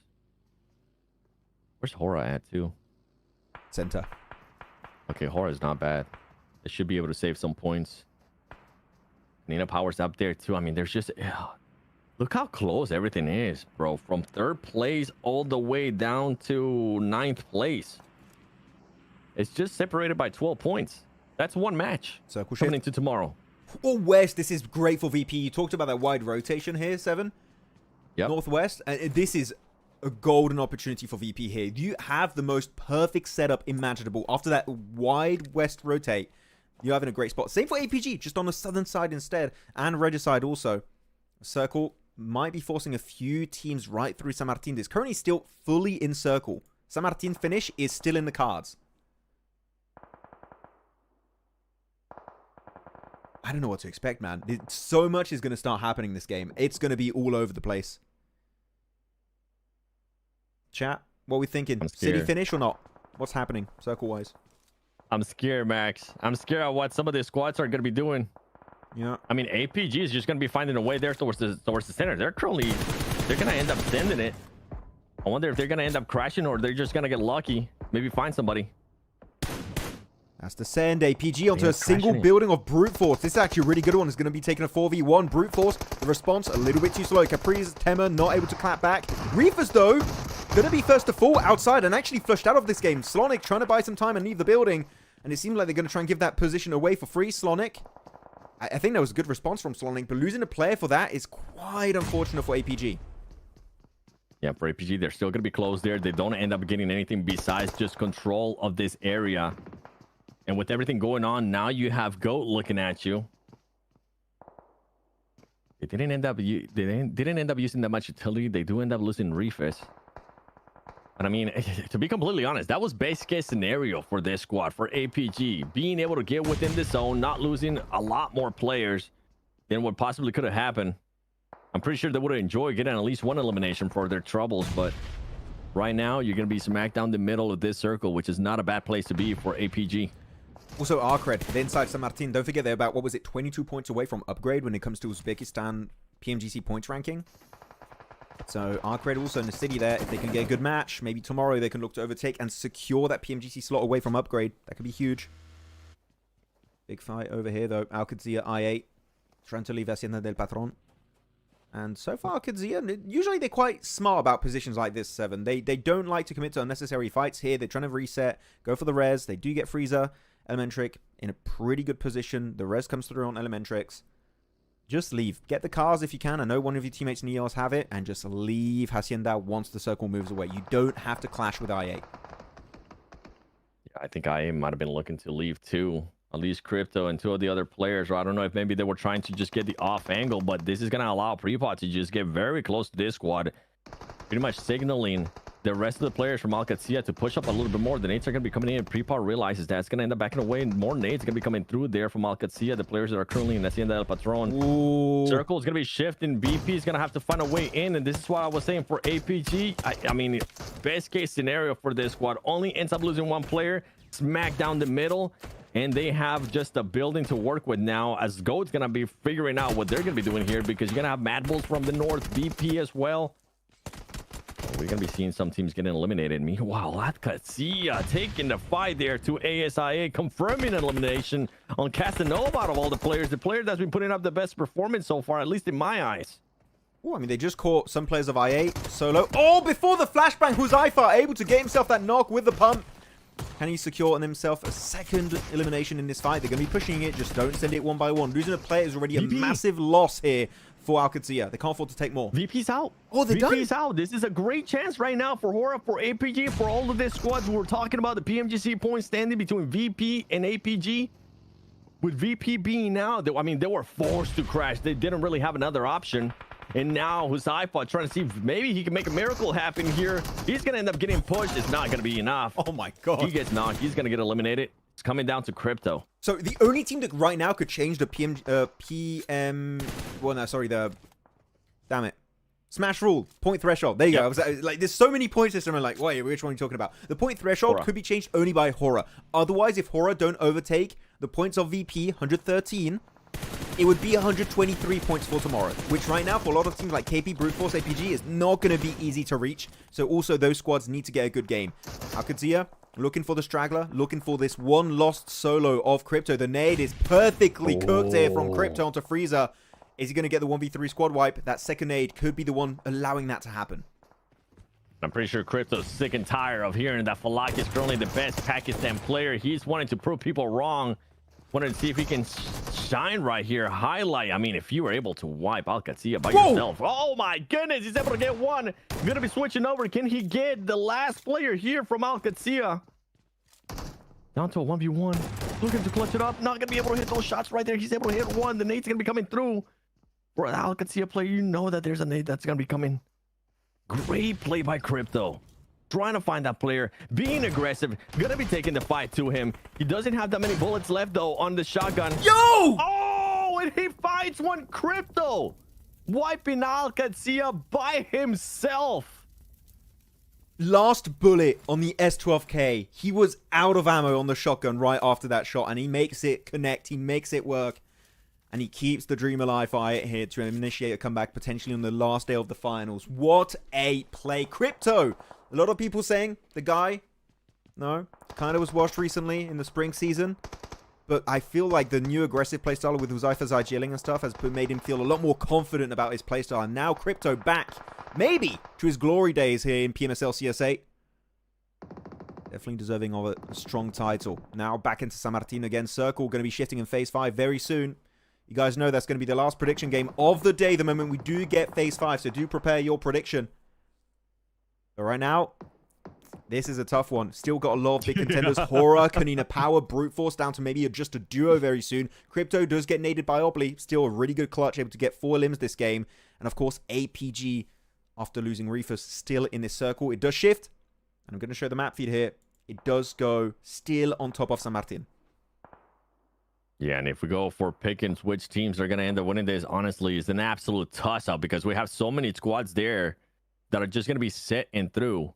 But what are the squads going to be doing like Regicide, like Dagestan? Let us know in the comments below. Who are you going to be picking to win this match? I'm trying to think, honestly. I think thinking is also not going to help here. I think you just need to honestly, pick at random who's going to be winning this game. We just throw a dart to my screen real quick. Yeah, look in position. I'm going to take the match feed away in a few seconds, so we go back onto the game. But I'm going to go Kanina Power on this one from the Eastern Edge. They kind of secluded away from a lot of teams. I think also decent ridges to play around. So Kanina Power is going to be my prediction for this. What about you? Ooh, actually, you know what? I'm gonna risk it. Unlikely. Only 3 players. I'm gonna be going with Hora. Hey. Hora Esports. Let's see if you can give us another win for today. That'll be what, 3? Yeah. Jeez. Triple win on the day for Hora. Again, the only team from Nepal really that can qualify because for Yonkos, not possible. Yep. For Yonko, another player. So we're talking about Nepal. They actually, for Yonko, the only other Nepali team in this lobby is also going to be struggling to survive. That's going to be the end of their adventure here on day 2 of these PMSL CSA finals. Yeah, you talked about them. They've still got this massive warehouse, which is a really good position to hold on to because except for the southern western side, which is a big hilltop, north and east crashes is just flat terrain. So if by any chance Dagestan, Mad Bulls want to breach them at some point, they'll see them coming from a mile away.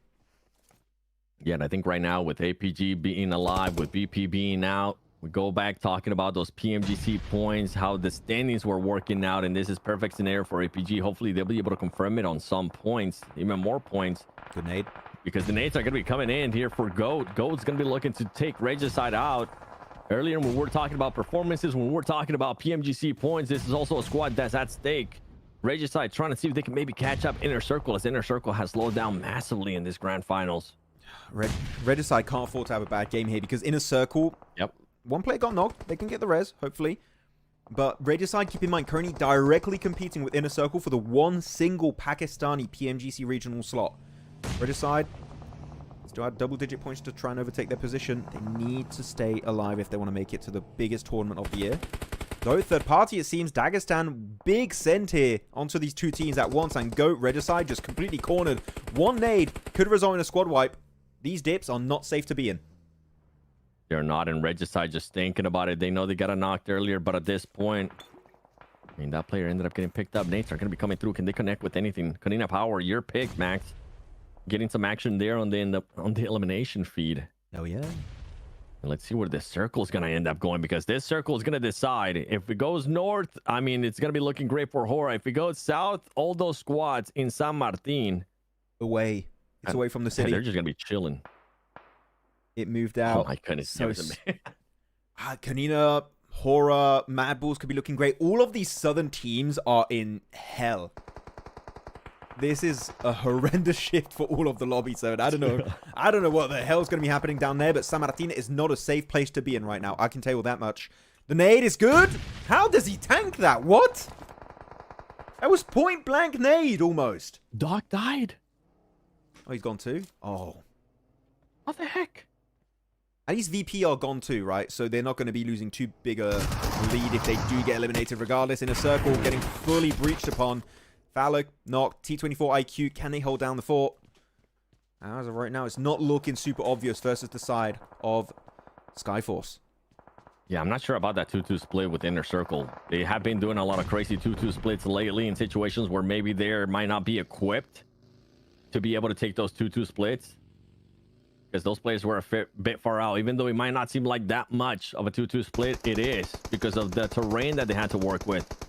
Look how much of a gap it is between those buildings. And meanwhile, Brute Force, a team that just kept falling and falling down the leaderboard, trying to see if they can maybe save some face here. Slonic throwing a nade, a preemptive nade on Bad Boy from Acrid. Throwing a Molotov as well, trying to control the area, and he Molotovs himself. That was a bit Another nade unfortunate. comes in from Bad Boy. Oh, GG's. Hey, again, that's really bad for Upgrade. Arcred doing good. It's going to be really bad for them in the PMGC regional rankings. Regicide, you can't afford to go down here if you want to overtake Inner Circle. That's just a solo, I believe, here in Roshan. He saved the team multiple times before. Now peeking over the ridge, picks up one. The double will not quite go the entire way. And Goat will survive the encounter versus Regicide. And this is great for Inner Circle that are still alive in this game. As Top, by the way, popping off in the elimination feed. What is he doing? I mean, Top is trying to maintain that reign of MVP here at the PMSL CSA. Been able to see him in the spring. Maybe he's wanting to do it here again, Max. Ooh, back-to-back Right MVP now, for could be this big. squad, guess what? They're currently in top 4. So regardless of what ends up happening tomorrow, if they're able to maintain this, they will be going to PMGC if VP does end up winning. Or Hora. I mean, Hora could do something here. Hora could maybe end up in first place. A little bit harder with just 3 players, but it could end up happening. And the two teams already mapped at this match is going to be APG as a duo. It's going to be quite rough to leave San Martin, but especially Kanina Power. Kanina Power here, you want to try and catch up to Hora and VP. That point gap they created a few games ago is a real issue for some of these teams trying to contend for the PMGC slots. Kanina Power, if you want to be way more comfortable here going into tomorrow, you just got to try and get yourself a top 3 with a few limbs would be amazingly and so impactful for this squad from CIS. Yep. But APG, they're still in Circle, but you know they're not going to be favored. If they get Circle, I will not even know what to say. There's no way they get it. Yeah, there's no way, bro. If they do, that'll be insane. That'll be the luckiest Circle pool I think I've seen in a while. And it does move Where away. does they end up going? Which way did it move? North. Pretty North? much center towards Ooh. Hora and also Kanina Power. Ooh, Hora, what do you end up doing here, though? Because they currently do have a split. You might have worked out in that last circle, but now where are you going to be regrouping if you're Hora?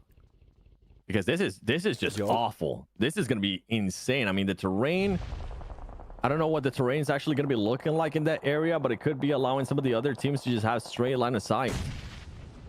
Top against the world here. Decent smoke road. Maybe sends Yol as a sacrificial lamb. Can he get glory as he tries to move across the road? Top. I think he will. I think that's Top. currently what he's waiting for. Top. The smoke's going to be coming through. Top's going to be able to spot him. Shots are going to be coming through. Top is going to be able to react to it and connect up to 3 eliminations for Top, securing even more points for APG. When in doubt, just rely on Top. This man is looking like Top with gray hair from back in the day. There you go, though. Skyforce going to be going for the send here on Inner Circle. They're split from one another. T24 OP and IQ here swarmed in the building. Unfortunately for T24, it is not going to be going well for him. IQ left as a solo, just like on the Erangel game of earlier. This guy just not allowed to have teammates, it seems, in these matches. And super low HP. Does he not have meds, too? Because he's not been healing for about 20 seconds now. He's in Top getting spotted there by IQ. And IQ, I think you're absolutely correct. I don't think he has any extra meds. Skyforce Sancher is going to be looking for an angle on IQ just leaving this area. Meanwhile, Top trying to figure out how he's going to make it to the circle. If he's able to make it to the circle, Sancher connects there with a nade. That would be insane. Top, 1v2. There's a Skyforce here. He's going to be forced out, making it behind those containers, the nades, the smoke. Actually, these smokes, whose smokes are these? Are these Tops? These are great smokes for cover. IQs? Okay. Actually, he's using that old smoke road, actually, for himself, so that's a really good push-up from Top. Actually, no, 1v3 now. They all grouped up. This is how many players you need to get rid of Top. And they will be getting what they want in the end, though, on the elimination feed. We are seeing Dagestan fighting Hora directly. And now the high ground advantage is in favor of Dagestan, fully using that high ground to try and apply pressure on not only Hora, but also Kanina Power at the same time. Yeah, for Canino Power, just looking for an opening to possibly end up third party in this situation, and that's exactly what's going to end up doing too. There's just so many, the line of sights right now within this circle. That's what I was scared of. That even Skyforce is getting into the action with Dagestan. You're going to be able to spot him right there. Getting one knock. Can they get another? Oh my goodness, Andrew, you are almost able to connect fully with that and create that knock. And Canino Power, this is a smart play. I actually do not mind them pushing here to Skyforce. Once you're going to be able to clear that, you're really not going to have to worry about the south as much. Yeah, and actually this is great because they can now start playing this ridge in the center of the circle without having to care what's happening behind them, even though they should, because there is Desert of the Mongols there. He's hiding in the shadows, waiting for time to strike, but so far he's not been spotted. Great nades, Adira. Hora out of the match, still making it to a pretty decent top 4 ranking, but now it's Mongols, Dagestan 77, and Canino Power all hoping to secure this chicken dinner on this final game of Day 2 for the CSA Finals, and now Canino pushing to the ridge, and Dagestan as a duo, Shifu and Zadira, I think are going to be struggling on that encounter. Yes, Adira, I mean, you're going to be getting pinned right now by 4 players. The nades are going to be coming in. You're going to be hoping that Dagestan, the other teammate, is going to be able to find an angle. He is going to be able to spot one. The nade's going to be coming through. If he can connect with this one, oh, a little bit overthrown. You'll have Magnum and Shifu there. Can he connect with that one? Boostman somehow just saucing his way around those nades, Max. That was a really nice shot on the nade, but I think the buggy, did tank a bit of that damage. Don't forget, Desert, Mongols. Oh no, he's striking now! This is the great time. Flushes in a limb, gets the knock onto Fusman. He's going to try and flush it too, I believe. Mono's going to be stolen away by Dagestan. Shifu will be the one to strike. Ooh. And now Canino Power, the high ground advantage. Everything has been lost and ruined by this solo play of the Mongols.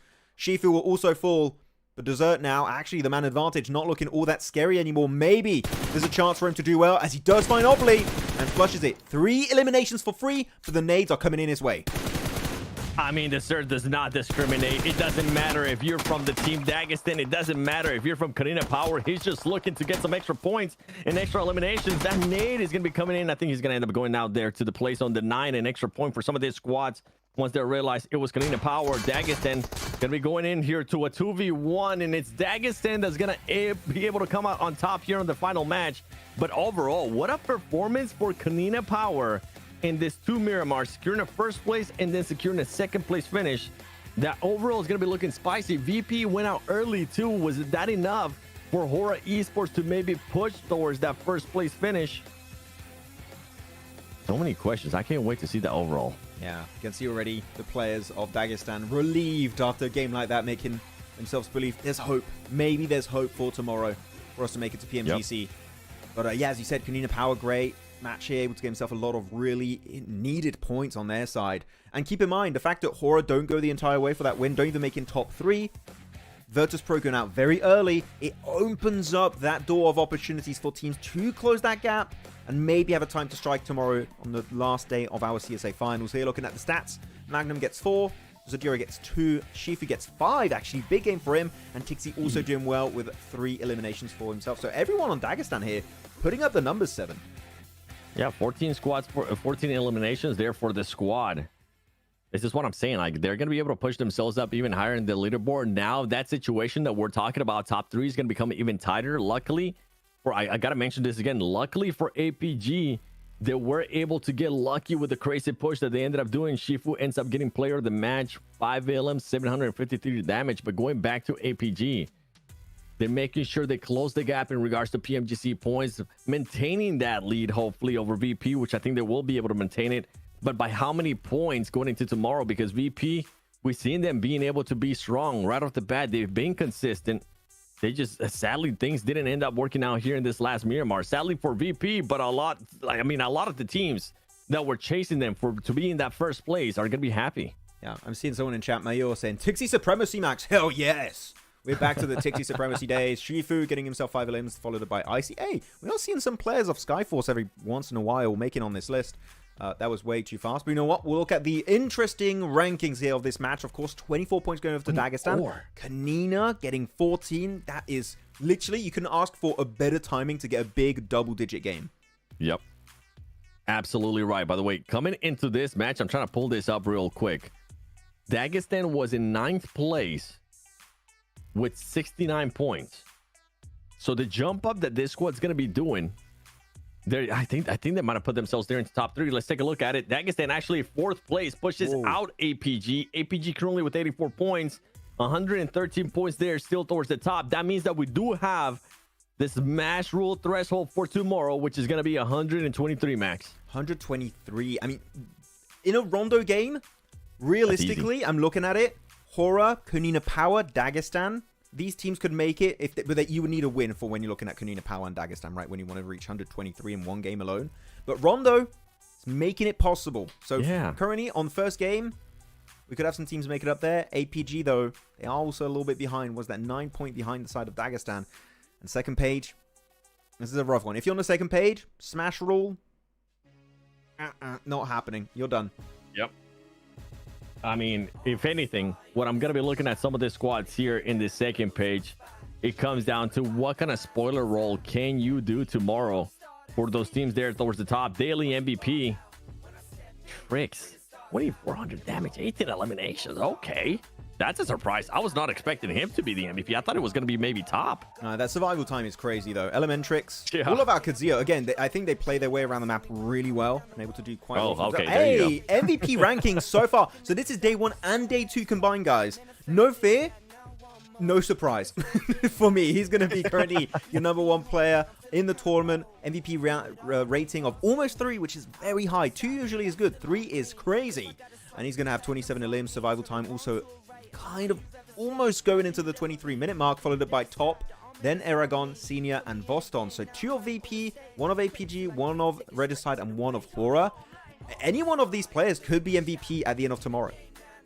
Yeah, I mean, right now, No Fear averaging about 2 eliminations per match. That's just insane stats, considering that CSA is known for being one of the hardest PMSLs out there. But oh man, I'm excited. I'm happy, by the way. I'm really happy to see Top playing the way he has so far this whole year. Last year was a bit of a slowdown for him. There was even reports maybe saying that he was contemplating on retiring. He just wasn't happy with the way things were going out.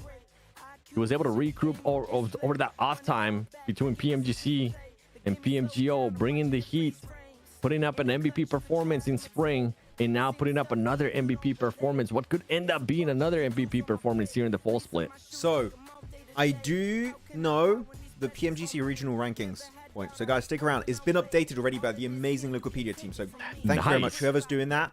So, currently, for Central Asia, Alpha Gaming have a 254 points currently. Virtus Pro, 244.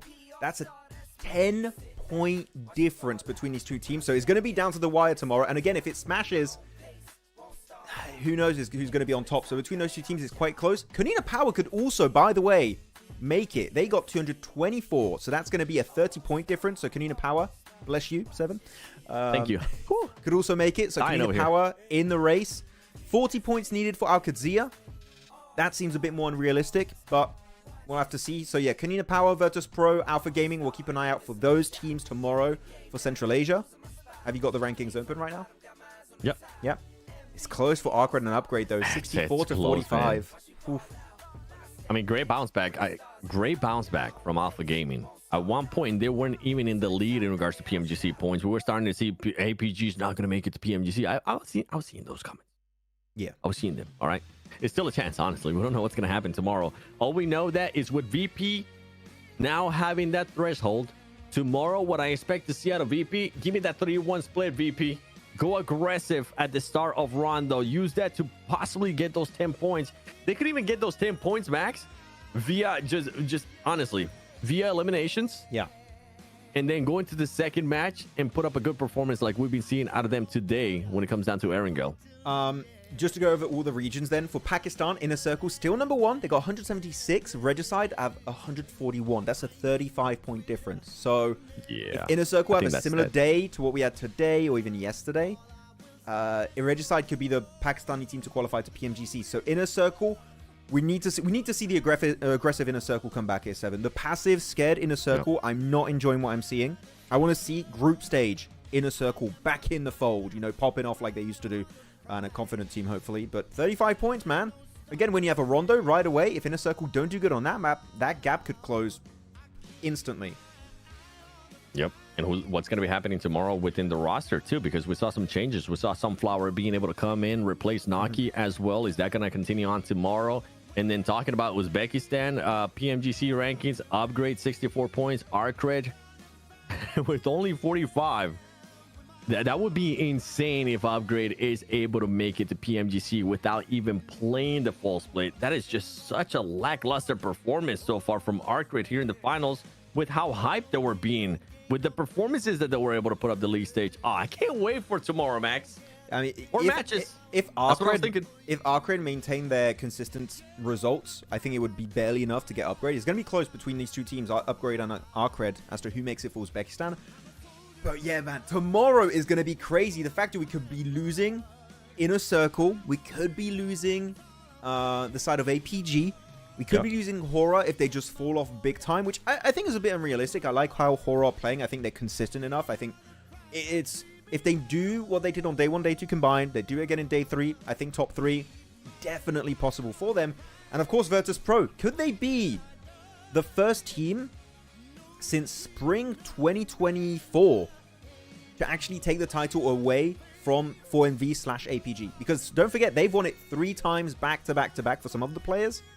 And the title could be stolen this time around, 7. It could be another team that's not from Mongolia to win the CSA trophy. Yeah, and just to verify something that I've been saying here, chat's telling me that Sunflower is Naki, is just a name change. Okay, well, that's confusing. I was wondering who the hell Sunflower is. So I don't remember meeting him at PMWC. I was going to say, I remember him being Sunflower for a bit and he renamed, but I don't know why he would rename mid-tournament. So I was like, maybe it's just someone on that account. I don't know. But... Yeah, and with reports, people saying that he's sick and stuff, I was like, maybe he got sick enough throughout the day that they just had to put a replacement there. Okay, chat, thanks for clearing that up for me. Thank you, Man, guys. tomorrow's going to be exciting. I can't wait. I can't wait. Yeah, how many teams qualify for PMGC? So just to explain UDT, PMGC, 3 teams will qualify from PMSL CSA full season. So this tournament, whoever's in top 3, this event, 100% go into PMGC.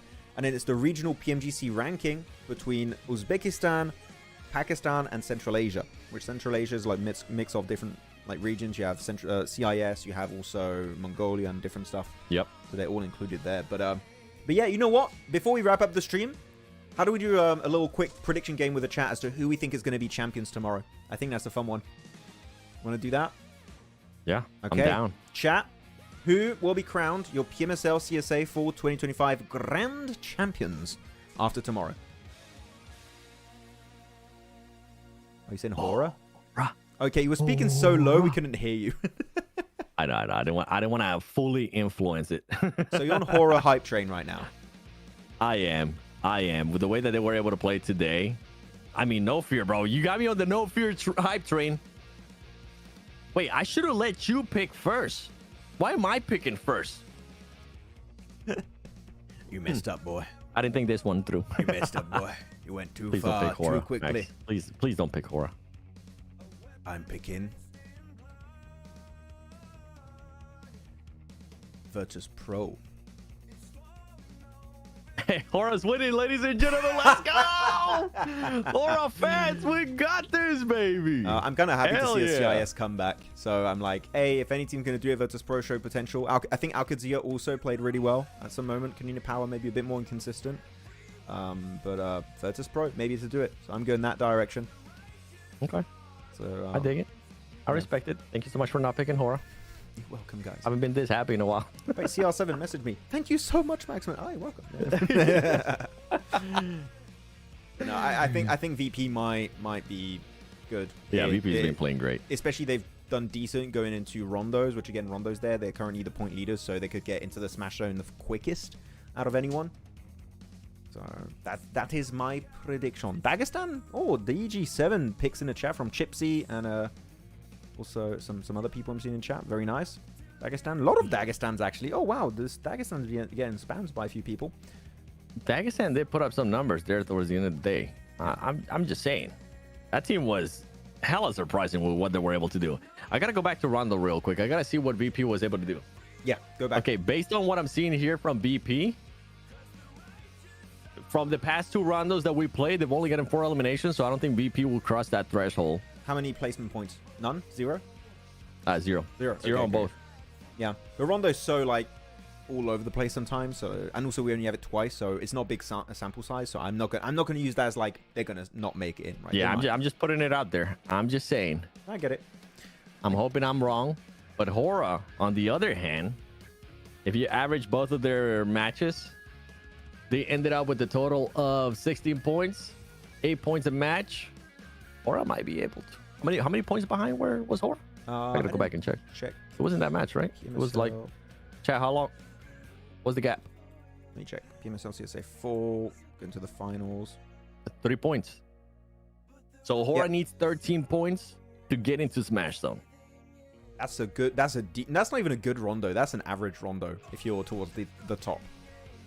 Yeah. I mean, today they were able to get more than that. Today they were able to get 15 points. Actually, genuine question also because of rondo, right? Yeah. Are we going to see any strats happening there, or maybe even on a wrangle to try and slow down Virtus.pro and Hora?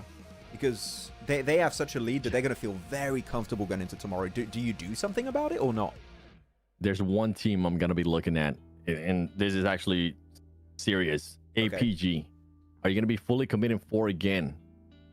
Or are you going to be going on a 3-1 split? Because, yes, there is a recall tower where they've been landing the past 2 days.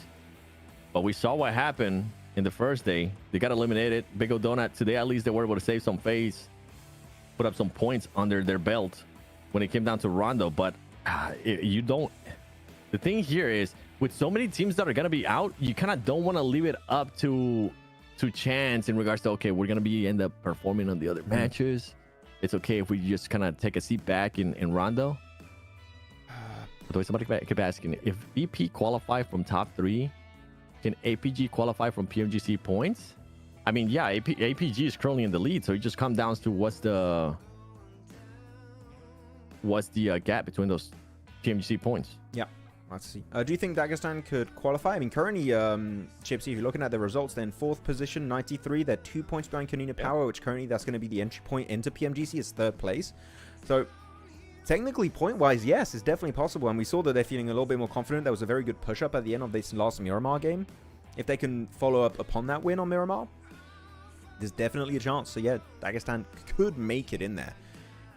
Man, there's going to be so much tension in the air tomorrow. I don't know. But with that said, I think we covered most of the ending topics here for this one. Anything you'd like to add, Seven, before we pull it besides everybody currently watching right now, make sure you show up early to the live stream. Trust me, you want to be here during the pre-show because we're going to be kind of laying out what to look out for, not only the first match, but then after that as well, because I mean, there's so much stuff going on within the overall. Anybody that's currently in 3rd place, especially, I'm looking at Kanina Power, could drop down and end up not being anywhere near top 6. That is wild. Wait, are we not live anymore? People are like, what? The end of the stream? What? Huh? Like, I'm still streaming, still pushing the stream. Here. We're still there. Okay, we're still streaming. Cool. Yeah. I was like confused. No, the stream ended. What? Oh, no, it ended. Wait. Oh, okay. I end the stream. Thank you, guys.